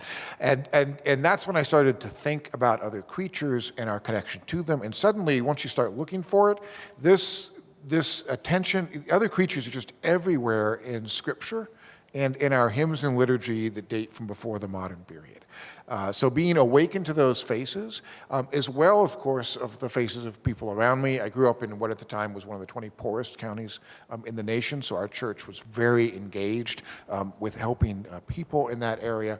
And so seeing faith for me as being seized by God, being seized by agape for every face of every creature, and then understanding how climate change, among other things, is having such a devastating effect and will on other creatures. That is the energy for me that connects these two issues so tightly.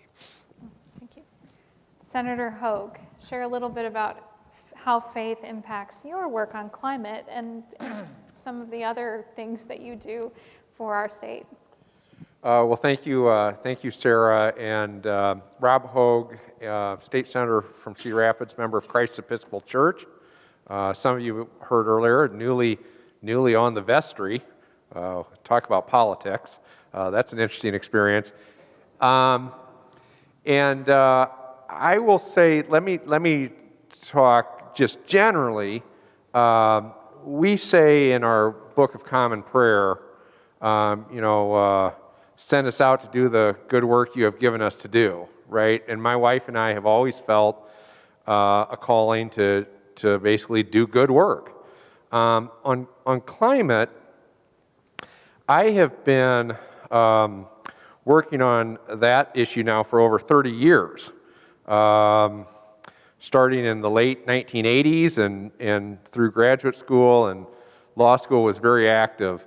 I had an extraordinary experience in 1999 to work for a global warming education project funded by the National Council of Churches, and was forced to think about faith and climate. And obviously, I think the central message is if you love God and God so loved the world, that's something we're called to do. Love our neighbors, not just across the street, but around the world. And for me, you see the people who are being affected by climate disasters, and that's devastating. And we are called out to act to safeguard people.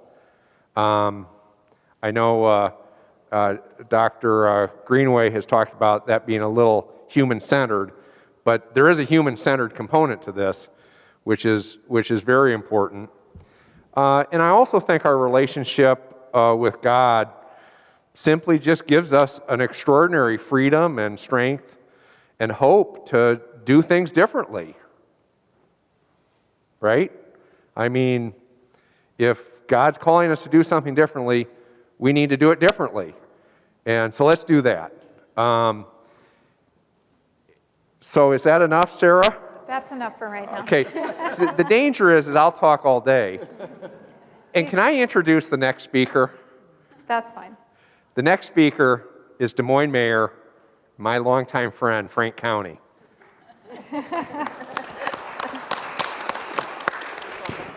At Mayor County, if you don't mind, I'm going to stand up here for a second because I don't know if they all can see me, but I can't see all the faces. So, being as I got here late, I apologize to everybody. But, to the whole point here about faith, and I'm a member of Central Presbyterian Church in Des Moines, and knowing that my whole education at our church was about helping others, and this is about all of us, not just some of us, regardless of faith, regardless of color of skin, regardless of background, regardless of anything, regardless of how much money you have in the bank. It's all about all of us. And I think that as we think about that, and I look at the variety of things, including climate change, that some people politicize. The science is clear here. This isn't a hoax. This is reality. The world is in danger. To be able to move forward as we've seen it during our lifetimes. And as we think about the future for our kids and our grandkids and our great-grandkids and all the generations after, the work that we have to do now is immediate. It's not something that we need to think about doing by 2040 or 2050. And I remember, Rob, when you and I first started working on some of this stuff, people were saying, well, by 2100, you know, we ought to think about it. And then all of a sudden it was 2050. And now it's 2030, and now, to me, it's now. We have to move beyond talking and planning. We have to move to action. Now, the planning and the talking needs to take place at the same time. But I think one of the strengths of faith in the faith-based community is that I hope that the parishioners trust each other. And so let's try to educate everybody about what's going on and talk to them about the realities and not politicize this thing. So Mayor County, we're going to stay with you. Could you share, you know, you're mayor of the largest municipality in the state, and you are undertaking some efforts to address climate change issues.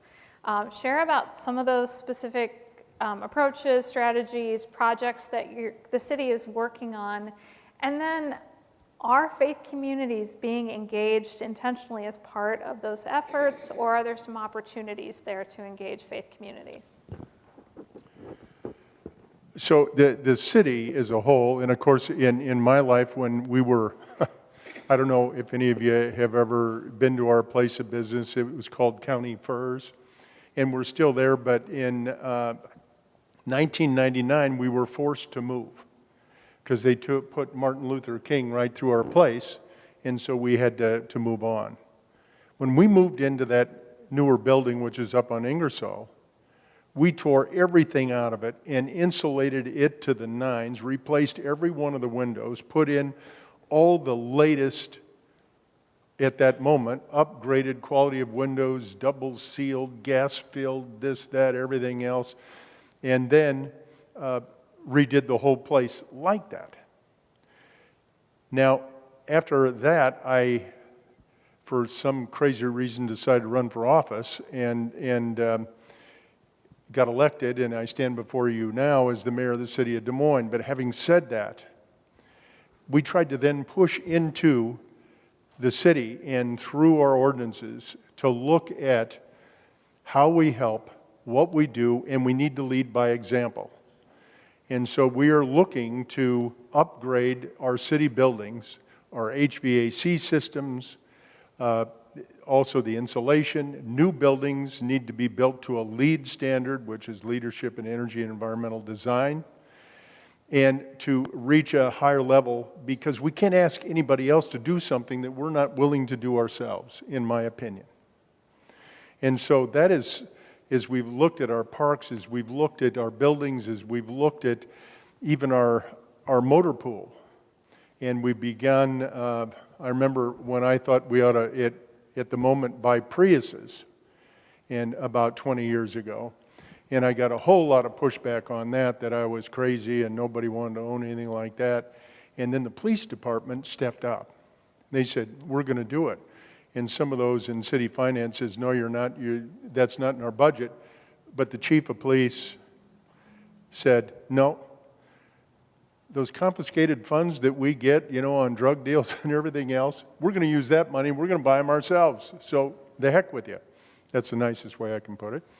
And they went ahead and bought it, and all of a sudden, the national press started looking at it and said, Des Moines is the first city around that is starting to buy these kind of efficient vehicles. And now, of course, we're doing all electric vehicles in some cases.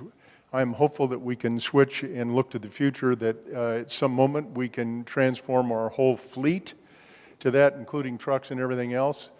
But as we're seeing, and a lot of you know, those vehicles are way more expensive than some of the conventional ones today. But as the price of fuel continues to go up, I think we're beginning to see that, and the maintenance on the electric ones seems to be way less than on the gas-powered ones. So again, we're trying to lead by example. We're trying to work with developers to show them the efficiency that they can convert to their bottom line and make a business case as well as an environmental case for the things that ought to be done. Also, I might just follow up and say, all of us have probably done some things in our lives when we've opened our mouths and said some things, and somebody said either, whoa, I don't want to hear that again, or, oh, that's a really good idea, let's let him do it. And there's a group that's called the International Council for Local Environmental Initiatives, ICLEI, now Cities for Sustainability. They're the advisory group to the UN from the local government perspective. At Glasgow, we pushed very hard to get more recognition for local government. That we're where it happens, whether it's a derecho in Iowa or like 2018 when we had about 10 inches of rain in 3.5 hours. That kind of stuff doesn't just happen around the coastlines. It's happening in the middle of the country. And everybody has to recognize that's a change. I've never seen like that in my lifetime. And then we saw another derecho in the recent past. So we have to think about that. And of course, 500-year occasions. I remember 1993, we had a huge one. 2008, we had another huge one. And we had to bail out, drain out the whole Birdland area and everything else. 2012, we had 3 more events that were near 500-year events. And then the 2 occasions that we've talked about since then, including derechos and all that downpour. We have to think in local places is where it happens. We need to team up with all other levels of government. And we need more people like Rob and everybody else who are out there and realize what the risks are and know that federal government, state government, county government, local government, and citizens, we're all in this together. And as a result of standing up and saying a couple of things, somebody pointed at me at this global leadership meeting we were having in Seoul, Korea, and I didn't know the protocol, so I guess spoke out of turn and told them that we needed to work really hard. Now, we couldn't wait till 2015, this was in 2012, to begin to work on it, because in Copenhagen, we had great hopes. Nothing happened. A lot of talk. They said, well, the protocol is going to change. We're going to get rid of the Kyoto Protocol. It's going to run out at the end of 2012. And I said, when's the next opportunity? Well, 2015 in Paris. So we're going to let the local government people get their input. When the draft comes out, I said, when's that going to happen? They said, well, probably first, second quarter of 2015. I said, this is 2012. We can't wait till then. I'm looking here at this Global Executive Committee, and I see the mayor of Paris. I'll bet the mayor of Paris knows a head of state. I'm looking at the mayor of London. I'll bet he does too. I'm looking at the mayor of Copenhagen. I know she does. And the mayor of Rio, I'll bet he does too. I said, we have to start today. And I sat down. Dead silence. Nobody wanted to say anything. The staff was about as red as that shirt that I see right back there. They didn't like that kind of an outburst. And they said, well, thank you very much. Unless anybody has anything else to say, we're going to move on to food and water. Silence. Then finally, hand goes up over here. It's the mayor of Helsinki. 3 words come out of his mouth. I'm with him. And then all of a sudden, the other 25 mayors in the room said, yeah, you know what? We're with him too. So today, a few years later, I'm the global president of this organization. And next week, I'm going to New York City to have a climate discussion at the UN as they're looking to rearrange some of the protocols and how local government and everybody else interacts. And then the week after that, I'm going to Malmo. The members of ICLEI and our consort, about 3,500 cities from around the world, were coming together virtually and in person to discuss our position moving into COP27. So I'll give you a report after all that's done. So thank you. So just listening to hear about what's happening in the city of Des Moines, maybe some things that some of us might not have known about, buildings, rehabbing buildings, building new buildings to certain kinds of environmental standards might not be things that make the news.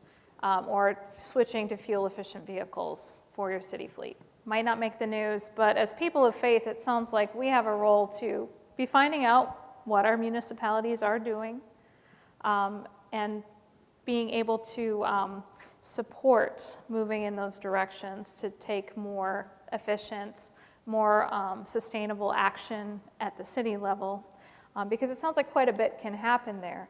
Are there any other encouragements you want to give people of faith and how they could engage at the municipal level with the work you're doing? Well, like Rob, I could be here all day and keep on with this, but I will. One or two. Yeah, but I will say this in terms of what we have done. Those of you who remember the new Wellmark building that's in downtown Des Moines, we sat down with those individuals, and knowing that they have people from all over this area that work there, and they were going to create a new headquarters. And I said, you're in the wellness business, you're in the wellness insurance business. You ought to create a building, and you're asking for our help. But if you just build yet another building and it's not efficient, it's not environmentally friendly, and it's not healthy to work in, I'm hesitant to, give you a whole lot of help here. And I said, I'd suggest that you look at this LEED standard and try to reach a high level of that. Well, the epilogue to that is I got a call from the CEO who was a little shocked when I first told him that, but he called me back and he says, we've made a business decision. I think you're going to be proud of us. Well, what was the outcome? When they finished that building, they were the largest LEED Platinum building that's single owner, single occupant in the world. That sends a shiver down my neck to talk about it. Then you look at older buildings, which we just talked about, and we're trying to redo some of those ourselves. But we worked with the World Food Prize and said the same thing to them. The city still owns that building, and I'll tell you that we give them a rather low rent. They pay $1 a year. Wow. But nevertheless, here's a building that's over 100 years old. And if somebody tells you you can't take a building like that and turn it into a 21st century model, that building is a LEED Platinum building also. They capture over 250,000 gallons of water to flush the toilets and water the plants all the way around it. They have some solar panels on it. They have efficiently redone the whole building. Again, a LEED Platinum building. From the newest to the oldest, it's possible.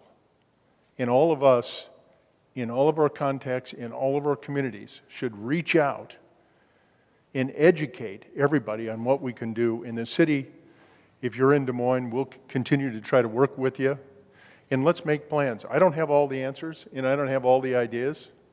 But I see, some of our friends here from Drake University and others, we've worked together to try to do this. So let's keep working together as a community. And it's all of us. It's about all of us and all of our futures, not just some of us. Thank you. Senator Hogue, so you're familiar with some statewide efforts and some local and regional initiatives to address issues of climate change and environment. And so I was wondering if you'd be willing to share some of those good things that are happening in this state that people of faith can get behind and support. Sure. And I like the idea that Mayor County started of standing while we speak, because that is nice to see people. So let me put it this way. The solutions that we have to climate change work. The solutions work. There's a long list of them. Clean energy solutions, agricultural solutions, natural resource solutions, they work. What we need is more people to do them and to speak up and tell people that you're doing them and that they work. I gave this example earlier in my session, but in 2013, we didn't have a solar energy industry in Iowa. There was virtually no solar. the largest solar facility in Iowa was at Prairie Woods Eco-Spirituality Center in Hiawatha. It was a 16 kilowatt unit. And we passed a solar energy tax credit in divided government. And since we did that, we've had over $140 million invested in solar energy, over 4,000 projects. There are projects in all 99 counties. It works. Solar energy works. Wind energy works. Green buildings work. Fuel efficiency works. There are lots of solutions that work in all sectors. Iowa could use more of those at a state level. There have been some backward steps in the last couple years. The legislature allowed the solar energy tax credit to expire. The legislature arbitrarily capped and cut utility energy efficiency programs. So that's been disappointing. But it's not because the solutions don't work. Those were policy decisions made. Here's the thing that I think is one of the things that's important for faith communities to do. I'm going to two of them. One, do things yourself with your own facilities in your own community. So for example, if you have a carpool program, if you've put solar panels on, if you've invested in energy efficiency, if you've got food waste composting going on, if you have a garden that's growing food for food insecure Iowans at your church, your congregation, or your faith community, do that and then speak up with elected officials and the public and let them know it's happening.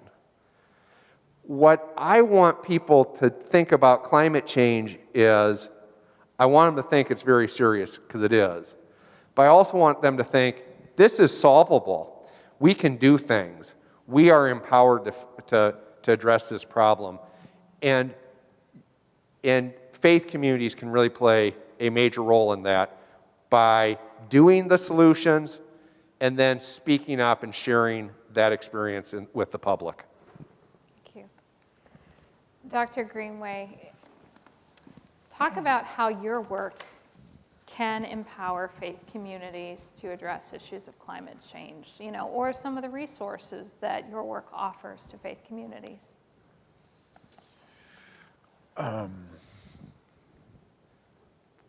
Well, without being, and I think I won't stand,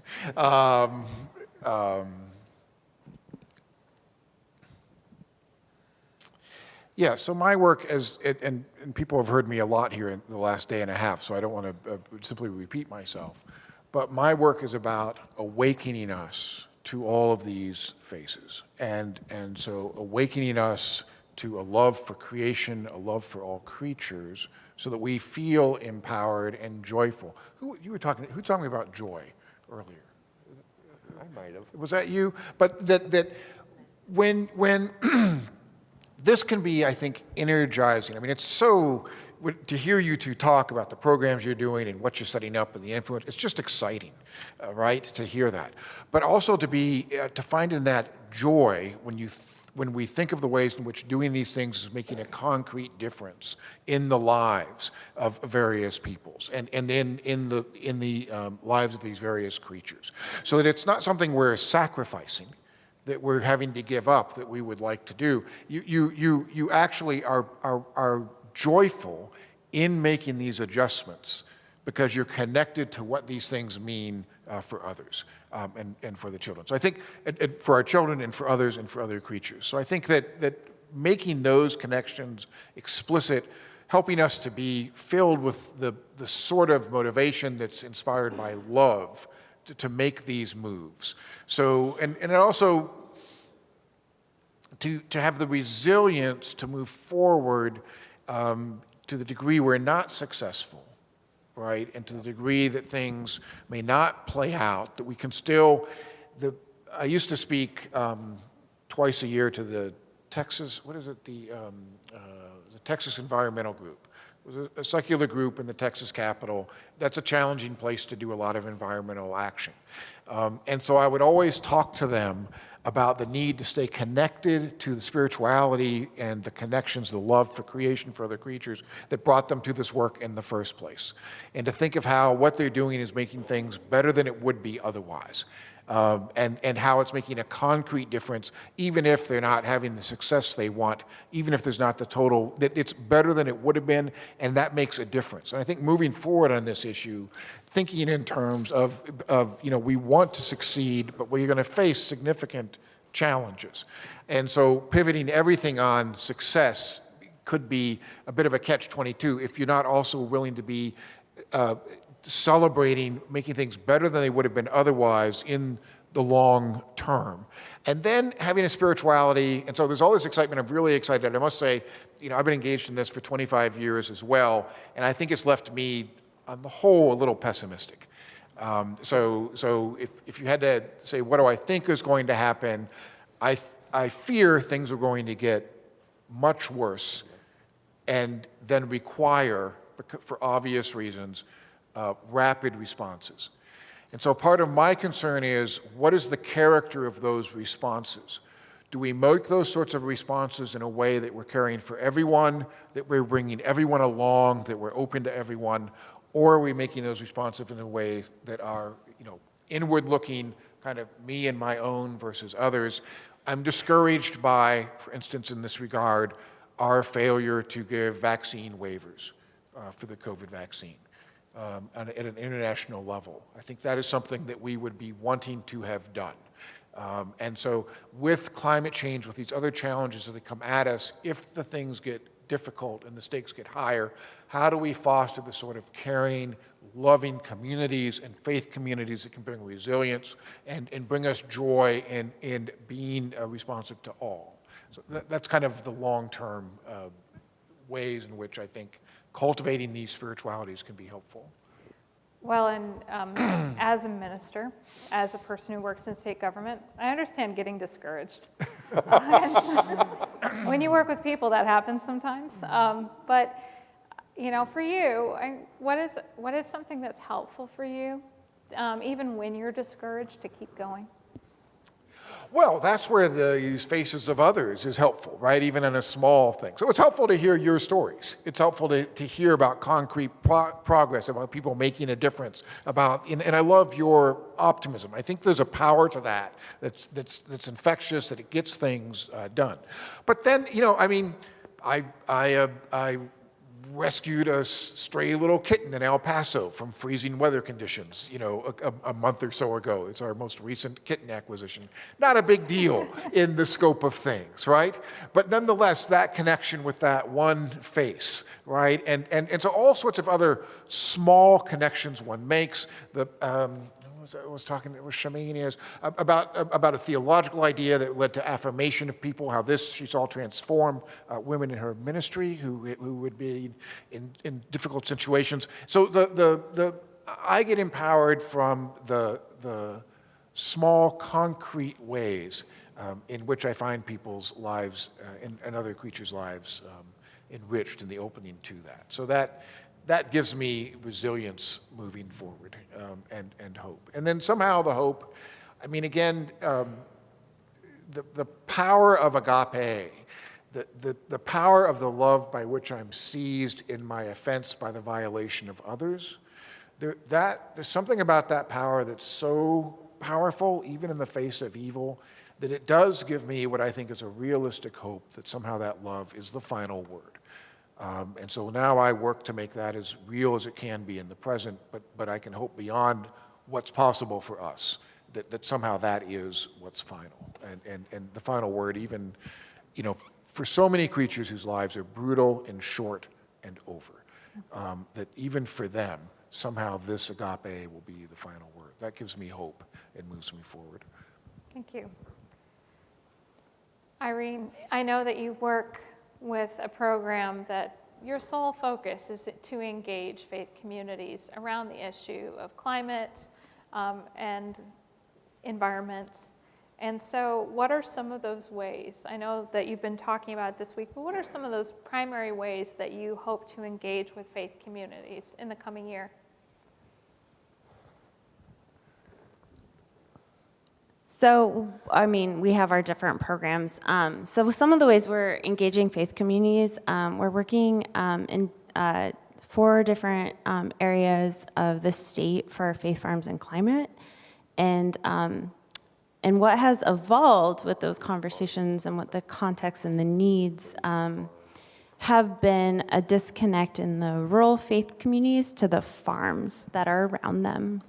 And so how we're going to start engaging these faith communities, and this is kind of a pilot program, so we'll see how it works, is starting to educate our faith communities, our farm-adjacent folk, about how faith is leading farming practices. So talk about what soil health means to a farmer of faith, to talk about why somebody would invest in clean energy, to talk about prairie restoration, and to really start giving some stories and names to different communities. And my hope is to have each of the communities have a faith field day.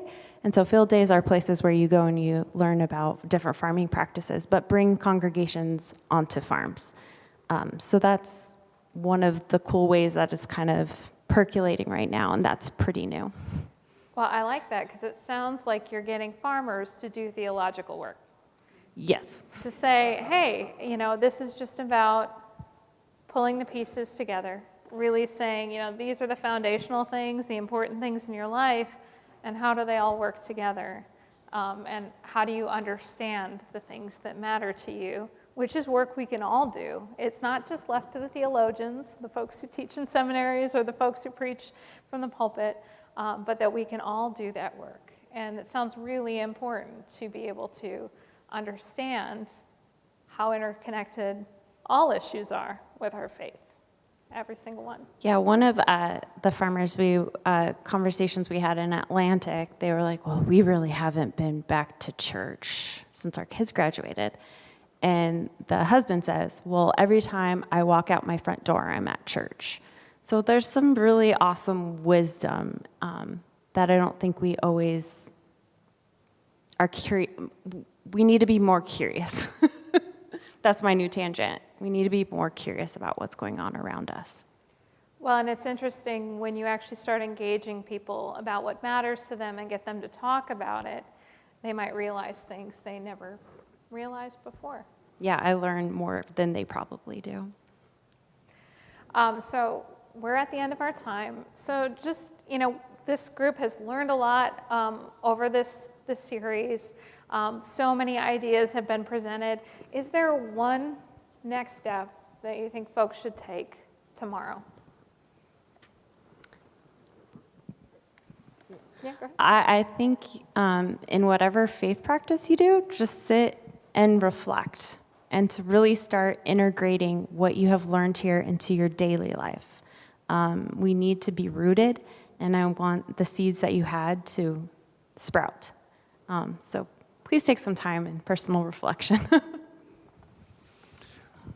I'm assuming everyone else is going to give a great action step, so I'm going to do the contemplative step and say, I think that speed is the enemy of spirituality, and we are just overcome with speed. So my next step would be simply to pause and celebrate, take joy, open yourself to the faces of the creatures like this farmer does every time he walks out his front door, and find some joy and resilience and inspiration there. Just one quick thought. The problem with climate change, and I said earlier that one of the problems with it to the workshop is inertia. We're up against inertia. It is also an urgent issue. And what I'm trying to figure out for myself, just in response to the speed issue, is how do we, you got to slow down to speed up, is kind of what I'm coming up with, right? It is very difficult. I would just say, find one thing you can do as a faith community together to address climate change. Study it, disaster relief, some leadership, look at your faith community's investments, do advocacy together. I've written those down in this article that if you haven't gotten, you can get. I have an email address there. I'd love to talk more with you about that. Final thing is I got to put a plug in for Plymouth UCC Church is having David Thorson speak on May 1st in the afternoon. He was the first American to sail both ways through the Northwest Passage, and he's an Iowan. And it's an extraordinary presentation if you haven't had a chance to see David speak. Wherever you are on the issue and wherever people you know are, everybody can get more informed, more involved, do more, and speak up more. And I would just challenge you to find out what works for you and your community and do it. I'm going to quickly stand up again. I would encourage all of you to get involved in every sector of the future. Climate certainly is a huge one. I've got to tell you, those of you who have lived around here and drink the Des Moines Waterworks water, you know that a number of years ago, we were very concerned about our source water and the stuff that was in it. And we had a lawsuit. Well, it got thrown out because apparently the responsibility of the people that oversee that was not to preserve the Clean Water Act, but to improve the productivity of farm ground, which I think is important. My progenitors, especially on my mom's side, came off the farm. My grandfather used to preach to me, this is about the future. It's about the future generations. We have to all do what's necessary. We have to build the soil. Well, we have to protect our water resources. We have to protect our soil. We have to protect the climate. We have to do all those things. And that education that we're talking about, whether it's through faith-based, whether it's science-based, whether it's community-based, we all have to work together, and we have to get out there, and we have to let the world know that even in Iowa, our future is endangered. And we have to do what we can to protect all of our resources, from the climate to the water to the soil. And keep in mind, and I'm sure our elected officials know this, we lose around 4,000 pounds per acre of topsoil per year off of Iowa ground. And know that unlike the 100-year century farm that my grandfather prayed about and talked about, farm ground, 70% of it today is controlled by corporate farming. And you know what their concern is? ROI, return on investment this year. We need to think about the future. We have to fight for the future, for future generations, educate everybody, and let them know Iowa's a special place and we have a chance. Let's protect it.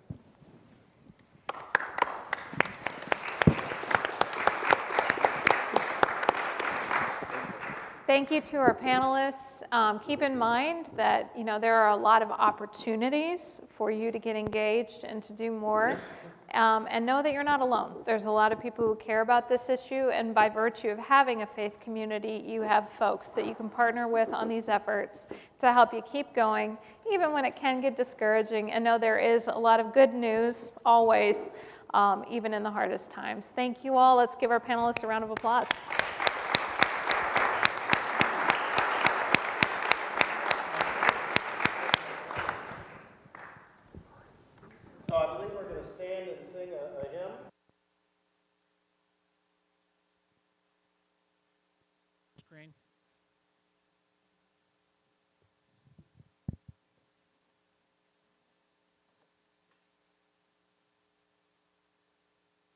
We're going to join in singing our closing hymn, God of the Sparrow.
us close with another prayer from Pope Francis.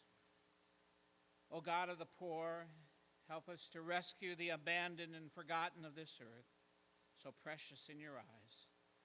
Bring healing to our lives, that we may protect the world and not prey on it, that we may sow beauty, not pollution and destruction. Touch the hearts of those who look only for gain at the expense of the poor and the earth. Teach us to discover the worth of each thing, to be filled with awe and contemplation, to recognize that we are profoundly united with every creature as we journey towards your infinite light. We thank you for being with us each day. Encourage us, we pray, in our struggle for justice, love, and peace. And now let us go with the grace of the Lord Jesus Christ and the love of God and the fellowship of the Holy Spirit. Thanks for being here this weekend.